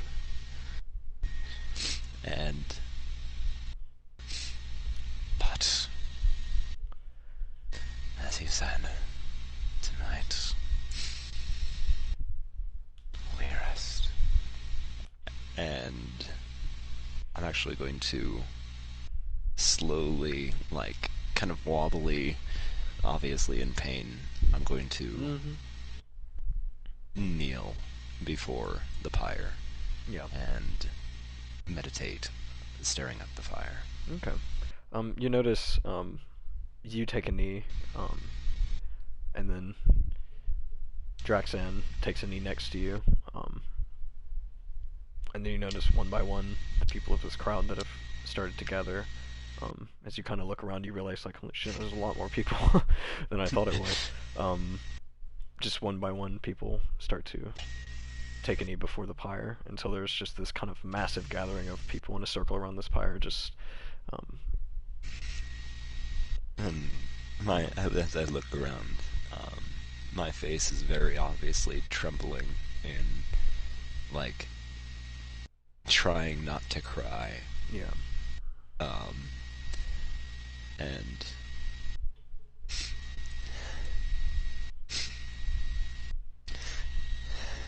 thank you, everyone. And I kneel and just stare straight at the fire. And it burns for a few hours, as does a pyre this large specifically. So you're still kneeling, I would imagine, as the sun kind of rises over the slums. For a split second, it peaks, between the earth and the clouds before it's completely shrouded, we'll say. But for that brief moment, I am going to embrace that discomfort.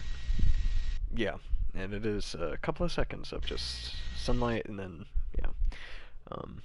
but by this point, a lot of the people, really nobody is there anymore, except for Draxan. He stayed the whole night by your side, and kind of cutting away Thogak and Ren. Mark, you're here? I don't remember if he said he'd be right back or not. I do not recall. He said come in. Oh, okay. So someone knocked. Yeah. Okay. Hello? Oh, hey. Hello? Yeah, hey. Okay, cool. I did advanced swamp thing. Okay. You were muted and unplugged. Oh, God. Yeah. You get to keep rolling? Oh yeah. We're coming back to you my guys. friend showed up. My Oh, friend cool. showed up. As long as we're wrapping up soon. Oh, yeah, we're wrapping up. We're getting to it. Right now you Yeah, but are... I've been listening. I swear to God, I Okay. have. We are in the next morning, and Thogak, you and Ren awake to find that Kazara is not in your shack.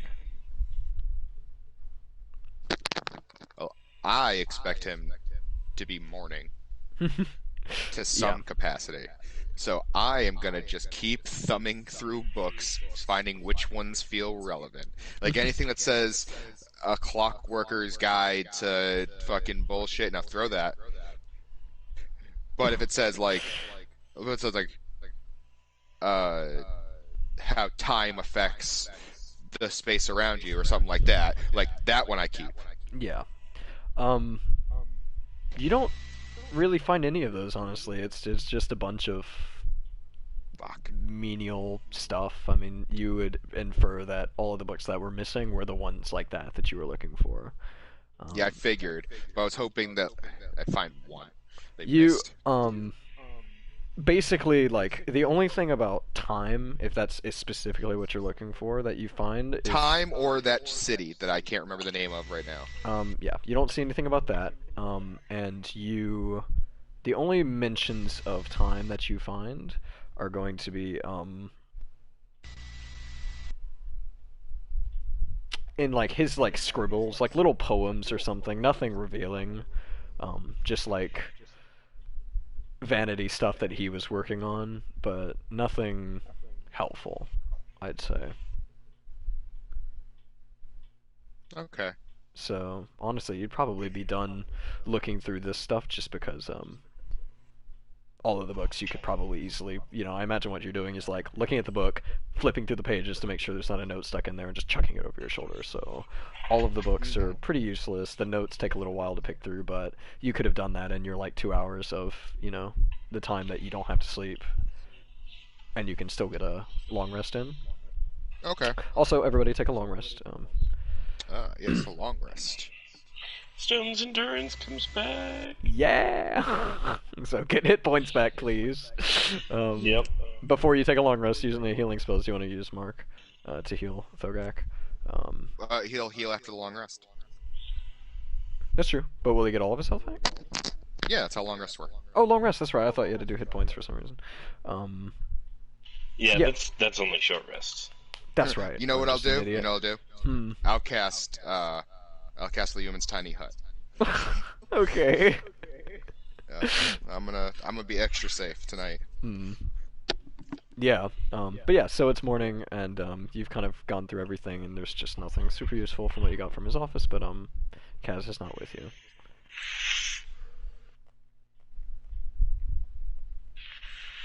I'm just going to be sitting on the edge of the bed, admiring what I assume is going to be my new scar on my arm.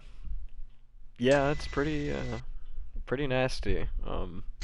Thankfully the little amount of cure wounds you got made it to where it wasn't hurting, but it definitely did not get rid of scar tissue, so you've got pretty nasty kind of licks of flame burn scars up of which arm would you do that with, your right? Yeah, my right. Okay, so on your palm, around your hand, kind of scorching the top of your hand and tracing their way up your wrist, kind of to the middle of the wrist. Yeah, you've got pretty bad burn scars. Pretty good burn scars. Pretty good burn scars, hell yeah. Yeah. I mean, Rin, do you think this looks fierce? Oh my god. I'm just like I think kind of showing the scar. I think people will think it's hot.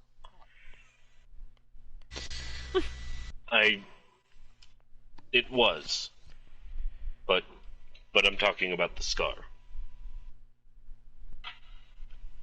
Wait, what? It was hot.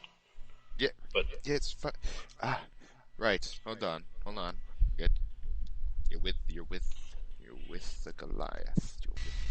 You're right. It was very hot, and they'll know that now. so they'll know. They'll know you held fire in your. You're going to be Thogak, fire wielder, flame wielder. Oh. Well, we'll see if it catches. Oh, fuck you. And Cutting then back, Rin has to hold back a fucking chuckle. He's just like, don't fucking do it. Don't laugh at that. Don't laugh at that joke that wasn't meant to be a joke. He's too literal for that to have been meant seriously. He said it and he doesn't even know he said it. Don't laugh at it. Don't you laugh at it. Don't you fucking laugh at it. What kind of save do I make?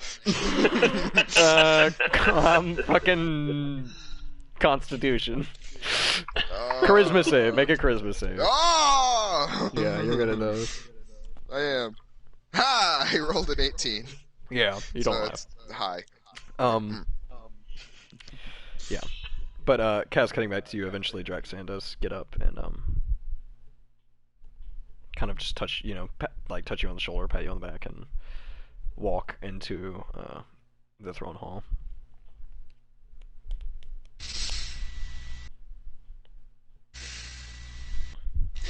And I am going to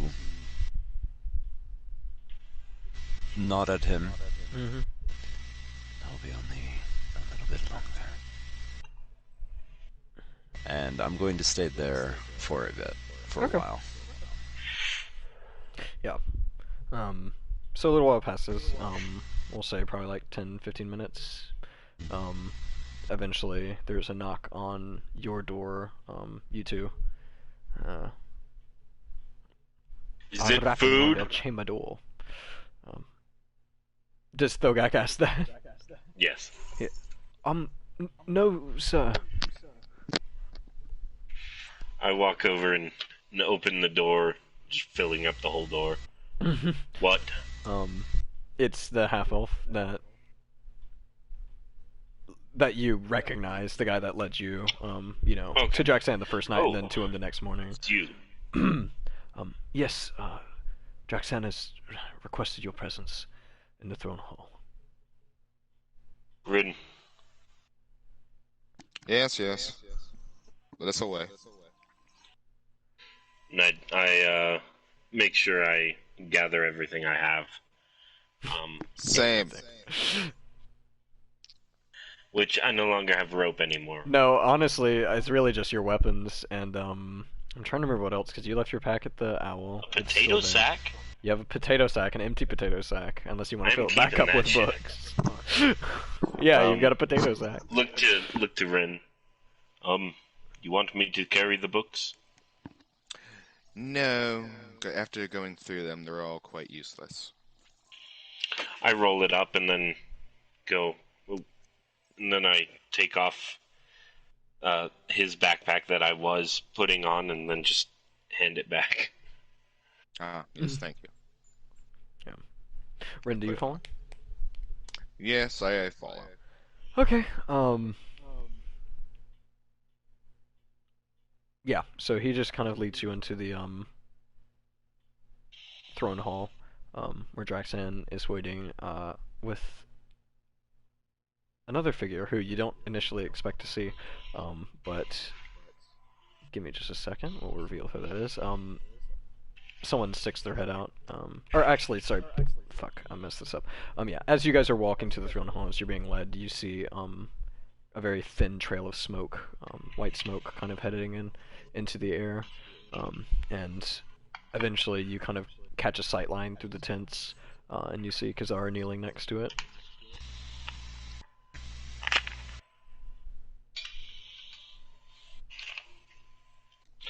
We both do? Yeah, if you would be looking. Yeah, The smoke kind of I draws nudge your eyes. Rin, just Yeah. make sure he sees. Mm-hmm. Well, he probably wants to be left alone. Yes, it is morning. Yes, it is. With a U. Yeah, so then you arrive at the throne hall. And Draxan is there. And you kind of come in and he nods to a person who steps out, Kaz, and, someone kind of pokes their head out of the door. It's probably like 20 feet away from you, it's not too far, and he just says, Sir, might you come inside? I kind of like, as I'm kind of looking slightly up, very slightly from my meditative pose, I open my eyes, rock my head downwards, of course, and I stand up and enter as well. Okay. So you enter into the room, all three of you do, and you see Draxan stood before you, as well as a figure wearing kind of like a cloak, with a cowl, who kind of spins around and unhoods herself, and it's Rhiannon. And Kaz, she sees you and just walks over immediately and just embraces you in the. It's one of those hugs that's just simultaneously like tight but like loose. I guess it's a strong embrace, but it's not forceful. I honestly, Kazara hugs back. Oh. Like force, like hug back, or does it just kind of the very light, just put your arms kind of around? It's a drow hug. It's his first time, man. He's like, he's trying it. He's like, oh, is this? You ever seen Step Brothers? Oh, it's been so long. Yeah. Yeah. So she just looks at you, just, I'm so sorry.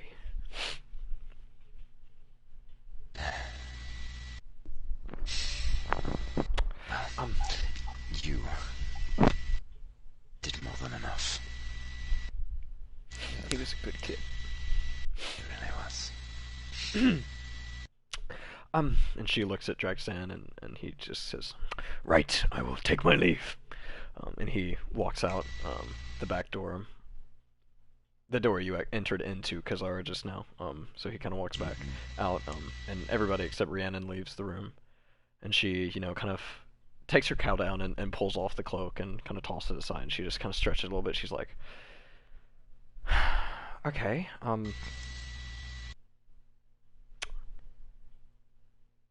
we need to talk about a few things. I immediately sit cross-legged. Okay. So you just kind of sit on the floor. Yeah. Yeah. And where are you guys standing? Out of curiosity, you two. Is there table and/or stools? We'll say there's kind of a table to the like against the right wall and the left wall, kind of shoved up against the wall to be brought into the middle of the room for like parties and stuff. But when they're not used, they're just kind of shoved up against the walls. Yeah.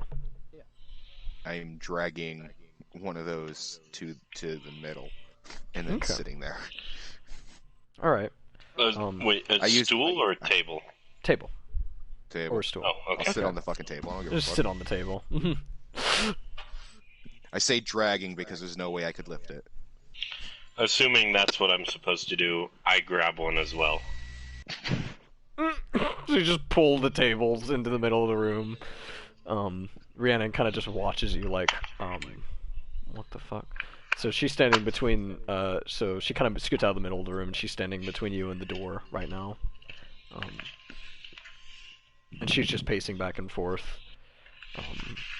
waiting for you guys to get settled. So Kaz, you're sitting facing the door. No, please, don't wait for us. I can hear quite well. It's not that I don't really know where to begin. No, don't stall. Just keep going. It's well, and you guys get in place. I am And you're at sitting on this your point table. picking my toes with a knife. Oh my god. So yeah, you're sitting on the tables, and she's kind of pacing back and forth between the table and the door, and eventually she just kind of stops and she looks at you, Thorgak, sitting on the table, and she looks at you, Rin, sitting on the table, and she kind of looks at you, Cass, sitting on the floor next to the table, I guess. And then her eyes move to the back of the room, past all of you. And I look back. you see a figure stood, kind of sitting on the arm of the throne, of the wooden throne, wearing... Does it look like Owlboy? It is Owlboy. Holding his helmet in his hands. Kind of... Oh my god, we get to see Goblin Slayer's face? Goblin Slayer's face. don't know what that means. I'll be honest with you. So He yeah. never takes off his helmet. So. Oh, okay. Thogak, kind of, yeah, you whip your head back and you see the owl figure sat on the arm of the throne, kind of just looking at his helmet in his hands. It's a person you recognize immediately, although it takes you a second. And he kind of sits there tossing his helmet back and forth between his hands, and he just takes in a breath and says, "Well, I'll be the first to admit, it's not how I thought this week was gonna go."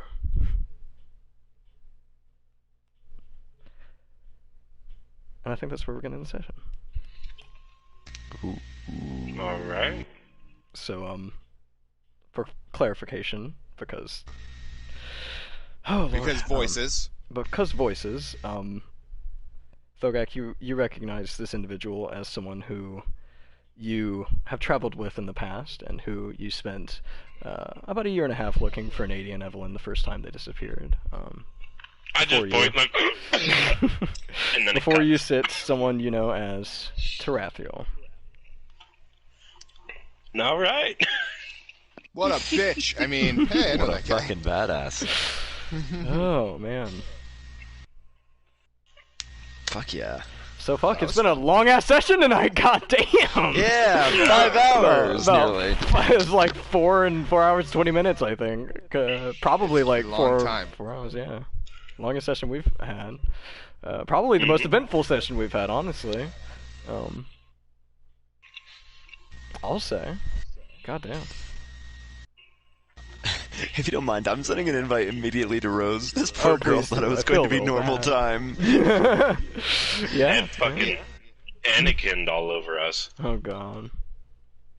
And this was fun, but I have a friend over, so Of I'm gonna course, Mark. watch some anime. And if you guys are still up when we're done, I will hop back on. Alrighty, have fun. Thank you for joining us. No problem. As I said, spicy, a little bit of fire sauce. Mm-hmm. Y'all have a good night. If I don't see you All guys right, tonight, Mark. or whatever. Have a good night. Good night, Mark. So- Put me in the stream. God damn, that yeah, was Oh hell yeah.